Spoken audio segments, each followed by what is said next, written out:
CKSP 600 AM Shere Punjab radio ਤੇ ਤੁਹਾਡੇ ਸਾਰਿਆਂ ਦਾ ਬਹੁਤ-ਬਹੁਤ ਸਵਾਗਤ ਹੈ। ਦ ਹਰਜੀਤ ਗਿੱਲ ਸ਼ੋਅ ਦਾ ਸਮਾਂ ਹੋ ਗਿਆ ਔਰ ਮੈਂ ਹਾਂ ਤੁਹਾਡਾ ਹੋਸਟ ਸਮੀਰ ਕੌਸ਼ਲ ਔਰ ਅੱਜ 11 ਨਵੰਬਰ ਹੈ, ਦਿਨ ਹੈ ਬੁੱਧਵਾਰ ਦਾ। ਸਟੂਡੀਓ 'ਚ ਸਮਾਂ ਹੋ ਗਿਆ ਇਸ ਵੇਲੇ 9:08 ਸਾਡੇ ਸਟੂਡੀਓ ਨੇ ਘੜੀਆਂ ਤੇ।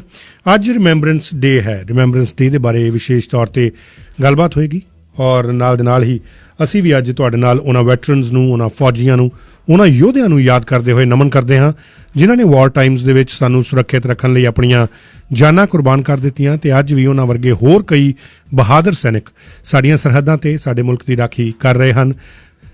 ਉਹਨਾਂ ਨੂੰ ਅੱਜ ਪ੍ਰੋਗਰਾਮ ਦੇ ਵਿੱਚ ਯਾਦ ਕੀਤਾ ਜਾਏਗਾ। ਰਿਮੈਂਬਰੈਂਸ ਡੇ, ਵੈਟਰਨ ਵੀਕ, ਪੌਪੀ ਦੇ ਫੁੱਲਾਂ ਨੂੰ ਪਾਉਣ ਦੀ ਹਿਸਟਰੀ, ਇਹਨਾਂ ਦੇ ਨਾਲ ਹੀ ਹੋਰ ਬਹੁਤ ਮਹੱਤਵਪੂਰਨ ਵਿਸ਼ਿਆਂ 'ਤੇ ਪ੍ਰੋਗਰਾਮ ਦੇ ਵਿੱਚ ਤੁਹਾਡੇ ਨਾਲ ਗੱਲਬਾਤ ਕਰਾਂਗੇ ਅਤੇ ਨਾਲ ਹੀ ਅੱਜ ਦੇ ਮੁੱਖ ਮੁੱਦਿਆਂ ਦੇ ਵਿੱਚ ਕਰੋਨਾ ਵਾਇਰਸ ਦੇ ਬਾਰੇ ਵੀ ਚਰਚਾ ਚੱਲੇਗੀ। ਖਾਸ ਤੌਰ 'ਤੇ ਕੈਨੇਡਾ ਦੀ ਉਸ ਅਜਿਹੀ ਥਾਂ ਦੇ ਬਾਰੇ ਗੱਲਬਾਤ ਕਰਾਂਗੇ ਜਿੱਥੇ ਕਰੋਨਾ ਵਾਇਰਸ ਦੀ ਰੋਕਥਾਮ ਬੜੇ ਹੀ ਸਫਲ ਤਰੀਕੇ ਨਾਲ ਕੀਤੀ ਜਾ ਰਹੀ ਹੈ, ਕਿਉਂਕਿ ਬਹੁਤ ਸਾਰੀਆਂ ਥਾਵਾਂ ਕੈਨੇਡਾ 'ਚ ਇਸ ਵੇਲੇ ਐਸੀਆਂ ਨੇ ਜਿੱਥੇ ਸੈਕਿੰਡ ਵੇਵ ਜਿਹੜੀ ਹੈ ਉਹ ਬਹੁਤ ਮਾਰੂ ਸਾਬਤ ਹੋ ਰਹੀ ਹੈ, ਪਰ ਇੱਕ ਥਾਂ ਐਸੀ ਹੈ ਜਿੱਥੇ ਰੋਕਥਾਮ ਬੜੇ ਸਫਲ ਤਰੀਕੇ ਨਾਲ ਕੀਤੀ ਜਾ ਰਹੀ ਹੈ।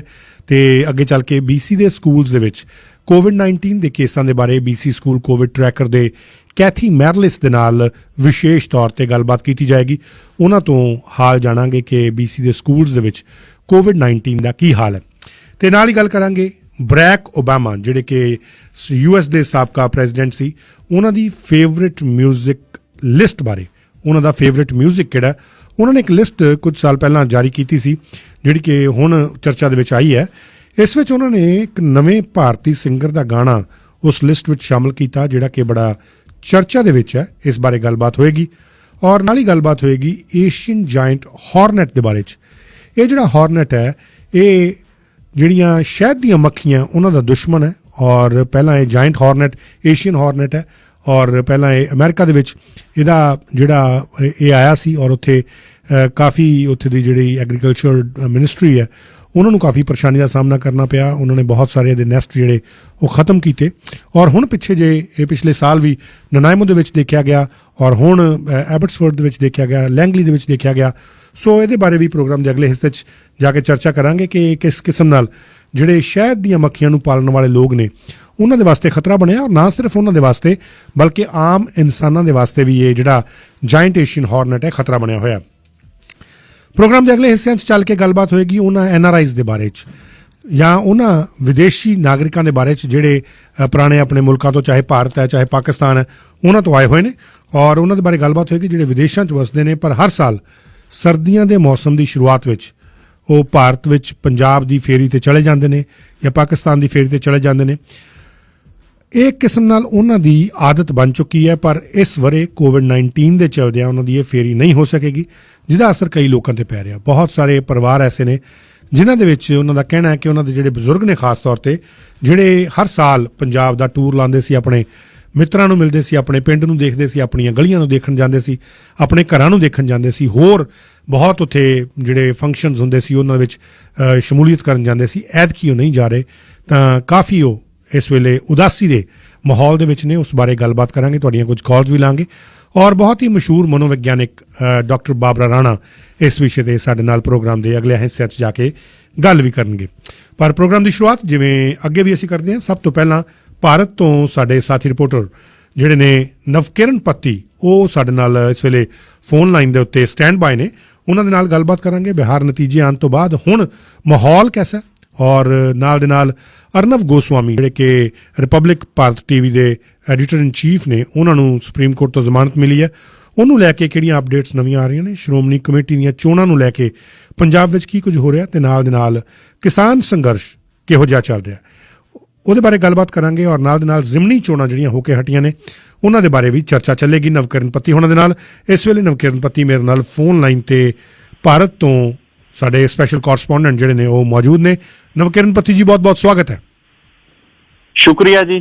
ਸਭ ਤੋਂ ਪਹਿਲਾਂ ਕੌਸ਼ਲ ਸਾਹਿਬ ਤੁਹਾਨੂੰ ਔਰ ਸ਼ੇਰੇ ਪੰਜਾਬ ਰੇਡੀਓ ਦੇ ਸਾਰੇ ਹੀ ਸਰੋਤਿਆਂ ਨੂੰ ਪਿਆਰ ਭਰੀ ਸਤਿ ਸ਼੍ਰੀ ਅਕਾਲ ਜੀ। ਕੌਸ਼ਲ ਸਾਹਿਬ ਸਤਿ ਸ਼੍ਰੀ ਅਕਾਲ ਜੀ। ਔਰ ਅਸੀਂ ਤੁਹਾਡੇ ਤੋਂ ਜਿਹੜੀ ਜਾਣਕਾਰੀ ਜਾਣਨਾ ਚਾਹੁੰਦੇ ਹਾਂ ਅੱਜ ਸਭ ਤੋਂ ਮੁੱਖ ਖਬਰਾਂ ਦੇ ਵਿੱਚੋਂ ਪਹਿਲੀ ਖਬਰ ਇਹ ਹੈ ਕਿ ਬਿਹਾਰ ਚੋਣਾਂ ਦੇ ਨਤੀਜੇ ਆ ਗਏ ਨੇ, ਫਾਈਨਲ ਨਤੀਜੇ ਆ ਚੁੱਕੇ ਨੇ ਔਰ ਇਹਨਾਂ ਦਾ ਜਸ਼ਨ ਕਿਸ ਤਰੀਕੇ ਨਾਲ ਮਨਾਇਆ ਜਾ ਰਿਹਾ ਹੈ ਕਿ ਜਿਹੜੇ ਕੱਲ ਜਿਸ ਤਰ੍ਹਾਂ ਅਸੀਂ ਗੱਲ ਕਰ ਰਹੇ ਸੀ ਕਿ ਕਿਸ ਕਿਸਮ ਦੇ ਨਾਲ ਇਹ ਹੁਣ ਜਿਹੜਾ ਗੱਠਜੋੜ ਹੈ ਐਨਡੀਏ ਦਾ ਇਹ ਚੱਲੇਗਾ, ਇਹਦੇ ਬਾਰੇ ਸਾਨੂੰ ਜਾਣਕਾਰੀ ਦਿਓ। ਜੀ ਸਮੀਰ ਕੌਸ਼ਲ ਜੀ, ਦੇਖੋ ਬਿਹਾਰ ਇਲੈਕਸ਼ਨ ਦੇ ਜਿਹੜੇ ਨਤੀਜੇ ਆਏ ਨੇ ਉਹ ਨਤੀਜਿਆਂ ਦੇ ਵਿੱਚ ਐਨਡੀਏ ਜਿਹੜਾ ਭਾਰਤੀ ਜਨਤਾ ਪਾਰਟੀ, ਜਨਤਾ ਦਲ ਯੂਨਾਈਟਿਡ ਤੇ ਦੋ ਹੋਰ ਛੋਟੀਆਂ ਪਾਰਟੀਆਂ ਵੀਆਈਪੀ ਤੇ ਹਮਾਮ, ਇਹਨਾਂ ਚਾਰਾਂ ਪਾਰਟੀਆਂ ਨੂੰ ਰਲਾ ਕੇ 125 ਸੀਟਾਂ ਮਿਲੀਆਂ ਨੇ। 122 ਸੀਟਾਂ ਚਾਹੀਦੀਆਂ ਸੀ ਉੱਥੇ ਸਰਕਾਰ ਬਣਾਉਣ ਦੇ ਲਈ ਔਰ 125 ਸੀਟਾਂ ਦੇ ਨਾਲ ਇਹ ਬਹੁਮਤ ਵਾਲੇ ਪਾਸੇ ਨੂੰ ਗਏ ਨੇ। ਲੇਕਿਨ ਇੱਥੇ ਕਈ ਸਵਾਲ ਨੇ ਜਿਹੜੇ ਉਹ ਇਹ ਉੱਭਰ ਕੇ ਸਾਹਮਣੇ ਆਉਂਦੇ ਨੇ ਕਿ ਸਭ ਤੋਂ ਵੱਡੀ ਪਾਰਟੀ ਦੇ ਤੌਰ ਤੇ ਆਰਜੇਡੀ ਹੈ ਜਿਹੜੀ ਉਹ ਉੱਭਰ ਕੇ ਸਾਹਮਣੇ ਆਈ, ਕਿਉਂਕਿ ਭਾਰਤੀ ਜਨਤਾ ਪਾਰਟੀ ਨੂੰ 74 ਸੀਟਾਂ ਮਿਲੀਆਂ। ਹਾਲਾਂਕਿ ਪਿਛਲੀ ਵਾਰ ਬੀਜੇਪੀ ਦੀਆਂ ਸੀਟਾਂ ਦੀ ਗਿਣਤੀ 53 ਸੀ ਤਾਂ ਇੱਕ ਵੱਡਾ ਛਾਲ ਬੀਜੇਪੀ ਦੀਆਂ ਸੀਟਾਂ ਦੇ ਵਿੱਚ ਆਇਆ ਦਿਖਿਆ। ਰਾਸ਼ਟਰੀ ਜਨਤਾ ਦਲ ਦੀਆਂ ਸੀਟਾਂ ਪਿਛਲੀ ਵਾਰ ਭਾਵੇਂ 80 ਸੀ ਪਰ ਇਸ ਵਾਰ 75 ਆਈਆਂ। ਇੱਕ ਵੱਡੀ ਪਾਰਟੀ ਦੇ ਤੌਰ ਦੇ ਉੱਤੇ ਉੱਭਰ ਕੇ ਸਾਹਮਣੇ ਆਈ ਲਾਲੂ ਪ੍ਰਸਾਦ ਯਾਦਵ ਦਾ 31 ਸਾਲਾਂ ਦਾ ਮੁੰਡਾ ਗਾ ਜਿਹੜਾ ਤੇਜਸਵੀ ਯਾਦਵ, ਉਹਨੇ ਪੂਰੀ ਚੋਣ ਕੰਪੇਨ ਨੂੰ ਸਾਂਭਿਆ। ਸਾਰੀ ਚੋਣ ਕੰਪੇਨ ਉਹਦੇ ਮੋਢਿਆਂ ਦੇ ਉੱਤੇ ਸੀਗੀ। ਔਰ ਅੱਜ ਜਿੱਥੇ ਭਾਰਤੀ ਜਨਤਾ ਪਾਰਟੀ ਦੇ ਵੱਲੋਂ ਜਸ਼ਨ ਮਨਾਏ ਜਾ ਰਹੇ ਨੇ, ਉੱਥੇ ਹੀ ਆਰਜੇਡੀ ਜਾਂ ਯੂਪੀਏ ਦਾ ਜਿਹੜਾ ਹਿੱਸਾ ਸੀ, ਮਹਾਗਠਬੰਧਨ ਜਿਹੜਾ ਬਣਿਆ ਹੋਇਆ ਸੀ, ਉਹਦੇ ਚੋਂ ਬਹੁਤ ਸਾਰੀਆਂ ਰਾਜਨੀਤਿਕ ਪਾਰਟੀਆਂ ਸੋਚਣ ਲੱਗੀਆਂ ਹੋਈਆਂ ਨੇ ਕਿ ਹਾਰ ਦਾ ਕਾਰਨ ਕੀ ਰਿਹਾ। ਹਾਰ ਦੇ ਕਾਰਨਾਂ ਦੇ ਵਿੱਚ ਉਹ ਕਾਂਗਰਸ ਪਾਰਟੀ ਨੂੰ ਮੁੱਖ ਤੌਰ ਦੇ ਉੱਤੇ ਟਿਕਿਆ ਜਾ ਰਿਹਾ ਕਿ 70 ਸੀਟਾਂ ਤੇ ਕਾਂਗਰਸ ਨੇ ਚੋਣ ਲੜੀ ਲੇਕਿਨ ਜਿੱਤੀ ਸਿਰਫ 19 ਸੀਟਾਂ। ਸਭ ਤੋਂ ਵਧੀਆ ਪ੍ਰਦਰਸ਼ਨ ਖੱਬੇ ਪੱਖੀ ਪਾਰਟੀਆਂ ਦਾ ਰਿਹਾ, ਉਹਨਾਂ ਨੇ 16 ਸੀਟਾਂ ਜਿੱਤੀਆਂ, 29 ਸੀਟਾਂ ਦੇ ਉੱਤੇ ਚੋਣ ਲੜੀ ਸੀ। ਆਰਜੇਡੀ ਦਾ ਪ੍ਰਦਰਸ਼ਨ ਤੇਜਸਵੀ ਯਾਦਵ ਦਾ ਖਾਸ ਕਰਕੇ ਬਹੁਤ ਹੀ ਵਧੀਆ ਤੇ ਸ਼ਾਨਦਾਰ ਰਿਹਾ। ਭਾਰਤੀ ਜਨਤਾ ਪਾਰਟੀ ਦੇ ਵੱਲੋਂ ਜਿਹੜਾ ਅੱਜ ਜਸ਼ਨ ਮਨਾਇਆ ਜਾ ਰਿਹਾ ਕੌਸ਼ਲ ਸਾਹਿਬ, ਉਹ ਕੱਲਿਆਂ ਦੇ ਵੱਲੋਂ ਮਨਾਇਆ ਜਾ ਰਿਹਾ, ਜਿਹਨੂੰ ਲੈ ਕੇ ਬਹੁਤ ਸਾਰੇ ਸਵਾਲ ਉੱਠਣੇ ਸੁਭਾਵਿਕ ਨੇ। ਕਿਉਂਕਿ ਕੱਲ ਤੱਕ ਭਾਰਤੀ ਜਨਤਾ ਪਾਰਟੀ ਜਦੋਂ ਵੀ ਬਿਹਾਰ ਦੀ ਕਿਸੇ ਸਟੇਜ ਤੋਂ ਗੱਲ ਕਰਦੀ ਸੀ ਤਾਂ ਉਹ ਐਨਡੀਏ ਦੀ ਗੱਲ ਕਰਦੀ ਸੀ। ਕੱਲ ਤੱਕ ਬੀਜੇਪੀ ਜਦੋਂ ਵੀ ਬਿਹਾਰ ਦੀ ਕਿਸੇ ਇਲੈਕਸ਼ਨ ਦੇ ਕੰਪੇਨ ਦੇ ਵਿੱਚ ਜਾ ਕੇ ਬੋਲਦੀ ਸੀ ਤਾਂ ਸਭ ਤੋਂ ਪਹਿਲਾਂ ਨਿਤਿਸ਼ ਕੁਮਾਰ ਦਾ ਨਾਂ ਲੈਂਦੀ ਸੀ। ਲੇਕਿਨ ਅੱਜ ਜਿਹੜਾ ਜਸ਼ਨ ਮਨਾਇਆ ਜਾ ਰਿਹਾ, ਉਹ ਜਸ਼ਨ ਦੇ ਵਿੱਚ ਭਾਰਤ ਪ੍ਰਧਾਨ ਮੰਤਰੀ ਨਰਿੰਦਰ ਮੋਦੀ ਪਹੁੰਚੇ ਹੋਏ ਨੇ, ਗ੍ਰਹਿ ਮੰਤਰੀ ਭਾਰਤ ਦੇ ਅਮਿਤ ਸ਼ਾਹ ਪਹੁੰਚੇ ਹੋਏ ਨੇ, ਰੱਖਿਆ ਮੰਤਰੀ ਰਾਜਨਾਥ ਸਿੰਘ ਪਹੁੰਚੇ ਹੋਏ ਨੇ, ਭਾਰਤੀ ਜਨਤਾ ਪਾਰਟੀ ਦੇ ਕੌਮੀ ਪ੍ਰਧਾਨ JP ਨੱਡਾ ਪਹੁੰਚੇ ਹੋਏ ਨੇ। ਪੂਰੇ ਹੀ ਵਰਕਰ ਜਿਹੜੇ ਭਾਰਤੀ ਜਨਤਾ ਪਾਰਟੀ ਦੇ ਉਹ ਇਸ ਵਕਤ ਮੌਜੂਦ ਨੇ ਦਿੱਲੀ ਦੇ ਮੁੱਖ ਦਫ਼ਤਰ ਦੇ ਵਿੱਚ। ਜਸ਼ਨ ਚੱਲ ਰਿਹਾ ਜੇ ਵੀ। ਔਰ ਉੱਥੇ ਪ੍ਰਧਾਨ ਮੰਤਰੀ ਨਰਿੰਦਰ ਮੋਦੀ ਜੀ ਨੇ ਆਪਣਾ ਸੰਬੋਧਨ ਕੀਤਾ। ਭਾਵੇਂ ਸੰਬੋਧਨ ਦੇ ਦੌਰਾਨ ਉਹਨਾਂ ਨੇ ਕਿਹਾ ਕਿ ਨਿਤਿਸ਼ ਕੁਮਾਰ ਹੀ ਮੁੱਖ ਮੰਤਰੀ ਹੋਣਗੇ, ਲੇਕਿਨ ਨਿਤਿਸ਼ ਕੁਮਾਰ ਨੂੰ ਉੱਥੇ ਨਾ ਸੱਦਣਾ, ਮੰਚ ਤੇ ਨਾ ਬੁਲਾਉਣਾ ਔਰ ਭਾਜਪਾ ਵੱਲੋਂ ਐਨਡੀਏ ਨੂੰ ਛੱਡ ਕੇ ਕੱਲਿਆਂ ਜਸ਼ਨ ਮਨਾਉਣਾ, ਬਹੁਤ ਸਾਰੇ ਸਵਾਲ ਜਿਹੜੇ ਨੇ ਉਹ ਖੜੇ ਕਰਦਾ ਗਾ। ਔਰ ਇਸ ਹਾਰ ਨੂੰ ਲੈ ਕੇ ਵੀ ਭਾਰਤੀ ਜਨਤਾ ਪਾਰਟੀ ਭਾਵੇਂ ਜਸ਼ਨ ਮਨਾ ਰਹੀ ਹੈ, ਲੇਕਿਨ ਬਹੁਤ ਸਾਰੇ ਲੋਕ ਇਹ ਸਮਝ ਰਹੇ ਨੇ ਕਿ ਜਨਤਾ ਦਲ ਯੂਨਾਈਟਿਡ ਦੀ ਜਿਹੜੀ ਹਾਰ ਹੋਈ ਹੈ, ਨਿਤਿਸ਼ ਕੁਮਾਰ ਦੀਆਂ ਸੀਟਾਂ 71 ਤੋਂ ਜਿਹੜੀਆਂ ਘਟ ਕੇ 43 ਹੋਈਆਂ ਨੇ, ਉਹਦੇ ਪਿੱਛੇ ਵੀ ਜਿਹੜਾ ਉਹ ਬੀਜੇਪੀ ਨੂੰ ਮੰਨਿਆ ਜਾ ਰਿਹਾ ਕਿ ਬੀਜੇਪੀ ਨੇ ਉੱਥੇ ਰਾਮ ਵਿਲਾਸ ਪਾਸਵਾਨ ਦੇ ਮੁੰਡੇ ਚਿਰਾਗ ਪਾਸਵਾਨ ਦੀ ਪਾਰਟੀ ਨੂੰ ਨਿਤਿਸ਼ ਕੁਮਾਰ ਦੇ ਬਰੋਬਰ ਖੜਾਇਆ, ਜਿਸ ਕਰਕੇ ਉਹਦੀਆਂ ਸੀਟਾਂ ਘਟੀਆਂ। ਜੀ ਸਭ ਤੋਂ ਮੇਜਰ ਜਿਹੜੀ ਗੱਲ ਤੁਸੀਂ ਕਹੀ ਹੈ ਕਿ ਕਾਂਗਰਸ ਪਾਰਟੀ ਉੱਥੇ ਵਧੀਆ ਪ੍ਰਦਰਸ਼ਨ ਨਹੀਂ ਕਰ ਸਕੀ, ਪਰ ਵਧੀਆ ਪ੍ਰਦਰਸ਼ਨ ਨਾ ਕਰਨ ਦੇ ਬਾਵਜੂਦ, ਇੰਨੀਆਂ ਸੀਟਾਂ ਹਾਰਨ ਦੇ ਬਾਵਜੂਦ ਉਹ ਨਿਤਿਸ਼ ਕੁਮਾਰ ਨੂੰ ਕੀ ਸਲਾਹ ਦੇ ਰਹੇ ਨੇ? ਦੇਖੋ, ਨਿਤਿਸ਼ ਕੁਮਾਰ ਨੂੰ ਜਿਹੜੀ ਸਲਾਹ ਦੇ ਰਹੇ ਨੇ ਦਿਗਵਿਜੇ ਸਿੰਘ, ਮੱਧ ਪ੍ਰਦੇਸ਼ ਦੇ ਸਾਬਕਾ ਮੁੱਖ ਮੰਤਰੀ ਨੇ, ਕਾਂਗਰਸ ਦੇ ਵੱਡੇ ਲੀਡਰ ਨੇ, ਉਹਨਾਂ ਨੇ ਅੱਜ ਇੱਕ ਟਵੀਟ ਕੀਤਾ ਕਿ ਨਿਤਿਸ਼ ਕੁਮਾਰ ਨੂੰ ਭਾਰਤੀ ਜਨਤਾ ਪਾਰਟੀ ਦੇ ਨਾਲ ਸਾਂਝੀ ਸਰਕਾਰ ਬਣਾਉਣ ਦੀ ਬਜਾਏ ਜਿਹੜਾ ਤੇਜਸਵੀ ਯਾਦਵ ਦੇ ਨਾਲ, ਆਰਜੇਡੀ ਦੇ ਨਾਲ ਸਾਂਝੀ ਸਰਕਾਰ ਬਣਾਉਣੀ ਚਾਹੀਦੀ ਹੈ ਔਰ ਇਸ ਪਾਸੇ ਨੂੰ ਵਧਣਾ ਚਾਹੀਦਾ। ਕਿਉਂਕਿ ਬਹੁਤ ਸਾਰੇ ਲੋਕਾਂ ਦਾ ਕਹਿਣਾ ਇਹ ਹੈ ਕਿ ਬੀਜੇਪੀ ਜਿਸ ਸੂਬੇ ਦੇ ਵਿੱਚ ਵੀ ਜਾਂਦੀ ਆ ਉੱਥੇ ਆਪਣੇ ਸਹਿਯੋਗੀ ਪਾਰਟੀ ਦੇ ਨਾਲ ਸਾਂਝ ਪਾਲੀ ਪਾਉਂਦੀ ਆ ਔਰ ਉਸ ਤੋਂ ਬਾਅਦ ਸਹਿਯੋਗੀ ਪਾਰਟੀ ਪਿੱਛੇ ਰਹਿ ਜਾਂਦੀ ਆ, ਬੀਜੇਪੀ ਮੂਹਰੇ ਲੰਘ ਜਾਂਦੀ ਹੈ। ਸ਼ਿਵ ਸੈਨਾ ਦਾ ਜਿਹੜਾ ਮਹਾਰਾਸ਼ਟਰ ਦਾ ਕਨਸੈਪਟ ਆ ਉਹ ਸਾਰਿਆਂ ਦੇ ਸਾਹਮਣੇ ਆ ਕਿ ਸ਼ਿਵ ਸੈਨਾ ਵੱਡੀ ਪਾਰਟੀ ਸੀ ਲੇਕਿਨ ਬੀਜੇਪੀ ਉੱਥੇ ਸ਼ਿਵ ਸੈਨਾ ਨੂੰ ਪਿੱਛੇ ਛੱਡ ਗਈ ਤੇ ਉਸ ਤੋਂ ਬਾਅਦ ਸ਼ਿਵ ਸੈਨਾ ਨੂੰ ਇੱਕ ਸਟੈਂਪ ਦੇ ਤੌਰ ਦੇ ਉੱਤੇ ਨਾਲ ਰੱਖਣਾ ਬੀਜੇਪੀ ਨੇ ਚਾਹਿਆ ਤਾਂ ਨਾਲ ਦੀ ਨਾਲ ਤ੍ਰਿਣਮੂਲ ਕਾਂਗਰਸ ਔਰ ਇੰਡੀਅਨ ਨੈਸ਼ਨਲ ਕਾਂਗਰਸ ਨੇ ਹਮਾਇਤ ਦੇ ਕੇ ਜਿਹੜੀ ਉਹ ਸ਼ਿਵ ਸੈਨਾ ਦੀ ਸਰਕਾਰ ਮਹਾਰਾਸ਼ਟਰ ਦੇ ਵਿੱਚ ਬਣਾਈ। ਉਹੀ ਮਾਡਲ ਨੂੰ ਹੁਣ ਦਿਗਵਿਜੇ ਸਿੰਘ ਹੋਰੀ ਜਿਹੜਾ ਟਵੀਟ ਕਰਕੇ ਕਹਿ ਰਹੇ ਨੇ, ਉਹ ਕਹਿ ਰਹੇ ਨੇ ਕਿ ਉਹੀ ਮਾਡਲ ਆ ਜਿਹੜਾ ਮਹਾਰਾਸ਼ਟਰ ਦਾ ਉਹ ਬਿਹਾਰ 'ਚ ਦੁਹਰਾਇਆ ਜਾਵੇ, ਨਿਤਿਸ਼ ਕੁਮਾਰ ਮੁੱਖ ਮੰਤਰੀ ਬਣੇ, ਆਰਜੇਡੀ ਹਮਾਇਤ ਕਰੇ। ਲੇਕਿਨ ਨਿਤਿਸ਼ ਕੁਮਾਰ ਕੋਲੇ ਵੀ ਹੋਰ ਕੋਈ ਬਦਲਾ ਜਿਹੜਾ ਉਹ ਨਹੀਂ ਦਿਖਾਈ ਦਿੰਦਾ। ਨਿਤਿਸ਼ ਕੁਮਾਰ ਨੇ ਭਾਜਪਾ ਨਾਲ ਪਹਿਲਾਂ ਸਰਕਾਰ ਬਣਾਈ, ਫਿਰ ਉਸ ਤੋਂ ਬਾਅਦ ਲਾਲੂ ਪ੍ਰਸਾਦ ਯਾਦਵ ਹੋਰਾਂ ਦੀ ਪਾਰਟੀ ਆਰਜੇਡੀ ਨਾਲ ਬਣਾਈ, ਫਿਰ ਭਾਜਪਾ ਨਾਲ ਬਣਾਈ, ਹੁਣ ਅਗਲੀ ਸਰਕਾਰ ਉਹ ਫਿਰ ਭਾਜਪਾ ਨਾਲ ਬਣਾਉਣ ਜਾ ਰਹੇ ਨੇ। ਲੇਕਿਨ ਨਿਤਿਸ਼ ਕੁਮਾਰ ਦੀਆਂ ਸੀਟਾਂ ਘੱਟ ਹੋਣ ਦੇ ਕਾਰਨ ਉਹਨਾਂ ਦਾ ਉਹ ਪਹਿਲਾਂ ਵਾਲਾ ਅਸਰ ਰਸੂਖ ਸਰਕਾਰ ਦੇ ਵਿੱਚ ਨਹੀਂ ਹੋਊਗਾ। ਬਹੁਤ ਸਾਰੇ ਬੀਜੇਪੀ ਦੇ ਆਗੂ ਵੀ ਸਲਾਹ ਦੇ ਰਹੇ ਨੇ ਕਿ ਨਿਤਿਸ਼ ਕੁਮਾਰ ਨੂੰ ਜਿਹੜਾ ਬਿਹਾਰ ਛੱਡ ਕੇ ਕੇਂਦਰ ਦੀ ਸਿਆਸਤ ਦੇ ਵਿੱਚ ਮੰਤਰੀ ਬਣ ਜਾਣਾ ਚਾਹੀਦਾ। ਬਹੁਤ ਸਾਰੇ ਕਹਿ ਰਹੇ ਨੇ ਕਿ ਮੁੱਖ ਮੰਤਰੀ ਭਾਜਪਾ ਦਾ ਹੋਊਗਾ, ਲੇਕਿਨ ਕਾਂਗਰਸ ਜਿਹੜੀ ਸਲਾਹ ਦੇ ਰਹੀ ਹੈ ਉਹ ਕਿਤੇ ਨਾ ਕਿਤੇ ਇਸ ਰੂਪ ਦੇ ਵਿੱਚ ਹੈ ਕਿ ਉਹ ਖੱਖੜੀਆਂ ਕਰੇਲੇ ਐਨਡੀਏ ਨੂੰ ਕਿਤੇ ਨਾ ਕਿਤੇ ਕਰਨ ਦੇ ਰੌਂ ਦੇ ਵਿੱਚ ਦਿਗਵਿਜੇ ਸਿੰਘ ਹੋਰੀ ਦਿਖਾਈ ਦੇ ਰਹੇ ਨੇ ਜੀ। ਔਰ ਸਾਨੂੰ ਇਹ ਵੀ ਜਾਣਕਾਰੀ ਦਿਓ ਕਿ ਬੇਸ਼ੱਕ ਜਿਹੜਾ ਬਿਹਾਰ ਦਾ ਇਲੈਕਸ਼ਨ ਆਇਆ ਉਹਦੇ 'ਚ ਕਾਫੀ ਚੰਗੇ ਨਤੀਜੇ ਆਏ ਨੇ, ਪਰ ਜਿਹੜੇ ਜ਼ਿਮਨੀ ਚੋਣਾਂ ਹੋਈਆਂ ਸੀ ਭਾਰਤ ਦੇ ਵਿੱਚ ਕਈ ਥਾਵਾਂ ਤੇ, ਉਹਦੇ ਵਿੱਚ ਕਿਸ ਕਿਸਮ ਦੇ ਨਤੀਜੇ ਜਿਹੜੇ ਨੇ ਉਹ ਸਾਹਮਣੇ ਆਏ ਨੇ?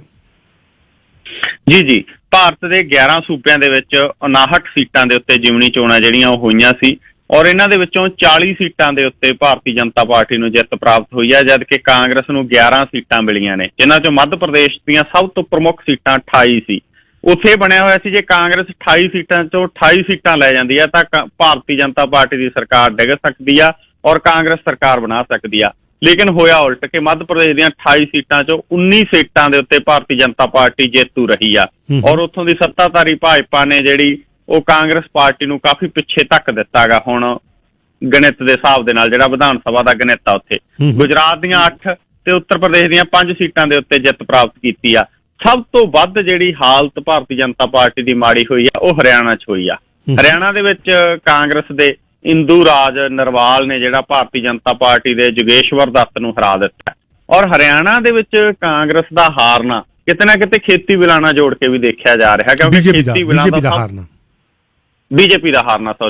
ਬੀਜੇਪੀ ਦਾ ਹਰਿਆਣਾ ਦੇ ਵਿੱਚ ਹਾਰਨਾ ਉਹ ਖੇਤੀ ਬਿੱਲਾਂ ਨਾਲ ਜੋੜ ਕੇ ਦੇਖਿਆ ਜਾ ਰਿਹਾ ਕਿ ਬੀਜੇਪੀ ਇਹਨਾਂ ਦਿਨਾਂ ਦੇ ਵਿੱਚ ਜਿਹੜੇ ਖੇਤੀ ਬਿੱਲ ਲਿਆ ਰਹੀ ਹੈ ਉਹਦਾ ਸਭ ਤੋਂ ਵੱਧ ਅਸਰ ਹਰਿਆਣਾ ਤੇ ਪੰਜਾਬ 'ਚ ਹੋ ਰਿਹਾ ਹੈਗਾ, ਔਰ ਹਰਿਆਣਾ ਤੇ ਪੰਜਾਬ ਦੇ ਕਿਸਾਨ ਹੀ ਸੜਕਾਂ ਦੇ ਉੱਤੇ ਨੇ। ਤਾਂ ਹਰਿਆਣਾ 'ਚੋਂ ਜਿਹੜਾ ਬੀਜੇਪੀ ਦਾ ਹਾਰਨਾ ਉਹ ਖੇਤੀ ਬਿੱਲਾਂ ਦੇ ਖਿਲਾਫ ਲੋਕਾਂ ਦਾ ਫਤਵਾ ਜਿਹੜਾ ਉਹ ਕਿਹਾ ਜਾ ਰਿਹਾ, ਔਰ ਇਸ ਮਸਲੇ ਦੇ ਉੱਤੇ ਹੁਣ ਜਿਹੜੀ ਸਥਿਤੀ ਬਣੀ ਹੋਈ ਆ ਕੌਸ਼ਲ ਸਾਹਿਬ, ਉਹ 'ਚ ਮਿਹਣੋ ਮਿਹਣੀ ਵੀ ਹੋਣੇ ਸ਼ੁਰੂ ਹੋ ਗਏ। ਅੱਜ ਹੀ ਹਰਿਆਣਾ ਦੇ ਮੁੱਖ ਮੰਤਰੀ ਮਨੋਹਰ ਲਾਲ ਖੱਟਰ ਨੇ ਜਿਹੜਾ JGP ਹੈ ਜਨ ਨਾਇਕ ਜਨਤਾ ਪਾਰਟੀ, ਜਿਹਦਾ ਉਪ ਮੁੱਖ ਮੰਤਰੀ ਵੀ ਆ ਦੁਸ਼ਯੰਤ ਚੌਟਾਲਾ, ਉਹਨਾਂ ਦੇ ਉੱਤੇ ਸਵਾਲ ਖੜੇ ਕਰਤੇ। ਕਹਿੰਦੇ ਜੀ ਅਸੀਂ ਹਾਰਦੇ ਨਹੀਂ ਸੀਗੇ, ਅਸੀਂ ਤਾਂ ਹਾਰੇ ਹਾਂ ਕਿਉਂਕਿ ਸਾਡੇ ਸਹਿਯੋਗੀ JJP ਨੇ ਜਿਹੜੀ ਵੋਟ ਆ ਉਹ ਸਾਡੇ ਉਮੀਦਵਾਰ ਨੂੰ ਨਹੀਂ ਪਾਈ। ਤਾਂ JGP ਨੇ ਕਿਹਾ ਕਹਿੰਦੇ ਜਿਹੜੀਆਂ ਪੈ ਗਈਆਂ ਉਹ ਵੀ ਅਸੀਂ ਪਾਈਆਂ ਨੇ। ਸੋ ਕਿਤੇ ਨਾ ਕਿਤੇ ਇਹਦੇ ਤੇ ਰੌਲਾ ਗਾ ਜਿਹੜਾ ਉਹ ਖੜਾ ਦਿਖਾਈ ਦੇ ਰਿਹਾ। ਕਿਸਾਨ ਵੀ ਹਰਿਆਣੇ ਦੇ ਨੇ ਜਿਹੜੇ ਉਹ ਦੁਸ਼ਯੰਤ ਚੌਟਾਲਾ ਦਾ ਘਰ ਘੇਰੀ ਬੈਠੇ ਨੇ। ਚੌਟਾਲਿਆਂ ਦੇ ਲਈ ਬਾਦਲ ਪਰਿਵਾਰ ਦੇ ਵਾਂਗ ਇੱਕ ਵੱਡੀ ਮੁਸੀਬਤ ਬਣੀ ਹੋਈ ਆ ਕਿ ਜੇ ਬਾਦਲ ਪਰਿਵਾਰ ਦੇ ਵਾਂਗ ਭਾਰਤੀ ਜਨਤਾ ਪਾਰਟੀ ਨੂੰ ਚੌਟਾਲਾ ਪਰਿਵਾਰ ਸਾਥ ਛੱਡ ਕੇ ਆਉਂਦਾ ਹੈ ਤਾਂ ਹਰਿਆਣਾ 'ਚ ਸਰਕਾਰ ਡਿੱਗ ਸਕਦੀ ਆ, ਔਰ ਫਿਰ ਉਹਨਾਂ ਦੇ ਜਿਹੜੇ 2 ਪਰਿਵਾਰਕ ਮੈਂਬਰ ਜਿਨ੍ਹਾਂ ਨੂੰ ਸਜ਼ਾ ਹੋਈ ਹੈ ਉਹਨਾਂ ਦੇ ਲਈ ਮੁਸੀਬਤ ਵੱਧ ਸਕਦੀ ਹੈ ਕਿਉਂਕਿ ਕੇਂਦਰ 'ਚ BJP ਦੀ ਸਰਕਾਰ ਹੈ। ਤਾਂ ਇਸ ਕਰਕੇ ਚੌਟਾਲਾ ਪਰਿਵਾਰ ਇਹਨਾਂ ਦਿਨਾਂ 'ਚ ਫਸਿਆ ਹੋਇਆ। ਪਰ ਜਿਹੜਾ ਇਹ ਪੇਚ ਪਿਆ ਗਾ, ਜਿਹੜੀ ਸਥਿਤੀ ਇਸ ਜ਼ਿਮਨੀ ਚੋਣ ਨੇ ਜਿਹੜੀ ਬਾਈ ਇਲੈਕਸ਼ਨ ਨੇ ਹਰਿਆਣਾ ਦੀ ਬਣਾਈ ਹੈ ਜਿਹਦੇ 'ਚ ਭਾਰਤੀ ਜਨਤਾ ਪਾਰਟੀ ਹਾਰੀ ਆ, ਉਹਦੇ 'ਚ ਮਿਹਣੋ ਮਿਹਣੀ ਹੋਣਾ ਔਰ BJP ਦਾ ਸਵਾਲ ਖੜੇ ਕਰਨਾ JGP ਤੇ, ਉਹ ਆਉਣ ਵਾਲੇ ਦਿਨਾਂ ਦੇ ਵਿੱਚ ਸਥਿਤੀ ਹੋਰ ਪਾਸੇ ਨੂੰ ਵੀ ਜਾ ਸਕਦੀ ਆ ਜੀ। ਸਾਨੂੰ ਇਹ ਵੀ ਜਾਣਕਾਰੀ ਦਿਓ ਕਿ ਜਿਹੜੀ ਰਿਪਬਲਿਕ TV ਹੈ ਭਾਰਤ ਦੇ ਵਿੱਚ, ਇਹਦੇ ਜਿਹੜੇ ਐਡੀਟਰ ਇਨ ਚੀਫ ਨੇ ਅਰਨਬ ਗੋਸਵਾਮੀ, ਇਹਨਾਂ ਨੂੰ ਹੁਣ ਸੁਪਰੀਮ ਕੋਰਟ ਤੋਂ ਜ਼ਮਾਨਤ ਮਿਲ ਗਈ ਹੈ। ਇਹਦੇ ਬਾਰੇ ਸੁਪਰੀਮ ਕੋਰਟ ਬਾਰ ਐਸੋਸੀਏਸ਼ਨ ਦੇ ਚੀਫ ਦਾ ਕੀ ਕਹਿਣਾ?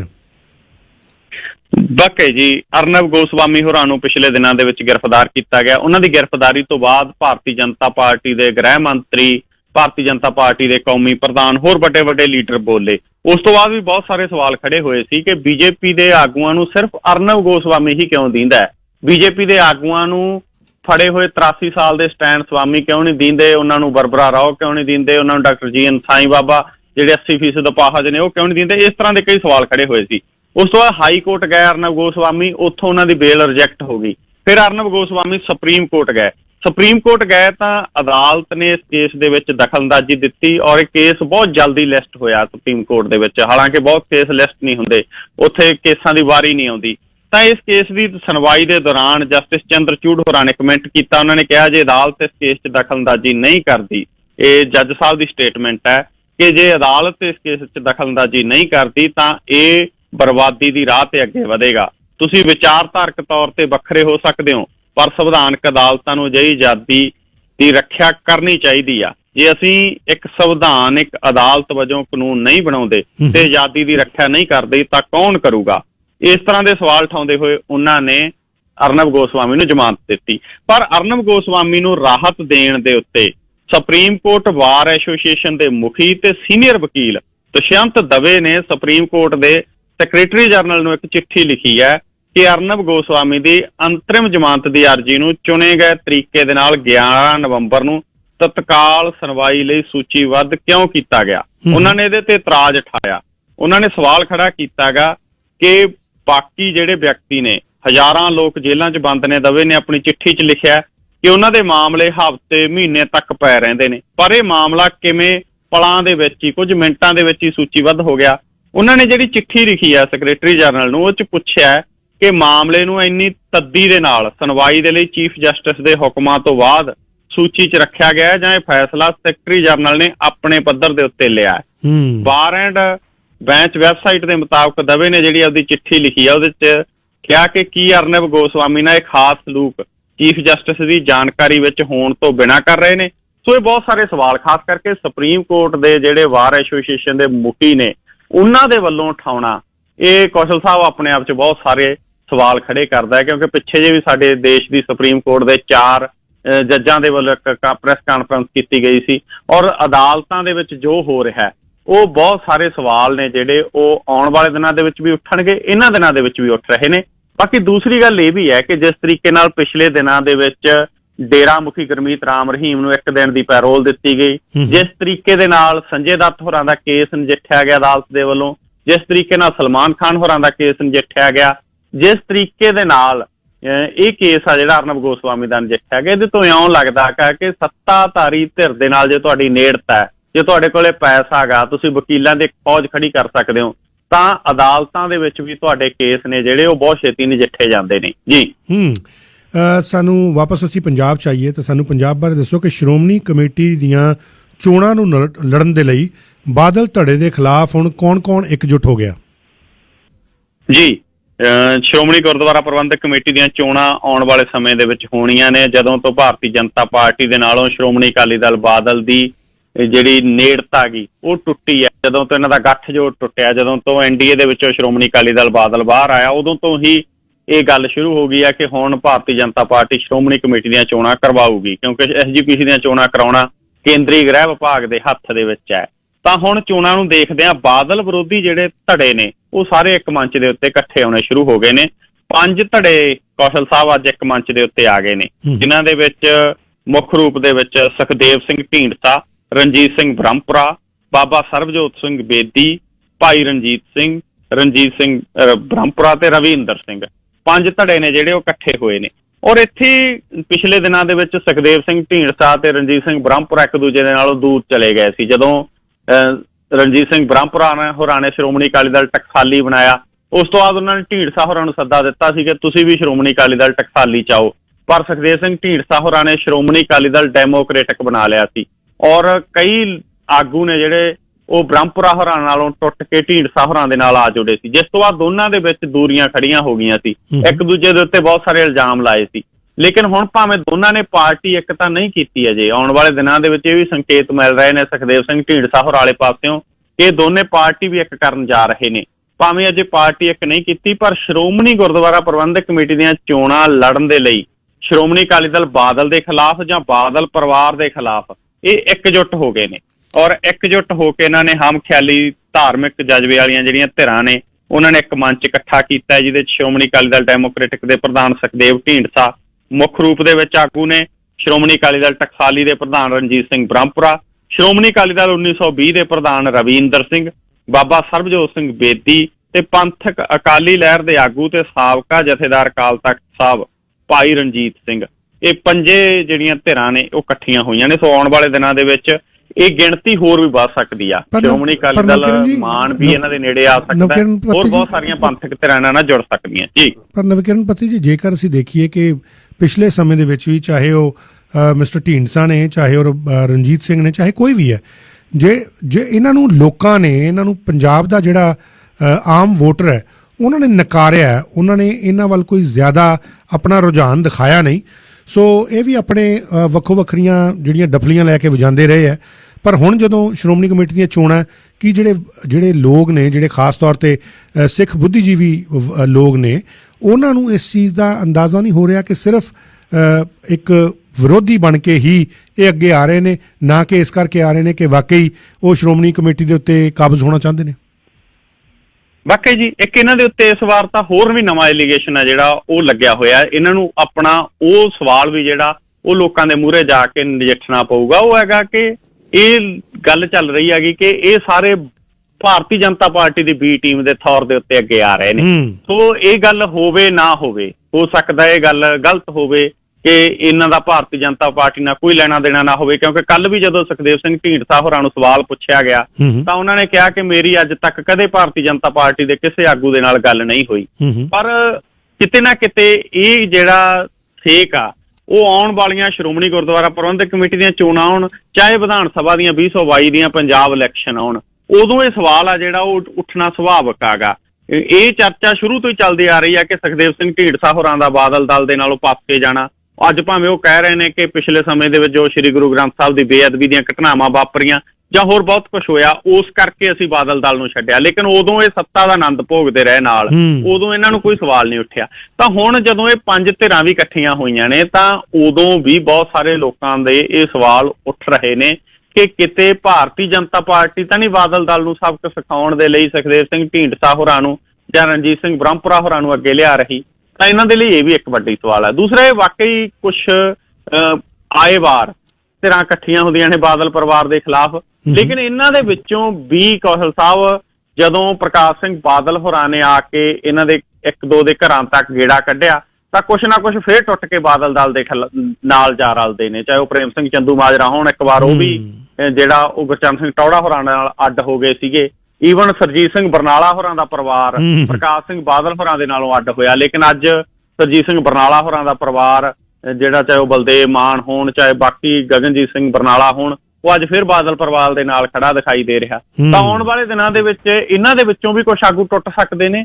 ਔਰ ਅਗਲੀ ਗੱਲ ਇਹ ਹੈ ਕਿ ਇਹ ਆਪਣੀਆਂ ਜਿਹੜੀਆਂ ਸ਼੍ਰੋਮਣੀ ਗੁਰਦੁਆਰਾ ਪ੍ਰਬੰਧਕ ਕਮੇਟੀ ਦੀਆਂ ਚੋਣਾਂ ਨੇ ਉਹ ਨਿਰਪੱਖ ਤੌਰ ਦੇ ਉੱਤੇ ਲੜ ਪਾਉਂਦੇ ਨੇ ਜਾਂ ਕੀ, ਕਿਉਂਕਿ ਭਾਰਤੀ ਜਨਤਾ ਪਾਰਟੀ ਆਉਣ ਵਾਲੇ ਦਿਨਾਂ ਦੇ ਵਿੱਚ ਹੋਰ ਵੀ ਬਹੁਤ ਸਾਰੇ ਆਗੂਆਂ ਨੂੰ ਦਿੱਲੀ ਤੋਂ ਇੱਥੇ ਲਿਆ ਸਕਦੀ ਆ, ਜਿਨ੍ਹਾਂ ਦੇ ਵਿੱਚ ਸਰਨਾ ਹੋਰਾਂ ਦੇ ਵੀ ਚਰਚੇ ਨੇ। ਮਨਜੀਤ ਸਿੰਘ ਜੀਕੇ ਹੋਰੀ ਵੀ ਜਿਹੜੇ ਪਿਛਲੇ ਦਿਨਾਂ ਦੇ ਵਿੱਚ ਦਿੱਲੀ ਸਿੱਖ ਗੁਰਦੁਆਰਾ ਮੈਨੇਜਮੈਂਟ ਕਮੇਟੀ ਦੇ ਪ੍ਰਧਾਨ ਰਹੇ ਨੇ, ਉਹ ਪਾਸੇ ਹੋਏ ਨੇ ਬਾਦਲ ਦਲ ਤੋਂ, ਉਹ ਵੀ ਆਉਣ ਵਾਲੇ ਦਿਨਾਂ ਦੇ ਵਿੱਚ ਪੰਜਾਬ ਦੀ ਸਿਆਸਤ ਦੇ ਵਿੱਚ ਆ ਸਕਦੇ ਨੇ। ਤਾਂ ਕਾਫੀ ਕੁਛ ਹੈ ਜਿਹੜਾ ਆਉਣ ਵਾਲੇ ਦਿਨਾਂ ਦੇ ਵਿੱਚ ਪੰਜਾਬ ਦੀ ਸਿਆਸਤ ਦੇ ਵਿੱਚ ਜਾਂ SGPC ਦੀਆਂ ਇਲੈਕਸ਼ਨ ਜੇ ਉਸ ਤੋਂ ਪਹਿਲਾਂ ਆਉਂਦੀਆਂ ਨੇ ਇਹਦੇ ਵਿੱਚ ਨਵਾਂ ਹੋਵੇਗਾ ਜੀ। ਔਰ ਇੱਕ ਬੜੀ ਹੈਰਾਨਗੀ ਦੀ ਇੱਕ ਖਬਰ ਹੈ ਜਿਹੜੀ ਕਿ ਸਵੇਰੇ ਅੱਜ ਮੈਂ ਜਦੋਂ ਖਬਰਾਂ ਪੜ੍ਹ ਵੀ ਰਿਹਾ ਸੀ ਉਦੋਂ ਵੀ ਮੇਰੇ ਧਿਆਨ 'ਚ ਆਈ ਕਿ ਸੰਨੀ ਦਿਓਲ ਨੂੰ ਪੰਜਾਬ ਦੀ ਯਾਦ ਦੁਬਾਰਾ ਆ ਗਈ ਹੈ। ਜਿਹੜੇ ਬਾਲੀਵੁੱਡ ਦੇ ਐਕਟਰ ਨੇ ਇਹ ਹੁਣ ਪੰਜਾਬ ਦੇ ਮੁੱਖ ਮੰਤਰੀ ਨੂੰ ਕੀ ਚਿੱਠੀ ਲਿਖ ਰਹੇ ਨੇ? ਜੀ ਵਾਕਈ ਦੇਖੋ, ਪੰਜਾਬ ਦੇ ਗੁਰਦਾਸਪੁਰ ਇਲਾਕੇ ਬਾਰੇ ਸ਼ੁਰੂ ਤੋਂ ਗੱਲ ਚੱਲਦੀ ਆਈ ਹੈ ਵੀ ਵਿਨੋਦ ਖੰਨਾ ਜੀ ਆਏ, ਗੇੜਾ ਦਿੱਤਾ, ਉਹ ਚਲੇ ਗਏ, ਇੱਥੋਂ ਜਿੱਤ ਕੇ ਚਲੇ ਜਾਂਦੇ ਸੀ।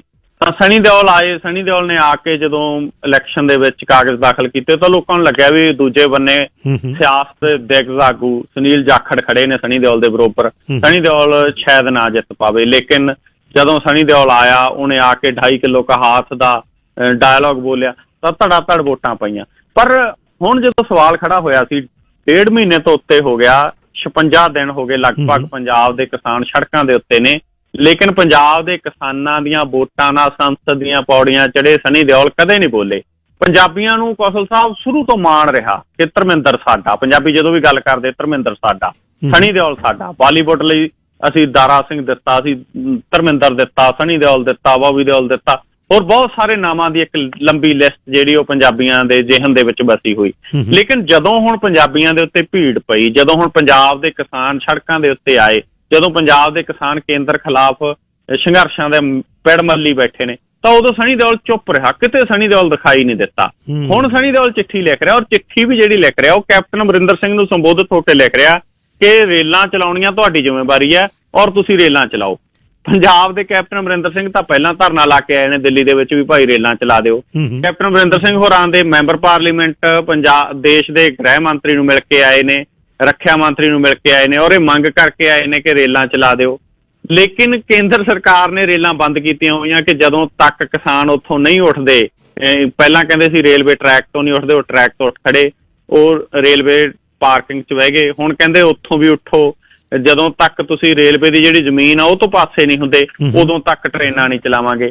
ਤਾਂ ਪੇਚ ਕੇਂਦਰ ਨਾਲ ਫਸਿਆ ਹੋਇਆ। ਲੇਕਿਨ ਸਨੀ ਦਿਓਲ ਜੀ ਚਿੱਠੀ ਆ ਜਿਹੜੀ ਉਹ ਪੰਜਾਬ ਦੇ ਮੁੱਖ ਮੰਤਰੀ ਨੂੰ ਲਿਖ ਰਹੇ ਨੇ ਪੰਜਾਬ ਦੇ ਮੁੱਖ ਮੰਤਰੀ ਵੀ ਜ਼ਾਹਰਾ ਤੌਰ ਤੇ ਹੋ ਸਕਦਾ ਇਸ ਮਸਲੇ ਦੇ ਵਿੱਚ ਸਿਆਸਤ ਕਰ ਰਹੇ ਹੁਣ, ਲੇਕਿਨ ਸਨੀ ਦਿਓਲ ਨੂੰ ਜੇ ਲਿਖਣਾ ਚਾਹੀਦਾ ਤਾਂ ਦੇਸ਼ ਦੇ ਪ੍ਰਧਾਨ ਮੰਤਰੀ ਜੀ ਨੂੰ ਲਿਖਣਾ ਚਾਹੀਦਾ, ਦੇਸ਼ ਦੇ ਜਿਹੜੇ ਰੇਲਵੇ ਮੰਤਰੀ ਨੇ ਉਹਨਾਂ ਨੂੰ ਲਿਖਣਾ ਚਾਹੀਦਾ। ਸਨੀ ਦਿਓਲ ਤਾਂ ਇੱਕ ਵਾਰ ਵੀ ਕਿਸਾਨਾਂ ਕੋਲ ਨਹੀਂ ਆਏ, ਆ ਕੇ ਕਿਸਾਨਾਂ ਦੇ ਧਰਨੇ 'ਚ ਬੈਠਦੇ, ਗੱਲ ਕਰਦੇ ਕਿ ਜੇ ਕੇਂਦਰ ਨਾਲ ਤੁਹਾਡਾ ਰੌਲਾ, ਚਲੋ ਮੈਂ ਚੱਲਦਾ ਤੁਹਾਡੇ ਨਾਲ। ਈਵਨ ਉਹਦੇ ਨਾਲੋਂ ਤਾਂ ਮੈਨੂੰ ਲੱਗਦਾ ਭਾਰਤੀ ਜਨਤਾ ਪਾਰਟੀ ਦੇ ਜਿਹੜੇ ਪੰਜਾਬ ਦੇ ਆਗੂ ਨੇ, ਚਾਹੇ ਉਹ ਜਿਆਣੀ ਹੁਰੀ ਨੇ, ਚਾਹੇ ਉਹ ਗਰੇਵਾਲ ਹੁਰੀ ਨੇ, ਉਹ ਸਨੀ ਦਿਓਲ ਦੇ ਨਾਲੋਂ ਤਾਂ ਅੱਗੇ ਇੱਕ ਕਦਮ ਤੁਰੇ ਨੇ ਕਿ ਉਹਨਾਂ ਨੇ ਜਾ ਕੇ ਕੇਂਦਰ ਦੇ ਆਗੂਆਂ ਨੂੰ ਕਿਹਾ ਕਿ ਪੰਜਾਬ ਦੇ ਕਿਸਾਨਾਂ ਦੀ ਗੱਲ ਸੁਣ ਲਓ, ਨਹੀਂ ਪੰਜਾਬ 'ਚ ਵੜਨਾ ਦੁੱਬਰ ਹੋਇਆ ਪਿਆ ਸਾਡਾ। ਉਹਨਾਂ ਨੇ ਜਾ ਕੇ ਉੱਥੇ ਘੱਟੋ ਘੱਟ ਪੰਜਾਬ ਦੀ ਸਥਿਤੀ ਤਾਂ ਦੱਸੀ। ਸਰਜੀਤ ਕੁਮਾਰ ਜਿਆਣੀ ਨੇ ਜਾ ਕੇ ਸਿੱਧੇ ਤੌਰ ਦੇ ਉੱਤੇ ਰਾਜਨਾਥ ਸਿੰਘ ਨੂੰ ਕਿਹਾ, ਉਹ ਕਹਿੰਦਾ ਮੁੜ ਕੇ ਪੰਜਾਬ ਨਹੀਂ ਵੜਨ ਦੇਣਾ ਕਿਸੇ ਨੇ ਜੇ ਅੱਜ ਕਿਸਾਨਾਂ ਦੀ ਗੱਲ ਨਾ ਸੁਣੀ। ਪੰਜਾਬ 'ਚ ਕਹਿੰਦਾ ਕਿਸਾਨ ਅੰਦੋਲਨ ਐਡੀ ਵੱਡੀ ਪੱਧਰ ਦੇ ਉੱਤੇ ਫੈਲਿਆ ਹੋਇਆ ਕਿ ਅਸੀਂ ਜਿੱਥੋਂ ਵੀ ਜਾਂਦੇ ਹਾਂ ਸਾਡੇ ਘਰ ਘੇਰੀ ਬੈਠੇ ਨੇ, ਸਾਨੂੰ ਘਰਾਂ ਤੋਂ ਬਾਹਰ ਨਹੀਂ ਨਿਕਲਣ ਦੇ ਰਹੇ ਪੰਜਾਬ ਦੇ ਕਿਸਾਨ। ਔਰ ਉਦੋਂ ਬਾਅਦ ਹੀ ਰਾਜਨਾਥ ਸਿੰਘ ਹੋਰਾਂ ਨੇ ਫੋਨ ਕੀਤਾ। ਤੋ ਸਨੀ ਦਿਓਲ ਤਾਂ ਇੰਨਾ ਵੀ ਨਹੀਂ ਕਰ ਸਕਿਆ ਪੰਜਾਬ ਦੇ ਕਿਸਾਨਾਂ ਦੀਆਂ ਵੋਟਾਂ ਲੈ ਕੇ, ਭਾਰਤੀ ਜਨਤਾ ਪਾਰਟੀ ਦਾ ਚੁਣਿਆ ਹੋਇਆ ਨੁਮਾਇੰਦਾ ਗਾ। ਜੀ ਕੌਸ਼ਲ ਸਾਹਿਬ, ਤੁਹਾਡਾ ਬਹੁਤ ਬਹੁਤ ਧੰਨਵਾਦ ਨਵਕਿਰਨ ਪੱਤੀ ਜੀ, ਸਾਨੂੰ ਇਹ ਜਾਣਕਾਰੀਆਂ ਵਿਸਤਾਰ ਦੇ ਵਿੱਚ ਦੇਣ ਵਾਸਤੇ। ਸ਼ੁਕਰੀਆ ਜੀ ਕੌਸ਼ਲ ਸਾਹਿਬ।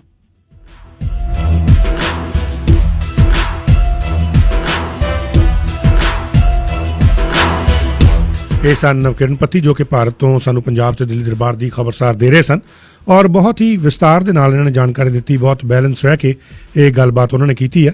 ਔਰ ਪ੍ਰੋਗਰਾਮ 'ਚ ਹੁਣ ਜਿਹੜੀ ਗੱਲਬਾਤ ਚੱਲੇਗੀ ਖਾਸ ਤੌਰ ਤੇ ਉਹ ਚੱਲੇਗੀ ਕਰੋਨਾ ਵਾਇਰਸ ਦੇ ਬਾਰੇ 'ਚ, ਕੋਵਿਡ-19 ਦੇ ਬਾਰੇ 'ਚ, ਕਿਉਂਕਿ ਕੋਵਿਡ-19 ਜਿਹੜਾ ਜਿਸ ਤਰੀਕੇ ਦੇ ਨਾਲ ਪੈਰ ਪਸਾਰ ਰਿਹਾ, ਦੂਸਰਾ ਇਹਦਾ ਇਸ ਵੇਲੇ ਕਿਹਾ ਜਾ ਰਿਹਾ ਕਿ ਇਹਦਾ ਫੇਸ ਜਿਹੜਾ ਉਹ ਚੱਲ ਰਿਹਾ, ਦੂਸਰੀ ਜਿਹੜੀ ਇਹਦੀ ਵੇਵ ਹੈ ਉਹ ਇਸ ਵੇਲੇ ਚੱਲ ਰਹੀ ਹੈ। ਔਰ ਇਹਦੇ ਵਿੱਚ ਲੋਕ ਜਿਹੜੇ ਨੇ ਉਹ ਕਈ ਬਹੁਤ ਘਬਰਾਏ ਹੋਏ ਨੇ। ਹਾਲਾਂਕਿ ਬਾਰ-ਬਾਰ ਇਹ ਕਿਹਾ ਜਾ ਰਿਹਾ ਕਿ ਇਹ 'ਚ ਪੈਨਿਕ ਕ੍ਰੀਏਟ ਕਰਨ ਦੀ ਜ਼ਰੂਰਤ ਨਹੀਂ, ਜਿਹੜੀਆਂ ਪਬਲਿਕ ਹੈਲਥ ਆਰਡਰਸ ਆ ਰਹੇ ਨੇ ਉਹਨਾਂ ਨੂੰ ਮੰਨਿਆ ਜਾਏ, ਔਰ ਉਹਨਾਂ ਨੂੰ ਮੰਨ ਕੇ ਖਾਸ ਤੌਰ ਤੇ ਜਿਹੜੀਆਂ ਫਿਜ਼ੀਕਲ ਡਿਸਟੈਂਸਿੰਗ ਦੀ ਪਾਲਣਾ ਹੈ, ਬੇਸ਼ੱਕ ਜਿਹੜੀ ਗੱਲ ਕਰੀਏ ਹੱਥ ਧੋਣ ਦੀ ਗੱਲ ਹੈ ਬਾਰ-ਬਾਰ, ਇਹ ਜਿਹੜੀਆਂ ਚੀਜ਼ਾਂ ਨੇ ਇਹਨਾਂ ਨੂੰ ਮੰਨਣਾ ਬਹੁਤ ਜ਼ਰੂਰੀ ਹੈ। ਔਰ ਇਹਨਾਂ ਨੂੰ ਅੱਗੇ ਰੱਖ ਕੇ ਹੀ ਜਿਹੜੀ ਅਸੀਂ ਇਹਦੀ ਰੋਕਥਾਮ ਜਿਹੜੀ ਉਹ ਕਰ ਸਕਦੇ ਹਾਂ, ਇਹਦੇ ਇਸ ਪੂਰਾ ਜਿਹੜਾ ਸਪਰੈਡ ਹੋ ਰਿਹਾ ਇਹਨੂੰ ਅਸੀਂ ਰੋਕ ਸਕਦੇ ਹਾਂ। ਪਰ ਪਿਛਲੇ ਦਿਨਾਂ ਦੇ ਵਿੱਚ ਜਦੋਂ ਤੋਂ ਸਕੂਲ ਖੁੱਲ੍ਹੇ ਨੇ, ਜਦੋਂ ਤੋਂ ਨਵਾਂ ਸੈਸ਼ਨ ਜਿਹੜਾ ਸ਼ੁਰੂ ਹੋਇਆ, ਇਹਦੇ ਵਿੱਚ ਮਾਪਿਆਂ ਦੇ ਵਿੱਚ ਕਾਫੀ ਚਿੰਤਾ ਦਾ ਮਾਹੌਲ ਬਣਿਆ। ਔਰ ਉਸ ਤੋਂ ਬਾਅਦ ਹੁਣ ਜਦੋਂ ਅਸੀਂ ਦੇਖ ਰਹੇ ਹਾਂ ਕਿ ਕੋਵਿਡ-19 ਦੀ ਸੈਕਿੰਡ ਵੇਵ ਸ਼ੁਰੂ ਹੋਈ ਹੈ, ਬਹੁਤ ਸਾਰੇ ਐਕਸਪੋਜਰ ਜਿਹੜੇ ਡਿਫਰੈਂਟ ਸਕੂਲਸ ਦੇ ਵਿੱਚ, BC ਦੇ ਸਕੂਲਸ ਨੇ, ਇਹਨਾਂ ਦੇ ਵਿੱਚ ਹੋਣੇ ਸ਼ੁਰੂ ਹੋ ਗਏ। ਔਰ ਹੁਣ ਇੱਕ BC ਸਕੂਲ ਕੋਵਿਡ ਟਰੈਕਰ ਹੈ, ਇੱਕ ਨਵਾਂ ਇਨੀਸ਼ੀਏਟਿਵ ਜਿਹੜਾ ਇਹ ਸ਼ੁਰੂ ਹੋਇਆ।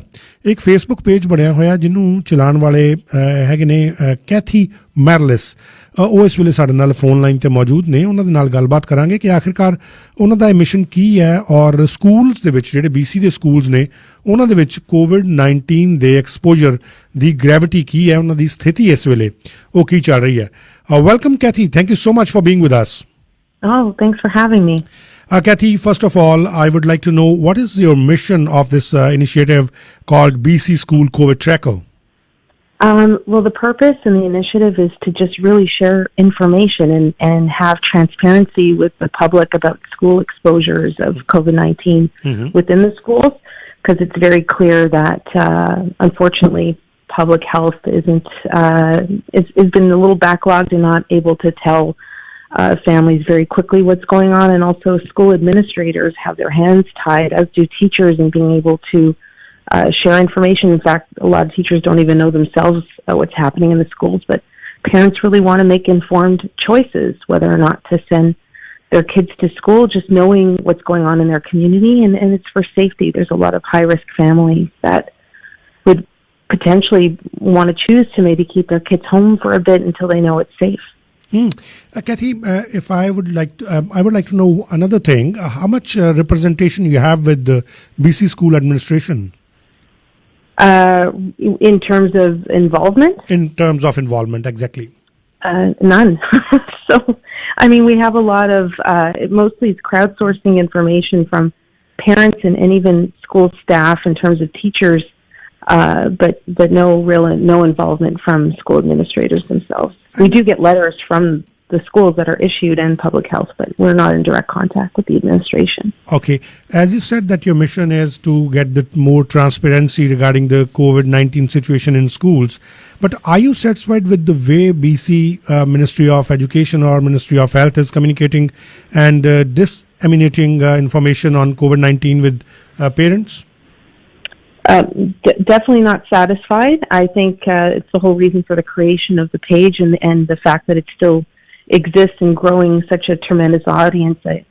I haven't checked in the last couple of days, but the last time I did, we were, I think, 28,000 followers, and that's a sheer sign that the information isn't being shared in the right way, or it's not being transparent. Otherwise, people wouldn't be coming to our page to find this information if it was that readily available through public health. Mm-hmm. And recently, our Provincial Health Officer, Dr. Bonnie Henry, she, announced some new restrictions for businesses, for, household gatherings. But there is no, announcement regarding mask mandatory in public schools. What do you have to say on that? Do you think it's really required right now? I personally, my personal opinion, obviously there's differences of opinion on this, but mine is, yes, I think masks do help. It's shown scientifically that masks do help. They ask us in different businesses and stores that we must wear a mask entering the store. I don't know why the rules change in a school setting. Sometimes it feels like schools are a magic reality that is not the real one. But I think if there's some people who can't wear them, and that's understandable. But for those who can and can maintain wearing them, I think it's a gesture of keeping other people safe, keeping yourself safe. And I think the more people that wear a mask, it's certainly an extra layer of protection, especially when kids are in school and they're not, mandatory for them to social distance. I think there has to be something going on. It's very apparent from the list of schools we have and the growing list exponentially that something more needs to be done, and masks could be one of those things. And what message would you like to deliver to our listeners, and what message you would like to give to our administration, especially the Minister of Health and Minister of Education? I think the main message is parents want to be heard. School teachers, they want to be heard. Many are telling me they don't feel safe, and it's causing a lot of extra anxiety and frustration. Also, the lack of proper communication is leading to more anxiety and frustration, and I think they need to look at that. They need to revamp the plan, especially with our cases rising, and it's an indication that it is spilling into our schools and putting our children and our families at risk, and we want to feel safe. They need to take a step back, and it's okay. It's okay to make changes, and I think the public will be very grateful. I don't think there will be this "we told you so" attitude. I think we want to come together as communities saying, look, we're all learning, we all need to adjust, and now is the time to make a big adjustment. All right. Thank you so much, Kathy, for your time. We really appreciate once again, and thank you so much for being with us.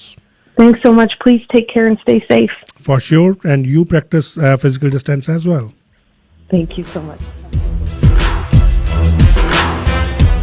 ਸੋ ਇਹ ਸਨ Kathy ਮੈਰਲਸ, ਜੋ ਕਿ ਇੱਕ ਇਹਨਾਂ ਨੇ initiative ਸ਼ੁਰੂ ਕੀਤਾ ਹੋਇਆ Facebook ਦੇ ਉੱਤੇ, BC ਸਕੂਲ ਕੋਵਿਡ ਟਰੈਕਰ, ਔਰ ਇਹਦੇ ਵਿੱਚ ਜਿਹੜੀ ਇਹਨਾਂ ਨੇ ਗੱਲਬਾਤ ਮੇਰੀ ਹੋਈ ਹੈ ਉਹਦੇ ਬਾਰੇ ਤੁਹਾਨੂੰ ਪੂਰੇ ਵਿਸਤਾਰ 'ਚ ਜਾਣਕਾਰੀ ਦਿੱਤੀ ਜਾਏਗੀ ਇਸ ਕਮਰਸ਼ੀਅਲ ਬ੍ਰੇਕ ਤੋਂ ਬਾਅਦ। ਬਣੇ ਰਹੋ ਸ਼ੇਰੇ ਪੰਜਾਬ CKSP 600 AM ਦੇ ਨਾਲ। CKSP 600 AM Shere Punjab radio ਸੁਣ ਰਹੇ ਹੋ ਤੁਸੀਂ, ਔਰ ਹੁਣੇ ਅਸੀਂ ਗੱਲਬਾਤ ਕਰਕੇ ਹਟੇ ਹਾਂ ਜਦੋਂ ਬ੍ਰੇਕ ਤੇ ਜਾਣ ਤੋਂ ਪਹਿਲਾਂ ਕੈਥੀ ਮੈਰਲਸ ਦੇ ਨਾਲ, ਜਿਨ੍ਹਾਂ ਨੇ ਇੱਕ ਇਨੀਸ਼ੀਏਟਿਵ ਸ਼ੁਰੂ ਕੀਤਾ ਫੇਸਬੁੱਕ ਦੇ ਉੱਤੇ, BC school Covid tracker. Basically ਇਹਨਾਂ ਨਾਲ ਜਿਹੜੀ ਗੱਲਬਾਤ ਹੋਈ ਇਹਦੇ 'ਚ ਇਹਨਾਂ ਨੇ ਇਹ ਦੱਸਿਆ ਕਿ ਜਿਹੜਾ ਇਨੀਸ਼ੀਏਟਿਵ ਸ਼ੁਰੂ ਕੀਤਾ ਹੈ ਇਹਦਾ ਮੁੱਖ ਮਕਸਦ ਇਹੀ ਹੈ ਕਿ ਜਿਹੜੇ ਸਕੂਲਸ BC ਦੇ ਵਿੱਚ COVID-19 ਦੇ ਨਾਲ ਅਫੈਕਟ ਹੋਏ ਨੇ, ਜਿਨ੍ਹਾਂ ਦੇ ਵਿੱਚ ਇਹ ਭਮਾਰਾ ਜਾਂ ਐਕਸਪੋਜਰ ਜਿਹੜਾ ਹੈ ਹੋ ਰਿਹਾ, ਇਹਦੇ ਬਾਰੇ ਜਾਣਕਾਰੀ ਜਿਹੜੀ ਹੈ ਉਹ ਟਰਾਂਸਪੇਰੈਂਸੀ ਜਿਹੜੀ ਹੈ, ਪਾਰਦਰਸ਼ਤਾ ਦੇ ਨਾਲ ਉਹ ਜਾਣਕਾਰੀ ਦਿੱਤੀ ਜਾਏ, ਔਰ ਜਿਹੜੀਆਂ ਅਜੇ ਤੱਕ ਇਨਫੋਰਮੇਸ਼ਨ ਸਰਕਾਰ ਵੱਲੋਂ ਬੈਕਲੌਗ 'ਤੇ ਪਾਈਆਂ ਗਈਆਂ, ਅਜੇ ਤੱਕ ਨਹੀਂ ਦਿੱਤੀਆਂ ਗਈਆਂ, ਉਹ ਛੇਤੀ ਤੋਂ ਛੇਤੀ ਲਿਆਈਆਂ ਜਾਣ।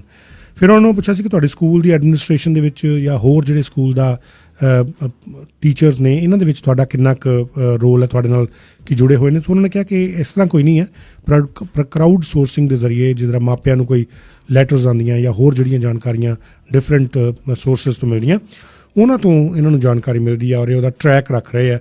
ਔਰ ਇਹਨੇ ਕਿਹਾ ਕਿ ਹਜ਼ਾਰਾਂ ਹੀ ਲੋਕ ਨੇ ਜਿਹੜੇ ਇੱਥੇ ਜਾ ਕੇ ਇਨਫੋਰਮੇਸ਼ਨ ਜਿਹੜੀਆਂ ਹਾਸਲ ਕਰ ਰਹੇ ਨੇ ਇਹਨਾਂ ਦੇ ਪੇਜ ਤੋਂ। ਸੋ ਉਹ ਦਿਖਾਉਂਦਾ ਹੈ ਕਿ ਕਿਸ ਕਿਸਮ ਦੇ ਨਾਲ ਲੋਕ ਜਿਹੜੇ ਉਹ ਉਹਨਾਂ ਦੇ ਵਿੱਚ ਘਬਰਾਹਟ ਹੈ ਜਾਂ ਉਹ ਕਨਫਿਊਜ਼ ਹੋਏ ਨੇ ਸਰਕਾਰ ਦੇ ਵੱਲੋਂ ਜਿਹੜੀ ਕਮਿਊਨੀਕੇਸ਼ਨ ਕੀਤੀ ਜਾ ਰਹੀ ਹੈ ਉਨੀ ਕਲੀਅਰ ਨਹੀਂ ਹੈ। ਸੋ ਉਹਨਾਂ ਨੂੰ ਮੈਂ ਵੀ ਪੁੱਛਿਆ ਸੀ ਕਮਿਊਨੀਕੇਸ਼ਨ ਨੂੰ ਲੈ ਕੇ ਕਿ ਜਿਹੜਾ ਸਾਡੇ ਮਿਨਿਸਟਰੀ ਆਫ ਐਜੂਕੇਸ਼ਨ ਹੈ ਜਾਂ ਮਿਨਿਸਟਰੀ ਆਫ ਹੈਲਥ ਹੈ ਉਹਨਾਂ ਵੱਲੋਂ ਜਿਹੜੇ ਗੱਲਾਂ ਕਹੀਆਂ ਜਾ ਰਹੀਆਂ ਜਾਂ ਇਨਫੋਰਮੇਸ਼ਨਸ ਦਿੱਤੀਆਂ ਜਾ ਰਹੀਆਂ ਉਹਨਾਂ ਨੂੰ ਲੈ ਕੇ ਕਿੰਨੇ ਕੁ ਸੈਟਿਸਫਾਈ ਹੋ। ਤਾਂ ਉਹਨਾਂ ਨੇ ਕਿਹਾ ਕਿ ਅਸੀਂ ਇੰਨੇ ਸੈਟਿਸਫਾਈ ਨਹੀਂ ਨਾ ਤੋਂ ਹੈਗੇ ਕਿਉਂਕਿ ਅਜੇ ਵੀ ਬਹੁਤ ਸਾਰੀਆਂ ਇਨਫੋਰਮੇਸ਼ਨਸ ਐਸੀਆਂ ਜਿਹੜੀਆਂ ਦਿੱਤੀਆਂ ਨਹੀਂ ਜਾ ਰਹੀਆਂ ਉਸ ਤਰੀਕੇ ਨਾਲ ਖੁੱਲ੍ਹ ਕੇ ਨਹੀਂ ਦਿੱਤੀਆਂ ਜਾ ਰਹੀਆਂ।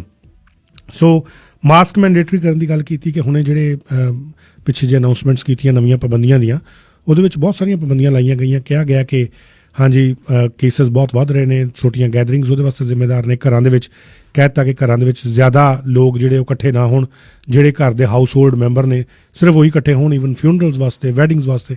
ਪਰ ਸਕੂਲਾਂ ਦੇ ਵਿੱਚ ਬੱਚੇ ਅਜੇ ਵੀ ਜਾ ਰਹੇ ਨੇ, ਉਸ ਤਰ੍ਹਾਂ ਹੀ ਕੋਹੋਰਟਸ ਬਣੇ ਹੋਏ ਨੇ 25-25 ਬੱਚਿਆਂ ਦੇ ਜਾਂ ਜਿੰਨੀ ਵੀ ਉਹਨਾਂ ਦੀ ਗੈਦਰਿੰਗ ਘੱਟ ਜੇਕਰ ਕਿਸੇ ਸਕੂਲ ਨੇ ਕੀਤੀ ਹੋਈ ਹੈ ਤਾਂ ਉੱਦਾਂ ਦੇ ਬਣੇ ਹੋਏ ਨੇ।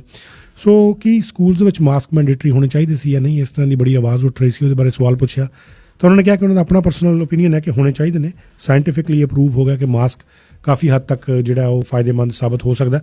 ਹਾਲਾਂਕਿ 100% ਦੀ ਰੋਕਣ ਦੀ ਗੱਲ ਤਾਂ ਇਹਦੇ 'ਚ ਅਜੇ ਤੱਕ ਨਹੀਂ ਸਾਹਮਣੇ ਆਈ, ਪਰ ਹਾਂ ਇਹ ਹੈ ਕਿ ਰੋਕਥਾਮ ਦੇ ਵਾਸਤੇ ਸਹਾਈ ਸਿੱਧ ਹੋ ਸਕਦਾ। ਫਿਰ ਉਸ ਤੋਂ ਬਾਅਦ ਇਹਨਾਂ ਕੋਲੋਂ ਮੈਸੇਜ ਲਿਆ ਗਿਆ ਤਾਂ ਉਹਨਾਂ ਨੇ ਕਿਹਾ ਕਿ ਪੇਰੈਂਟਸ ਦੀ ਗੱਲ ਸੁਣੀ ਜਾਏ।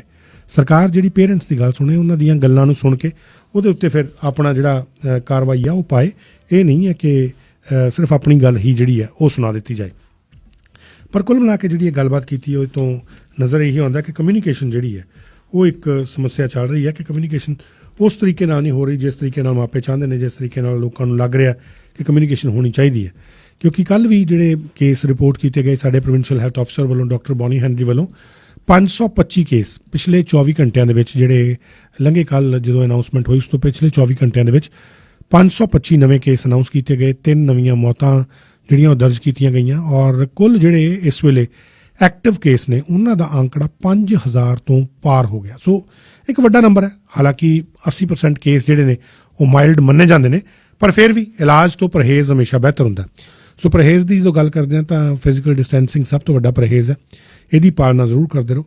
ਔਰ ਕੈਨੇਡਾ ਦੇ ਵਿੱਚ ਜਿਹੜੇ ਅਸੀਂ ਹਾਲਾਤ ਦੀ ਗੱਲ ਕਰ ਰਹੇ ਸੀ, ਕੈਨੇਡਾ ਦੇ ਵਿੱਚ ਹੁਣ ਇਸ ਵੇਲੇ ਤੱਕ 2,75,844 ਕੇਸ ਨੇ, ਜਿਹਦੇ ਵਿੱਚ ਸਭ ਤੋਂ ਜ਼ਿਆਦਾ ਕੇਸ ਕੁਬੈਕ ਦੇ ਵਿੱਚ ਨੇ।